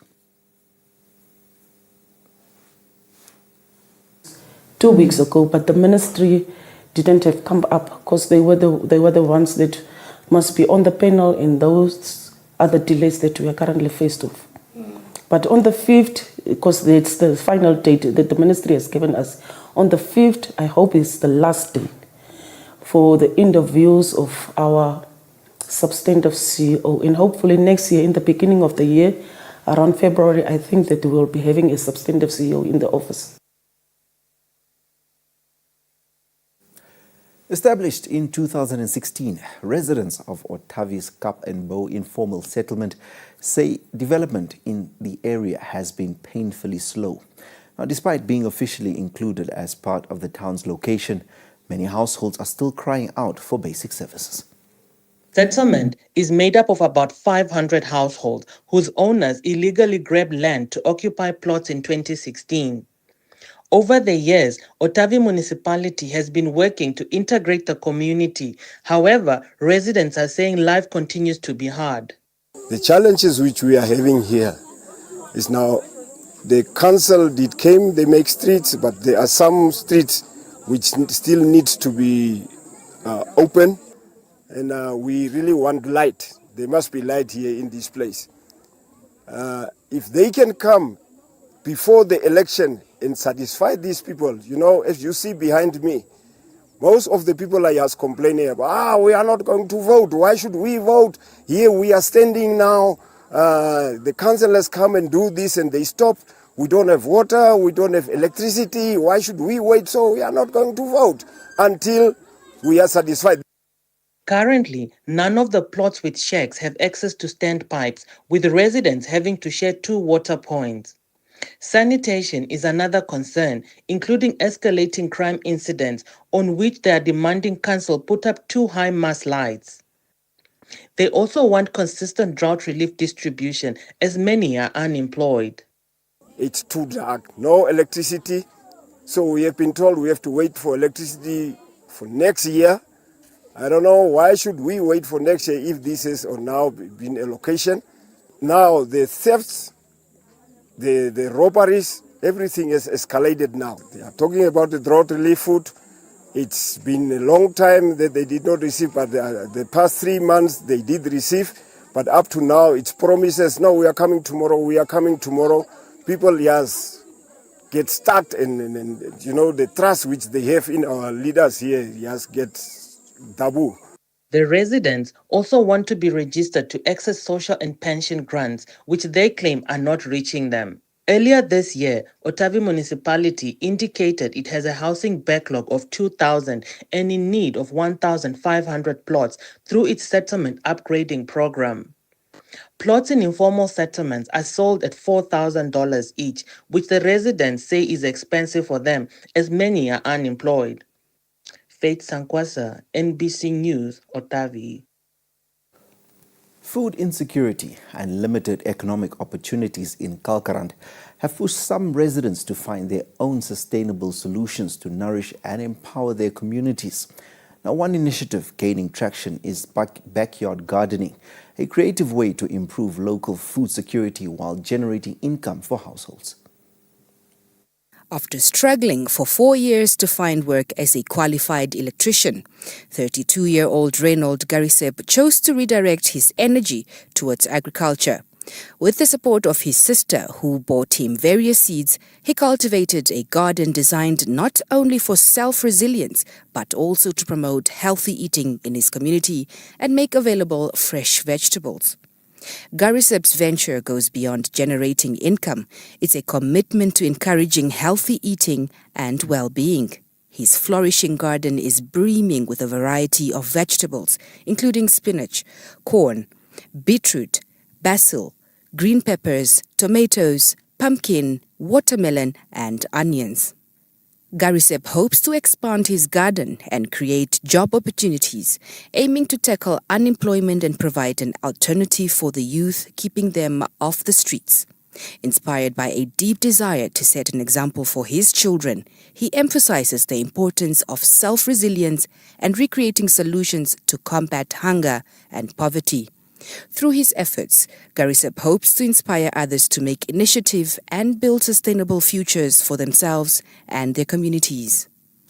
It's a fun place. Maybe someone give you a piece of meat, so then you don't have a cabbage or an onion to put in the pot. So it was for me easy to plan it so that I can take it and make my own food for myself and for my family. In the near future, because I have even small kids, so I want them also to see what his dad is doing so that they can proceed with these types of things, not to go in the streets around and making bad things. So it's better to start here. Maybe one day I will get maybe a plot somewhere and then we can stand together and make the business bigger and like that and take my kids out of the street or maybe save someone's kid. Maria Kandetu and Anna Ida Yanchis, both eager to showcase their gardens, share a common belief in the value of homegrown produce. As they also sell what they grow, they highlighted the practical benefits of gardening, explaining that when money is tight, a well-tended garden can provide a vital source of food, easing the burden when grocery expenses and bills such as water and electricity are high. It's very good to have a garden since we are unemployed. We keep ourselves busy with the garden day and night and nourishing it. And we wish to have large land in order to grow the garden and employ young people and keep them off the streets. With a growing interest in self-sufficiency gardening, they emphasize the vital role that individuals, communities and governments must play in fostering more resilient and sustainable food systems. Street vendors in Okongo are hopeful for better business funding criteria to support small enterprises after the elections. Now, they told NBC News that the election winners must recognize street vendors as key drivers of the economy and ensure funding opportunities are made available for them. Most street vendors in Okongo said they are the source of income for their households, bringing food to their families and paying school fees for their children. They said their informal trading has strong links to the formal economy as the goods they sell are from the formal markets. Despite their contributions, street vendors said they face many challenges and are often overlooked as the economic agents, unlike other businesses, are often hurt rather than helped by local authorities and government policies and practices. They say that they also want to get financial assistances and startup capital from the government and other financial institutions like other businesses. Edina Simon, a street vendor here, said they are expecting their new government to make criteria for them to afford begging finances and government financial assistance. I'm saying the government should look at us more, especially the youth. We are suffering and these items are very expensive, but we want government to assist us to improve our business also. Reporting for NBC News, Pandron Nepembe, Okongo. The news will be back shortly after another quick break. Do stay with us.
Is committed to providing quality healthcare for all its citizens.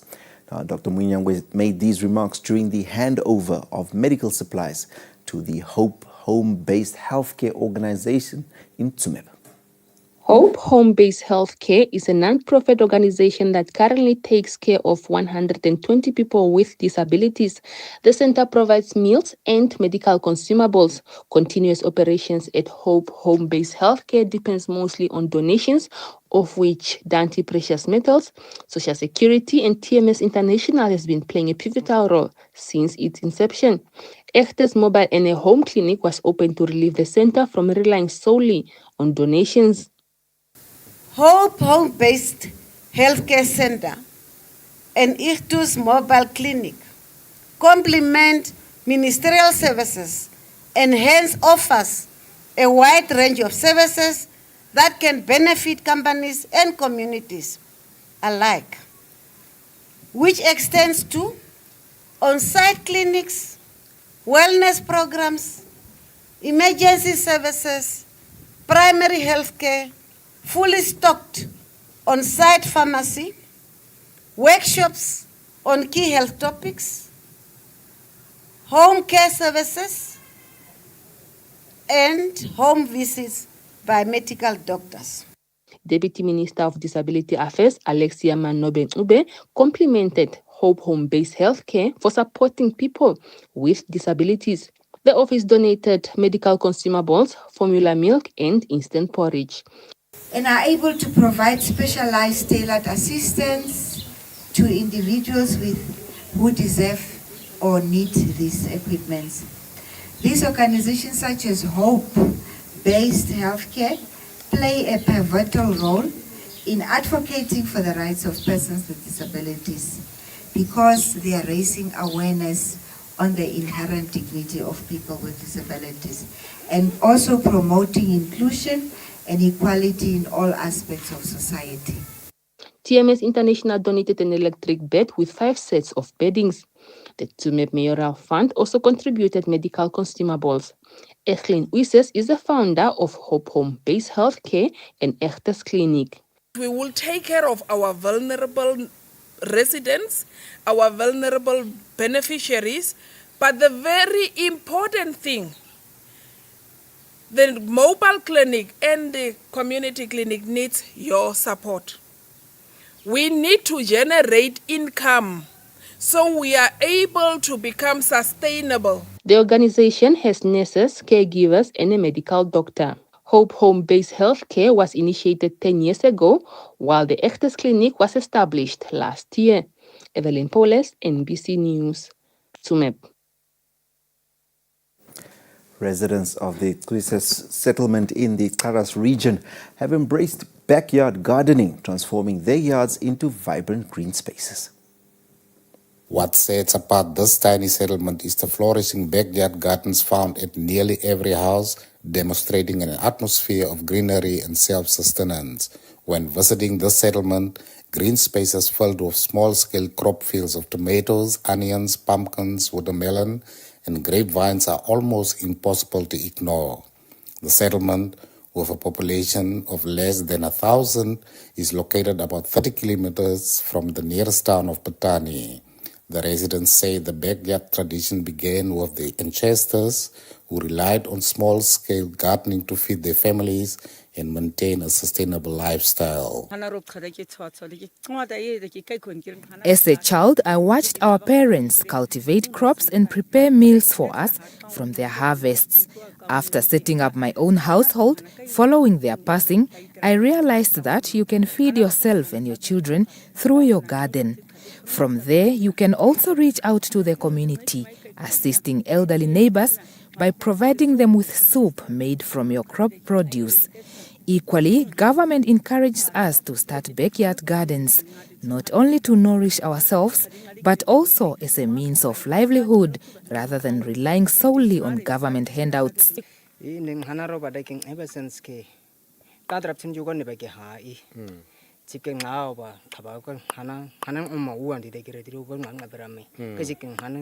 My older brother, who had a passion for gardening and natural green fingers, inspired me to start my own backyard garden. For the entire past year, we have been eating from his garden. Residents say it becomes harder for some households to maintain their backyard gardens due to unreliable water supply to high-lying areas, which they attributed to low water pressure. One issue, we are facing a water problem. I'm using the water in those containers to water my garden. The water problem hier op die plek. Water is daar niet zo baie. Ja. Dit is nodig, maar water kom nie hier nie. Want dat is opdrand hier vanaf hier naartoe. Water kan een man, als daar water geweest, dan zal ik misschien meer. Apart from the water issue, there aren't many challenges. Water doesn't reach us here because it's uphill on this side. If the water supply was reliable, I could cultivate more crops. Lukman Klute, NBC News, Causes Settlement. Approximately 89 out of school vulnerable girls and young women from the Kavango regions have completed vocational training under the USAID Reach Namibia program. Now, these students proudly received their certificates, marking a significant step towards empowerment and self-reliance. The girls received vocational skills training in hospitality and solar equipment installation and maintenance. The training was conducted over 3 to 6 months, depending on the course. The Vocational Skills Training Initiative is part of the USAID's Reach Namibia project's economic empowerment approach. The training will improve the labor market trajectory and foster the girls' financial independence. They have potential to be leaders of Africa, not only Namibia. Definitely during this training, we did not only teach them on hospitality or solar systems, but we also told them how to be responsible. We told them how to be leaders, meaning, as we say, we need a zebra system in our governance system, meaning these girls will contribute really Namibia to be reading. Standing in for Kavango East Governor Poni Kahare, the head of administration in the governor's office, highlighted the impact the training will have.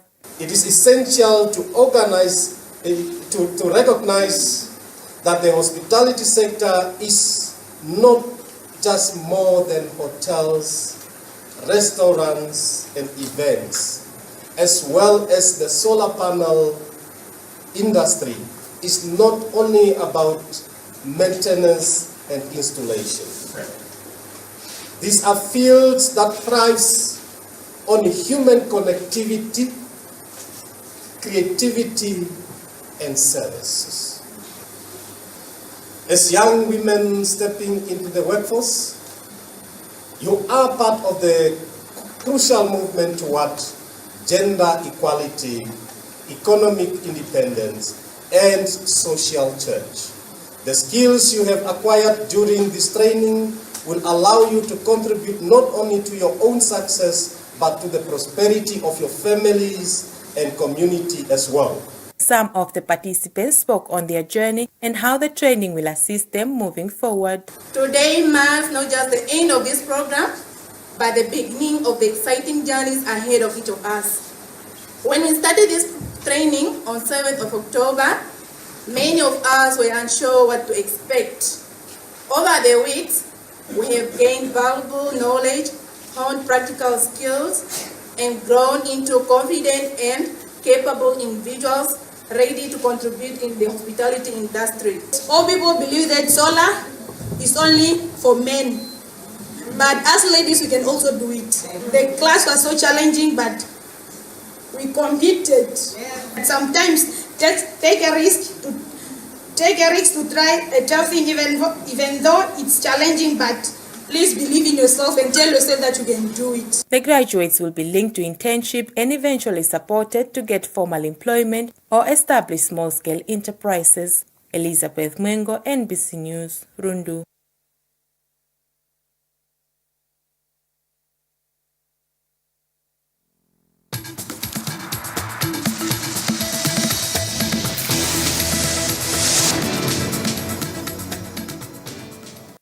And news from beyond our borders. South Africa will make history on Sunday as the first African country to assume the G20 presidency. And while the focus will be on inclusive growth and climate change, these priorities may face challenges from ongoing trade wars and diplomatic tensions. CGTN Africa brings us the story.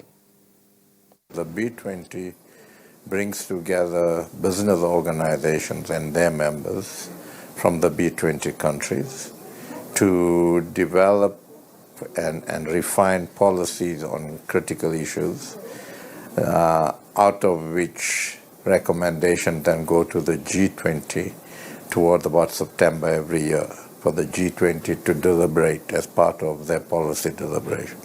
So it's an opportunity, one, for the private sector in the G20 countries to actually influence policies that the governments are looking at.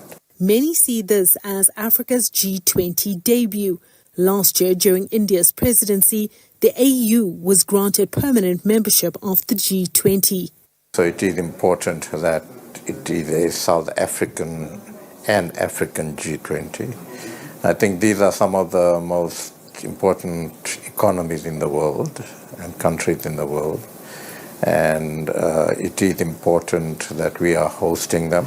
It is important that we are managing a process during the course of the year to actually develop policies for the G20 on some critical issues facing the world today. South Africa has an opportunity to shed light on key priorities for the continent, like foreign direct investment, developing infrastructure, and increasing trade. The B20 has 8 task forces. 6 of those come from Brazil to us. 2, we need to look at what's more country and continent specific. We need to ensure that we manage those task forces during the course of next year. And these are task forces of between 80 to 100 people per task force, because you have to involve all the B20 countries, and we also want to involve people from the continent. British MPs are set to vote on a proposed law that would allow terminally ill patients to choose assisted suicide. However, critics warn it could put vulnerable people at risk as they may feel pressured into ending their own lives. Al Jazeera with this report. What is the value of a life well lived and a good death? It is a question that Elise Burns has been forced to face. Diagnosed with terminal cancer with no prospect of recovery, she lives with its effects every single day. I'd been suffering with symptoms for about 7 or 8 months, of various symptoms of a very bad cough, rib pain from coughing so much. I could not breathe properly. It turned out it was cancer, widespread cancer of the lungs, liver and bone. Elise has made the decision to go to an assisted dying facility in Switzerland before her condition worsens. But helping someone end their lives is illegal under English law and carries a penalty of up to 14 years in prison. Those in favour of the proposed law say it provides strict guidelines. A candidate would need to be an adult with 6 months or less to live, and it would require the approval of 2 doctors and a High Court judge. Critics say that's not enough, and what's needed is better care for people in their final months. There is another question at stake. Should the end of a person's life be sanctioned by the state? Disability activists say that in a world where inequality is rife, this could lead to some feeling the pressure that their lives are simply too much of a burden. And coercion would be extremely difficult to prove, especially where the vulnerable are concerned. Writer Lucy Webster, who has cerebral palsy, says weaknesses in the social and healthcare systems put those with disabilities at a particular disadvantage. We have to take into account everything we know about how we treat disabled people when we talk about this bill. And what we know about how we treat disabled people is that they are really high risk of abuse. Sometimes the coercion comes from the doctor. And this is the bit that people do not want to talk about. Those in favour argue that it is a question of shortening a painful death. But those against say there is no price that can be placed on preserving a life. Tragedy struck in eastern Uganda, where 20 bodies have been recovered after a devastating landslide. Now, police report that days of heavy rain caused hillsides to collapse, burying several villages in the Bulambuli district, with over 100 people still missing. Al Jazeera's Malcolm Webb with this report. This is the sound of people whose families have been buried alive. 5 entire villages of more than 40 homes were submerged when earthen boulders came crashing down a hillside in eastern Uganda. Relatives rushed from nearby communities to dig out any survivors. The rain started at 2 p.m. and went on till 6 p.m. When it got to 7 p.m, we heard a big bang. When we came to see what had happened, we found that the village had vanished. The houses were gone. It's not the first time this community's been devastated. Most people here are subsistence farmers living on the steep slopes of the foothills of Mount Elgon. As the population's grown, trees that once held the fragile soil together have been cleared for firewood or farmland. Hundreds have been killed in several mudslides in the last 15 years. After a mudslide killed dozens in 2019, a government programme to relocate people from dangerously located settlements has had mixed results. Our minister came to the same area when there was a similar mudslide.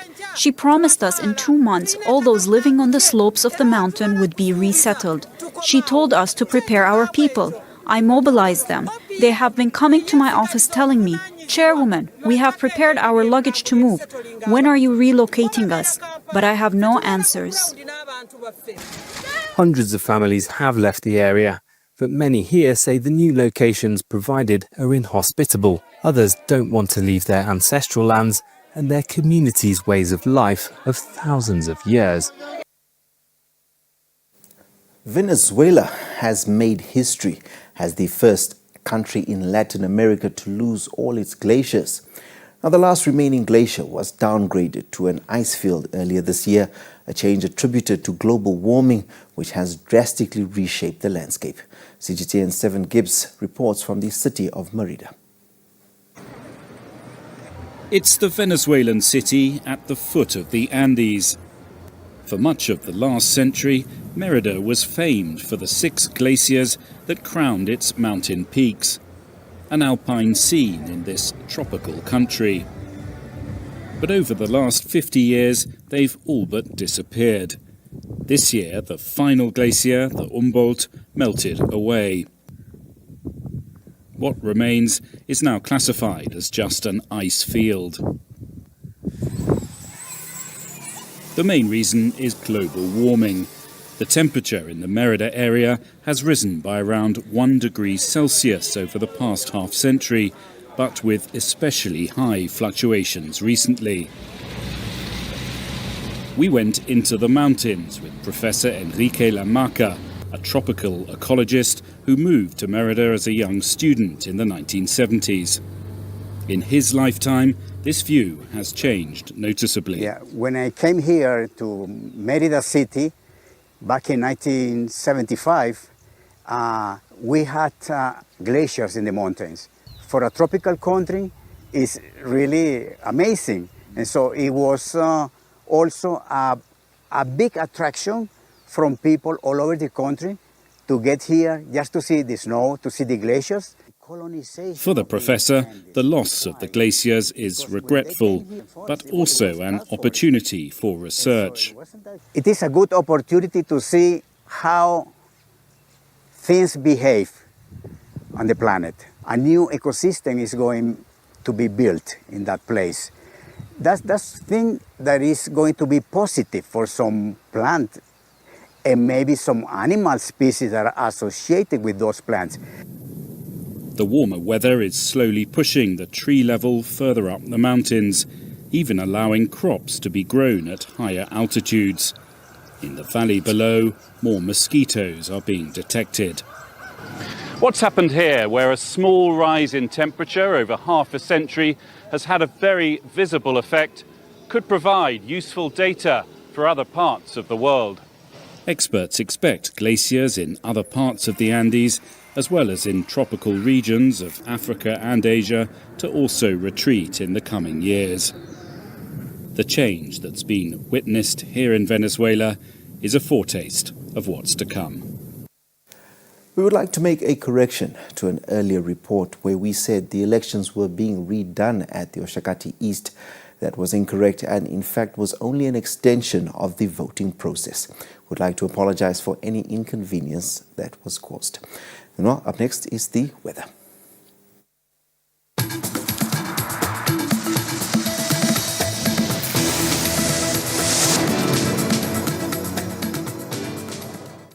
Good evening. Here's your weather forecast from the Met Office. Hot weather expected on the sea coast this weekend. High pressure becoming more dominant as well. Could take some time before it clears away. And during this time, plenty of sunshine around and still feeling very hot if you're out in the sun. The temperatures will go up to 37, 38. Wherever you are, north, south or Midlands, even those numbers start to rise again here on the sea coast tomorrow. So a very hot and busy afternoon to come. And that's it from us. Good night. As we near the end of this bulletin, let's take a quick look back at the top stories that made headlines.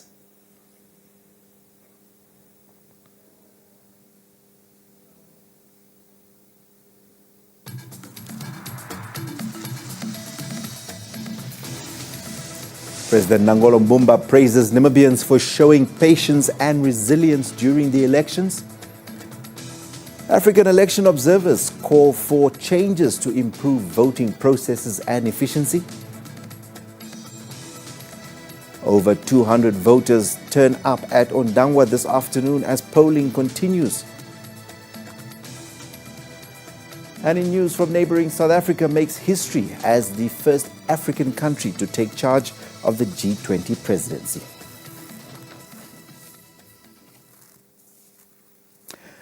And that brings us to the end of tonight's bulletin. Up next, we cross over to the ECN Election Center for a quick briefing. A quick reminder to those who have not yet voted to make your voice count by casting your vote before the 9 p.m. deadline tomorrow night. We leave you with some visuals from today's extended voting in the capital. From all of us here at the news desk, it's good night.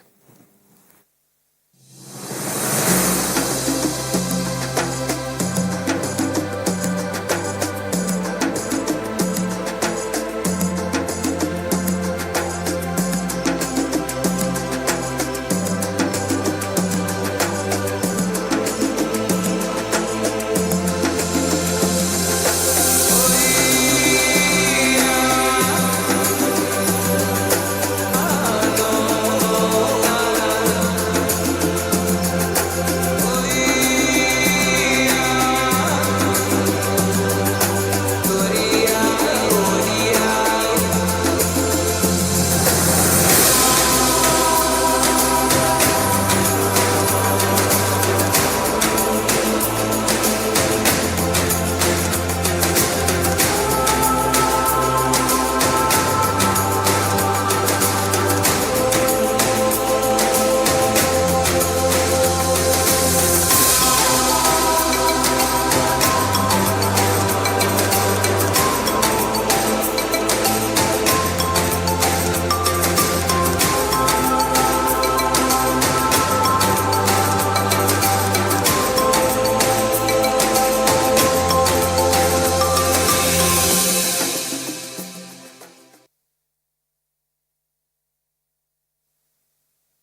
Good evening, Namibia. Thank you so much for tuning in. We are coming to you live from the Elections Central Results Center, and we are here to make sure that you are kept up to date with all things in relation to Namibia's presidential and National Assembly elections. That's correct, Elaga. Greetings to you, Namibia. At about 7 o'clock this evening, the spokesperson of the Electoral Commission of Namibia, Mr. Ndebetseluka, notified members of the media that the Commission will have a press briefing at 9 o'clock this evening. The chairperson of the Electoral Commission of Namibia, Dr. Elsie Nyikembwa, and the commissioners are ready for that press briefing, so it's over to them.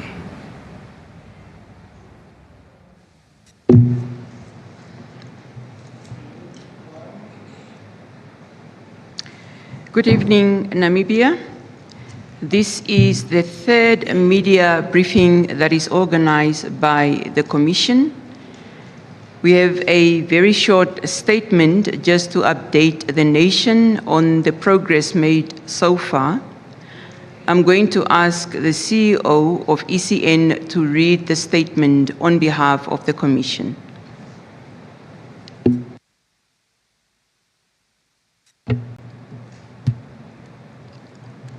Thank you, Chairperson. Good evening, Namibians, and to all members of the media and invited guests.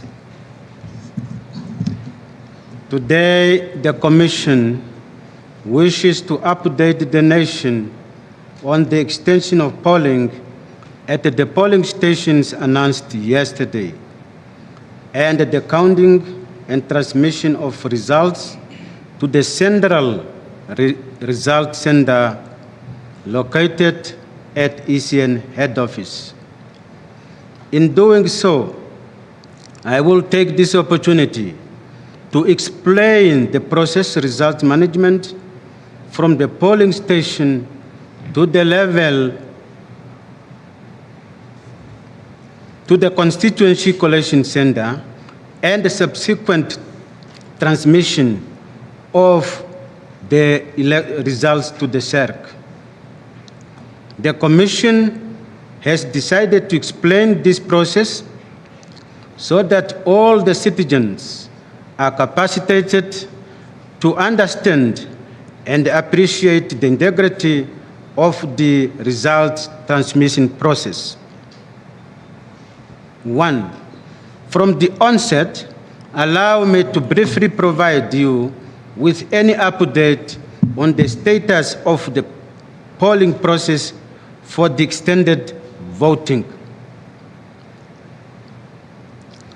As communicated yesterday, the Commission has recommended to His Excellency Dr. Nangolo Mbumba, the President of the Republic of Namibia, to take the requisite steps to amend Proclamation number 28 of 26 September 2024 by extending the period for the election of the President and members of the National Assembly referred to in that proclamation from 2100 hours on Wednesday, the 27th November 2024, until Saturday, the 30th November 2024 at 2100 hours, that is tomorrow. I wish, therefore, to reiterate that the extension referred to in this regard is applicable to the polling stations set out in the schedule to Government Notice number 305 of 23 October 2024. As a Commission, we are glad to report that voting continued at the polling stations at 7 o'clock a.m. today, Friday the 29th November 2024, and will continue until tomorrow, Saturday the 30th November 2024. I also wish to inform you that the resources that were deployed on the 27th November 2024 elections were retrieved and redeployed again for this exercise. 2, I will now deal with the most anticipated business of the day, the counting, collation, and transmission of results. The Commission has elaborate measures in place to ensure integrity and transparency in the manner in which the votes and the results are being handled. Political parties were invited to place their representatives at all levels, starting at the polling stations level, where counting of votes is done, to the collation center at the constituency level, and the Central Election Results Center that we call CERC, where the final election results are announced and declared. At the polling stations, I wish to inform you that no ballot box is moved from the fixed polling stations where the voting took place until the votes have been counted.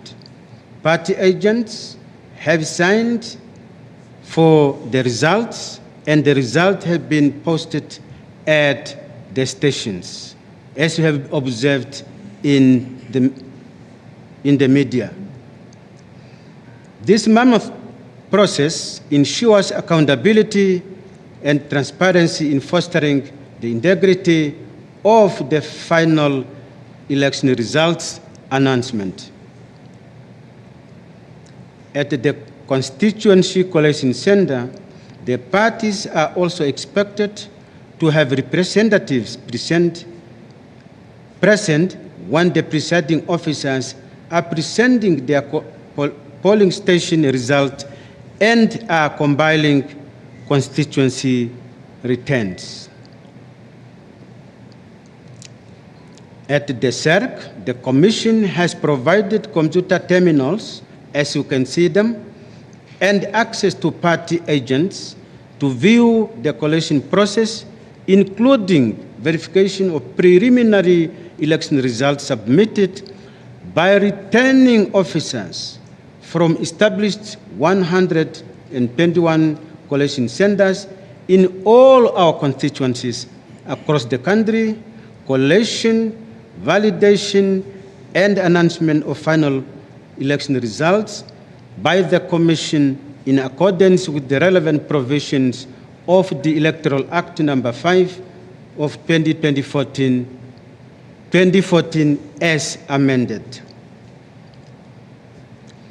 The Commission has taken time to enroll party representatives who were accredited to represent their parties at the CERC, or Central Election Results Center.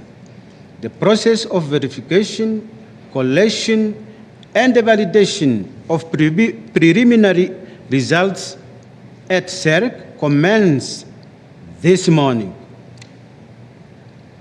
Accredited political party representatives, the media, and observers are free and welcome to attend to the CERC at the time of their choice.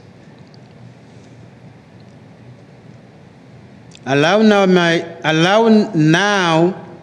me now to deal with the handling of results for special voting.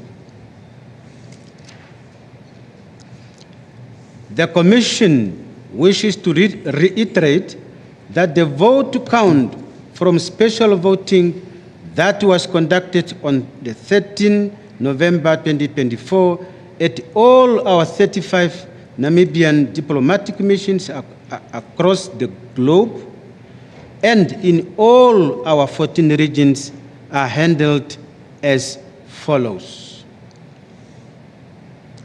1.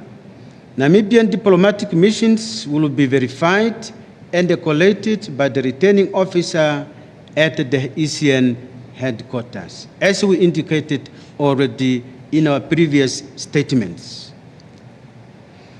The election results for special voting inside the country from all 33 polling stations established across all 121 constituencies will be also verified and collated by the returning officers concerned at a collation center established in each constituency, together with the election results for the election day, that is the 27th November 2024.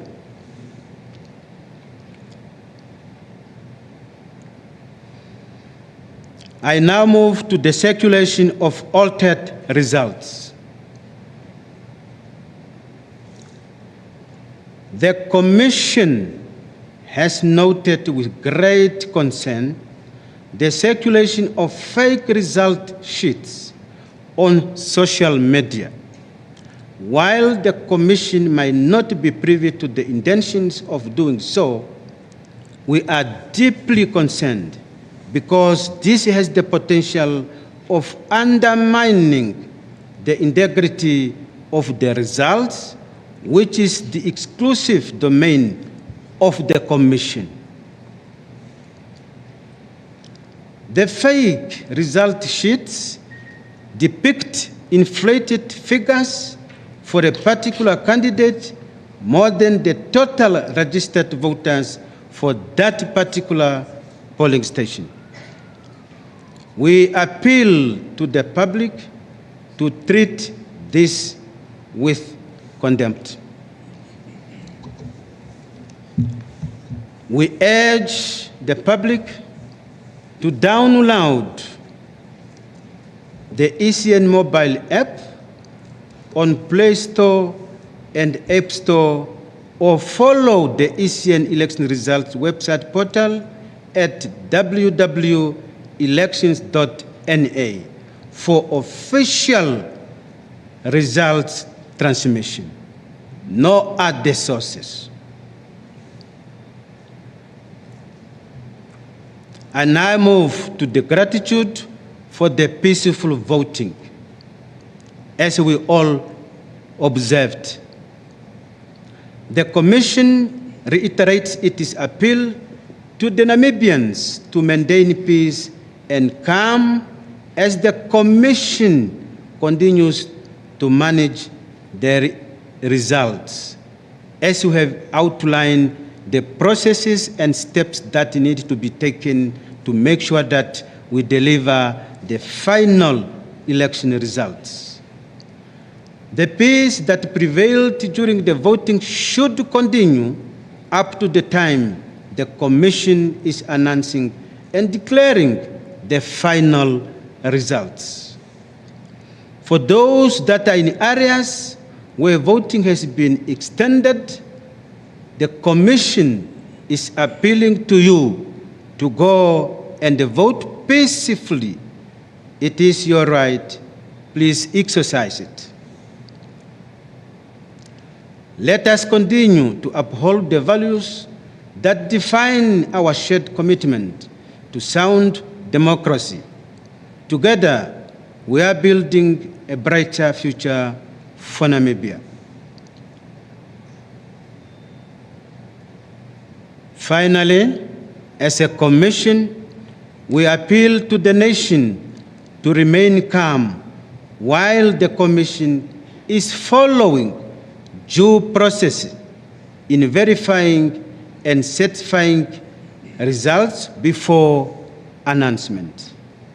The Commission will subject every result sheet to due processes for verification and certification before announcement through the election result publisher.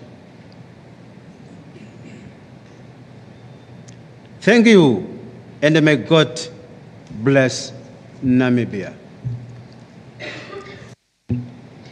Thank you, CEO. We are now going to take questions.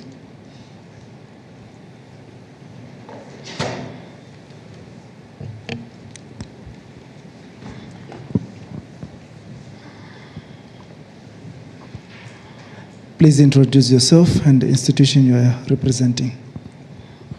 Good evening. My name is Joseph Andreas. I'm representative of SWAPO Party. I've heard the CEO said results have been posted on the terminals that are made for the parties, but we have been here for a couple of times and there's no result coming in. We just wanted to find out when is that likely to start. Thank you.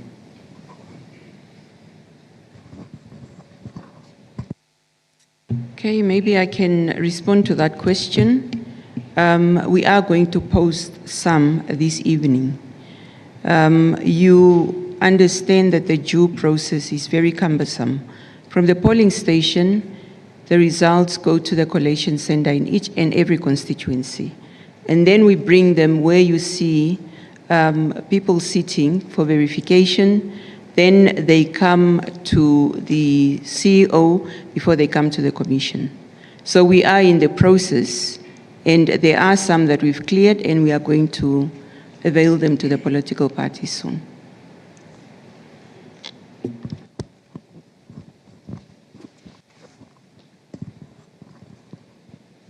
Thank you. Good evening. My name is Justisha. I'm a reporter from Eagle FM. I just wanted to find out, is there a new date set for when we'll have the confirmation of the results? I think the date was today or tomorrow, but then because of the extension, is there a new date to that?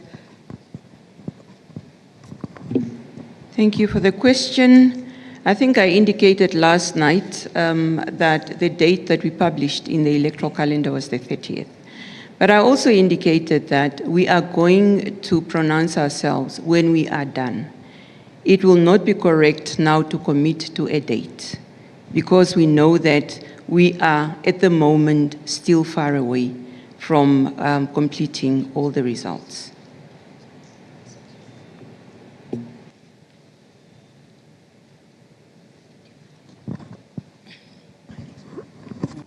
It's Esther Mbathera from the Windhoek Observer.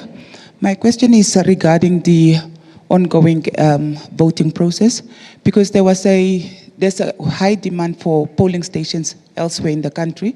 Erongo region specifically had requested because of the mine workers who were working shifts and they were not able to vote in the previous, on the 27th. So now they were asking if there was a provision that can be made for the Erongo region because they believe there's still more people that needed to vote. And secondly, it's just a general question because the political parties have also asked what is the possibility of opening up more polling stations in other constituencies, because there's a belief that there is more people countrywide that actually didn't get an opportunity to vote.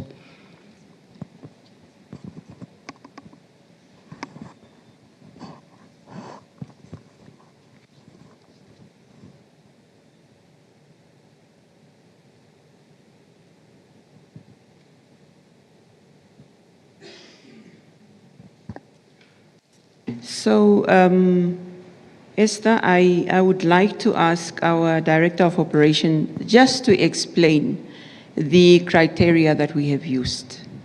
But suffice to say that the points are gazetted and there will be no additional points. But we just want to explain to you the rationale that the Commission has adopted to determine those specific points. Zenia? Yes, thank you. On the eve of the 27th of November, I think it was also reported in the media that there were some shortages of ballot papers at some of the constituencies and polling stations. So you are also aware that the Commission has on that eve sent out a directive indicating that the polling stations should not close to enable the presiding officers to assist other polling stations where there was ballot papers that have run out. This was specifically to ensure that those that were still in the queues at the other polling stations where the ballots ran out are provided an opportunity to also vote. Unfortunately, there were those polling stations also that ballot papers had to be transferred and where voters were requested to remain in the queues. So what we have done is that the voters that were served at polling stations where the ballot papers were transferred, we had the records of those, and we also had the records of where the teams could not reach. So we've reached out to our officers on the ground, the regional electoral officers, through the returning officers, through the regional electoral officers, and we've made the determination of where there were people that were not given an opportunity at all to vote. So that was the criteria that we have used, and that is how we've determined those polling stations. Thank you. Are there further questions?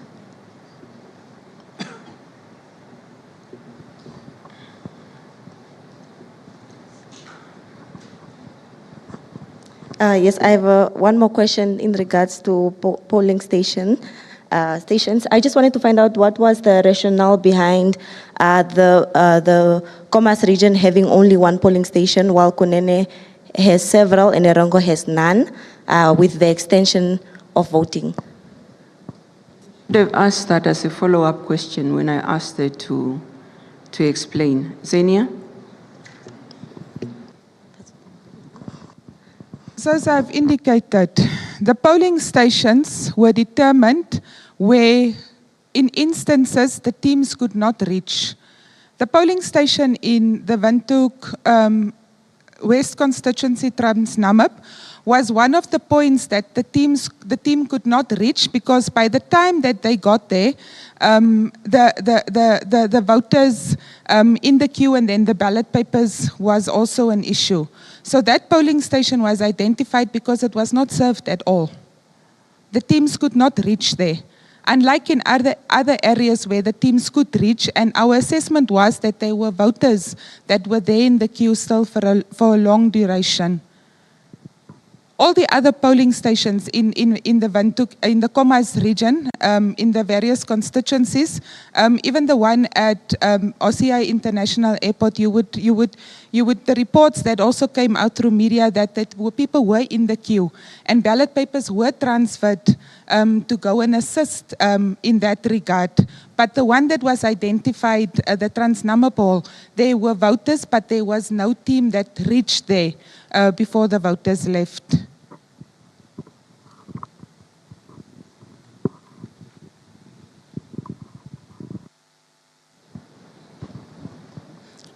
Hello.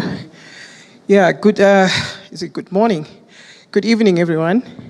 I'm from South Africa. My name is Cleo Boni, International Relations and Current Affairs, just following, the politics across Africa. I've been to 37 countries, and I was in Mozambique recently. What has happened in Namibia has happened, I think, in Zimbabwe, So I wanted to know, as ECN, you had announced that elections would take place on 27th of November. So this kind of flexibility of extension, is it going to be the culture every time you have elections? Because in many countries, if the time has elapsed, which is 9 p.m., everything must be closed. So there are people that have not voted. The number cannot tally. The number for registration cannot tally with the numbers of voters that have come. So this kind of extension, were you trying to address something, or it's going to happen every time you have elections in Namibia? That's what I would like to know. That's number one. And obviously you're going to face many challenges as ECN, and that you need to address, as that people think that you guys are connected to SWAPO, and most of your people that are working at the ECN are connected to SWAPO. So many people out there that I've spoken to, have a chat, they just think that you guys are just doing SWAPO, whatever. So these are two questions, just to answer if you guys are really independent, or are you not independent, and who are you working for? So those are two questions. Thank you. Interesting question. We're working for the nation of Namibia, and again, using the words I used last night. If you have evidence to the effect that we are connected to the SWAPO party, produce it. We are an independent election management body. And that is my answer to your question. Commissioner Ikwambi will...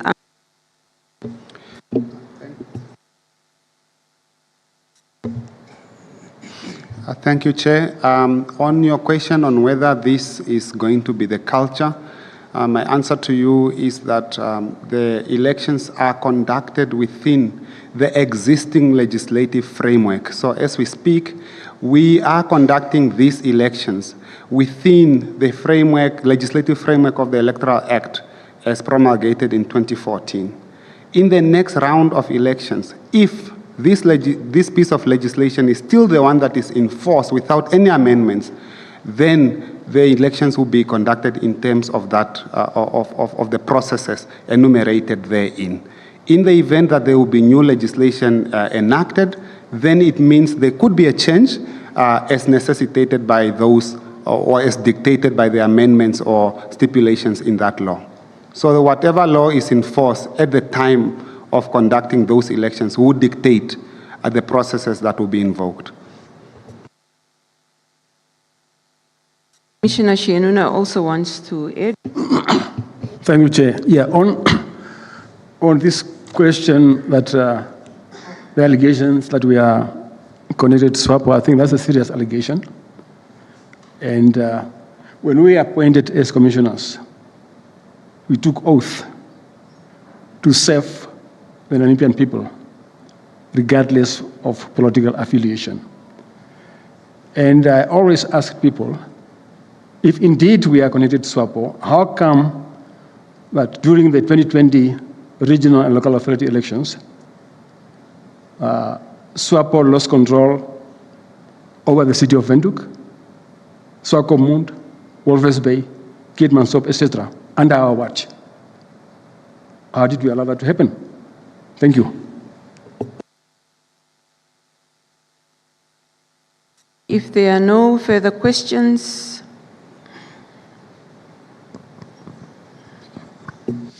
Good evening. My name is Jasko for Hit Radio. Earlier today, the SADC Electoral, the SADC Electoral and the AU Electoral Observer missions released their preliminary statements. And one of the recommendations was actually to rethink, reform this current state of the general elections, whereby the whole of Namibia is seen as one constituency, basically. I just wanted to find out what are the processes that are needed to actually reform this current way of conducting the general elections, because one of the recommendation was that it should be reformed to make sure that logistical issues and administrative issues as they occurred during the election day on the 27th don't occur again during future general elections. Thank you. Thank you very much for that question. Yes, they are recommendations, and the Commission will consider the recommendations.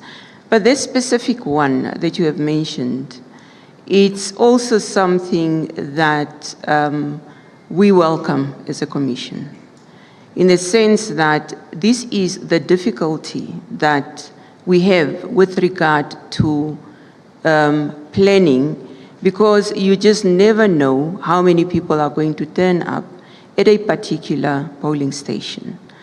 Now, the procedure is this.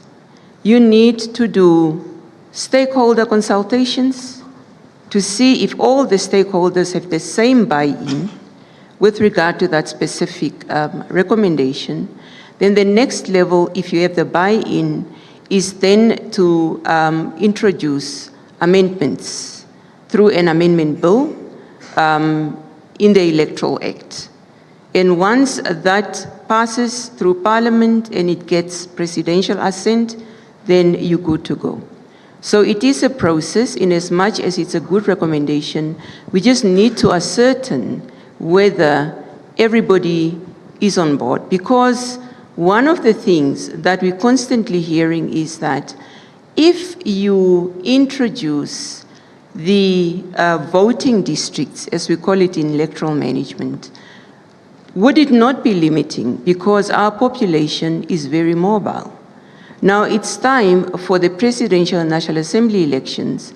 I find myself in Ohangwena region or in Karas region where I might be because of work. And if I'm registered in Commerce, it means that I have to travel all the way from Karas just to come and vote. So those are the things that we need to weigh. In as much as it sounds good, there are implications. Every recommendation, before you adopt it, you need to contextualize it. What is our specific context? Will this specific one work for Namibia or not? It might not. You might think you are solving a problem, but then you might be challenged with voter apathy because people might not be willing to travel from wherever they are to come and vote. So those are the considerations. And those are things that the Commission has to weigh, but also consult the stakeholders. Commissioner Ikwambi wants to add. I also just want to add that whilst that is a good recommendation, we must also think of the potential implications. As you might recall, if that aspect of voting districts is to be introduced, it would mean that Namibians in the diaspora will be excluded. Because currently when they are registered through a district back home, but they can then vote anywhere where they find themselves on that, through the category of special voting for as long as they are out of the country on special voting day. As you might recall, the law can be amended, but amending the law is not the end of it. The law can be amended and it can be challenged. As you might recall, in 2014, a Namibian student studying in Oxford challenged that very provision of the fact that those Namibians living abroad in the diaspora were not allowed to cast their votes.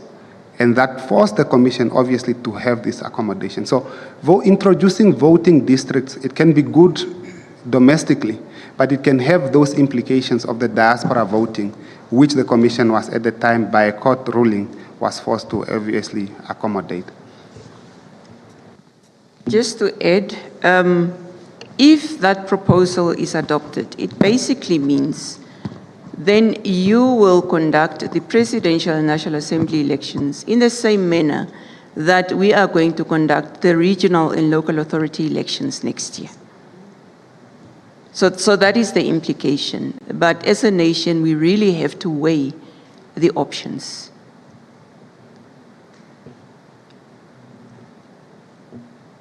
Yes? No, it's the lady. Yeah. Who has the roving mic?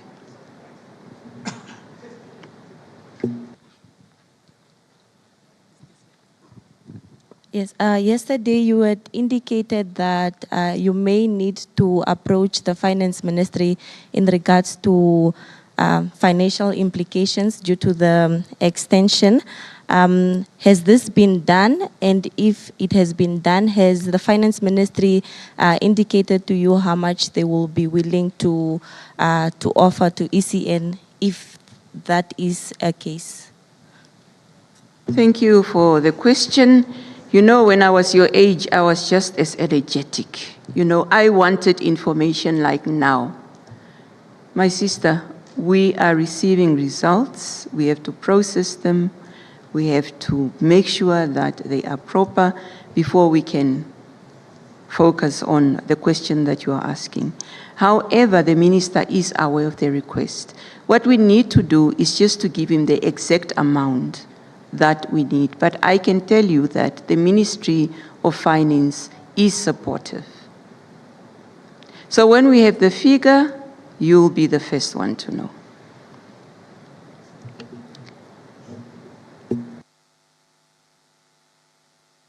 One last question.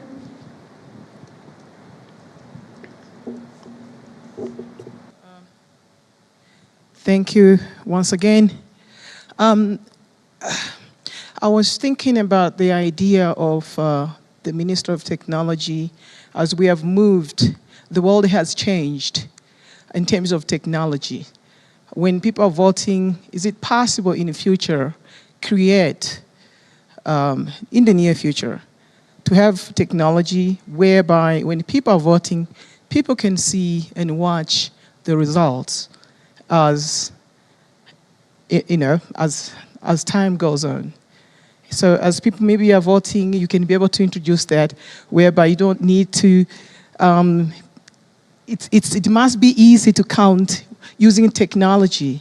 You know, it must be easy on that, number one. Maybe that you should consider it.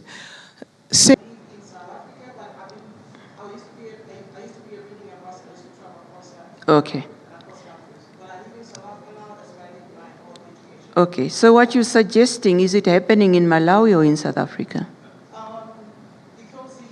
No, I'm asking you, what you are suggesting to us, is it happening in Malawi or in South Africa? It's happening in other countries, but I was just suggesting, okay, oh, sorry. Okay, this suggestion that I'm suggesting right now is because we have moved, in terms of technology, we, as Namibia, as also our continent, we need to move with the technology. It's just a suggestion, I'm comparing with many other countries. South Africa, it's not just the country I'm comparing with, but many other countries, as you are voting, I think you can maybe do something about it. You know, it's just a suggestion. I think it'd be good. Thank you. I just wanted to ascertain whether it's happening in the region, and I'm not aware of it. In the region. Namibia is moving at its own pace. Okay. Yes. All right, thank you. The idea of the international media booth, it's a brilliant one. It can be considered. Thank you so much. Give us our own space to grow at our own pace. Thank you. Chairperson? Yes. Maybe if I can just quickly add on that. Maybe we should, I should answer to the colleagues' suggestion of allowing international media to have their own polling booth. Of course, all the media houses that... Siluka, not polling. You? Not polling. Not polling, yes. No. In the circ. Media booth. Not polling. Yes. So I'm saying we have reached out to the accredited media to allow them to set up their own booth.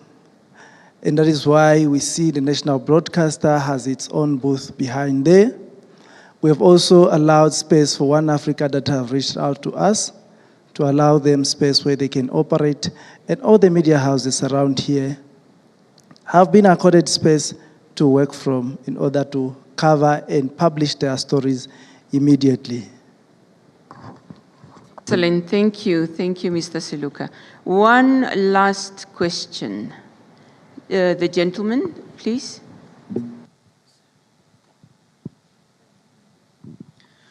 People from all across the country are coming to vote in Windhoek. Has the ECN accounted for that? Are there enough ballot papers in Windhoek for more than voters in Windhoek?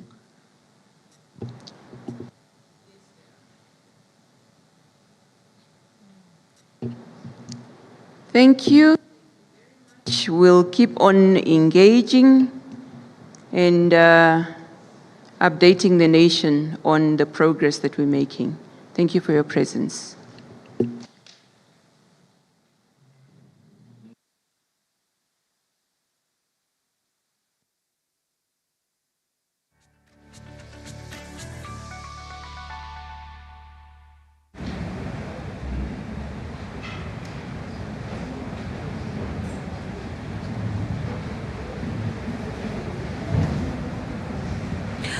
Welcome back. Now that was the press briefing by the Electoral Commission of Namibia through the chairperson of the Electoral Commission of Namibia, that is Dr. Elsie Ngikembwa. But the press briefing, Denver, was delivered by the Chief Referenda Officer.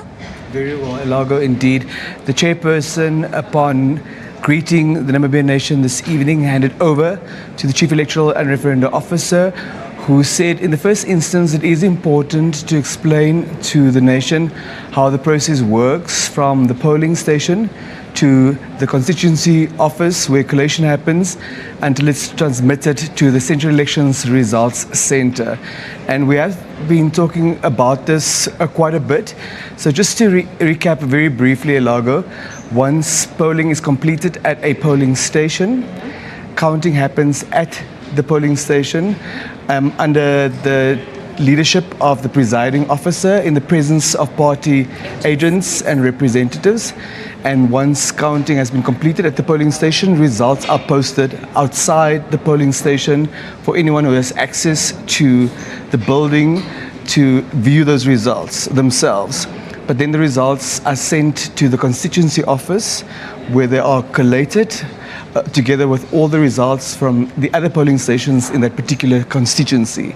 And from there, they are transmitted to the Central Elections Results Centre, a process that we spoke about today as well, where verifiers seated right behind us verify these results. And once they are done with that process, they send the results to the Office of the Chief Executive Officer, who is the Chief Electoral and Referenda Officer. And once Mr. Peter Sharma and his team are done with that part of the proceedings, it gets sent to the Commission, led by the chairperson of the Commission. And in fact, the chairperson shared with us that some of those results have already been endorsed by her, and some of them will be released this evening still to political parties, and that's where the race starts. That's indeed correct, Denver. Now, she also touched on various matters such as the special voting and how those will be handled. Absolutely. Now, what needs to be said as far as the special voting is concerned, for Wednesday the 13th of November 2024, the categories who participated were members of the security cluster, there were members of the seafaring personnel, and of course Namibians in the diaspora. And the returning officer of the foreign missions is based at the head office of the ECN in Windhoek. So the results are making their way here. Whilst those Namibians of the categories who were eligible to vote on that day and had cast their votes in the 14 regions of the country, their results will be added to the results on constituency level collated before they are transmitted to the Central Election Results Centre, where they will be verified, sent to the Office of the Chief Executive Officer, who is the Chief Electoral and Referenda Officer, from where it will make its way to the Commission. Yes. Now, the Chief Electoral and Referenda Officer, Denver, also addressed the allegations on alteration of results that came to the fore earlier today, saying that the public should be wary of fake news that could be spreading and should be notified that the Electoral Commission of Namibia will only release results on its platforms that are available, which is the website that is on www.elections.na, and also via the app that is available on app stores, whether on Android devices or Apple devices. And the app you can find under the name ECN Mobile. Absolutely. So we also learned last night already that a recommendation had been made, Elago, to the head of state for the extension of the polls to today and tomorrow. And this evening we learned from the Chief Electoral and Referenda Officer that it was done by virtue of amending the earlier proclamation of the President to indicate such continuation. So that's the modality for what we are seeing at the moment in this country. Yes, and there has been a call out even on the polls that we had shared on social media, Denver, for the public calling out for more polling stations to be opened around the country. And the ECN responded by saying that the current polling stations or polling points that have been selected within the constituencies have been gazetted already. Therefore, no more polling stations can be opened. Absolutely. So that was what the chairperson had said. And then she gave the floor to the Director of Operations, Madam Xenia Klaassen, who explained, so the criteria employed for these polling stations that now form part of voting today, that ended a while ago at 9 o'clock, and tomorrow, are polling stations that had not been reached or that had not been served at all. So in instances where polling stations had experienced delays, but the ballot papers, for instance, were replenished and voting was still possible, those would not ordinarily form part of these that had been considered and were duly gazetted in the meantime. Yes. And then there has also been the question on whether, based on the recommendation by the African Observer missions that was made this afternoon on perhaps restricting Namibians from voting at any constituency, is one that the Commission is going to consider, to which they responded that it does have its implications. They welcome the idea, however, it can also cause frustrations to the electorate. So it is an idea that should be welcomed and considered with the identification and consideration of various effects that it could have on all the stakeholders that are involved. Absolutely, Elago, and the chairperson made a few practical examples. If you are registered in a constituency, but because of work, because of other reasons, you find yourself in a different constituency as a registered voter on polling day, you may thus have to travel to the constituency where you are registered. And in this vast country, it might be quite a distance that will also have implications for that particular voter. And Commissioner Piyosi Kwambi also then shared it's on account of a court ruling relating to the votes in the diaspora that those at foreign missions also need to be accommodated. If you are a Namibian, if you're a registered voter, but you are based elsewhere, you have every right to participate in the democratic process of this country, and therefore was given the opportunity, that cluster, that category, by virtue of a court order. Yes. All in all, the Chief Electoral and Referenda Officer also applauded Namibians for conducting these elections in a peaceful manner, and also pleaded that the same manner continues until election concludes tomorrow, 9 o'clock. Having also considered, just to take a slight step back, to the consultations around changing the regime of treating Namibia as one constituency on polling day, the chairperson said they would need to consult all stakeholders. And once they obtain the buy-in of everyone, the amendment is proposed, and then it can be assented to by the president, and that will be the regime that happens.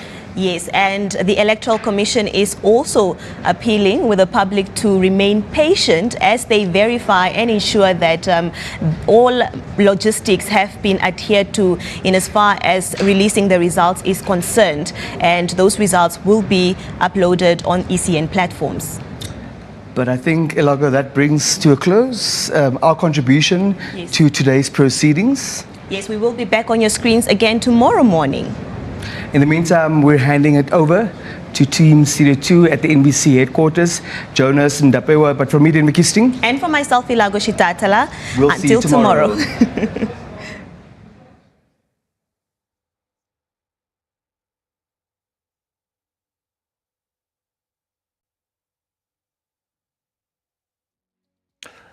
Thank you so much, Denver. Thank you so much, Lago, for just summarizing what was covered during the ECN press briefing led by the chairperson of the ECN. That's right. With that, we have also come to the end of today's special broadcast. Ilago and Denver basically said it all, but let's not forget, tomorrow basically accounts as the last day for voting. That is, of course, for the 8th presidential as well as National Assembly elections. That is, of course, for Namibia. Tomorrow, polling stations in those specific constituencies will be open at exactly 7 o'clock. If you did not get the chance to vote today and you are a registered voter, please do not forget your voter's card. Go out there and exercise your democratic rights. Absolutely. We'll be back tomorrow at exactly 7 o'clock as we bring you an update, more information on how elections are going right here in Namibia. Also, don't forget to keep an eye out, that is, of course, on our social media platforms. That is NBC Digital News. Well, until next time, from myself, Ndapa Ambambi. And myself, Jonas Bambo. It's good night. Good night for now.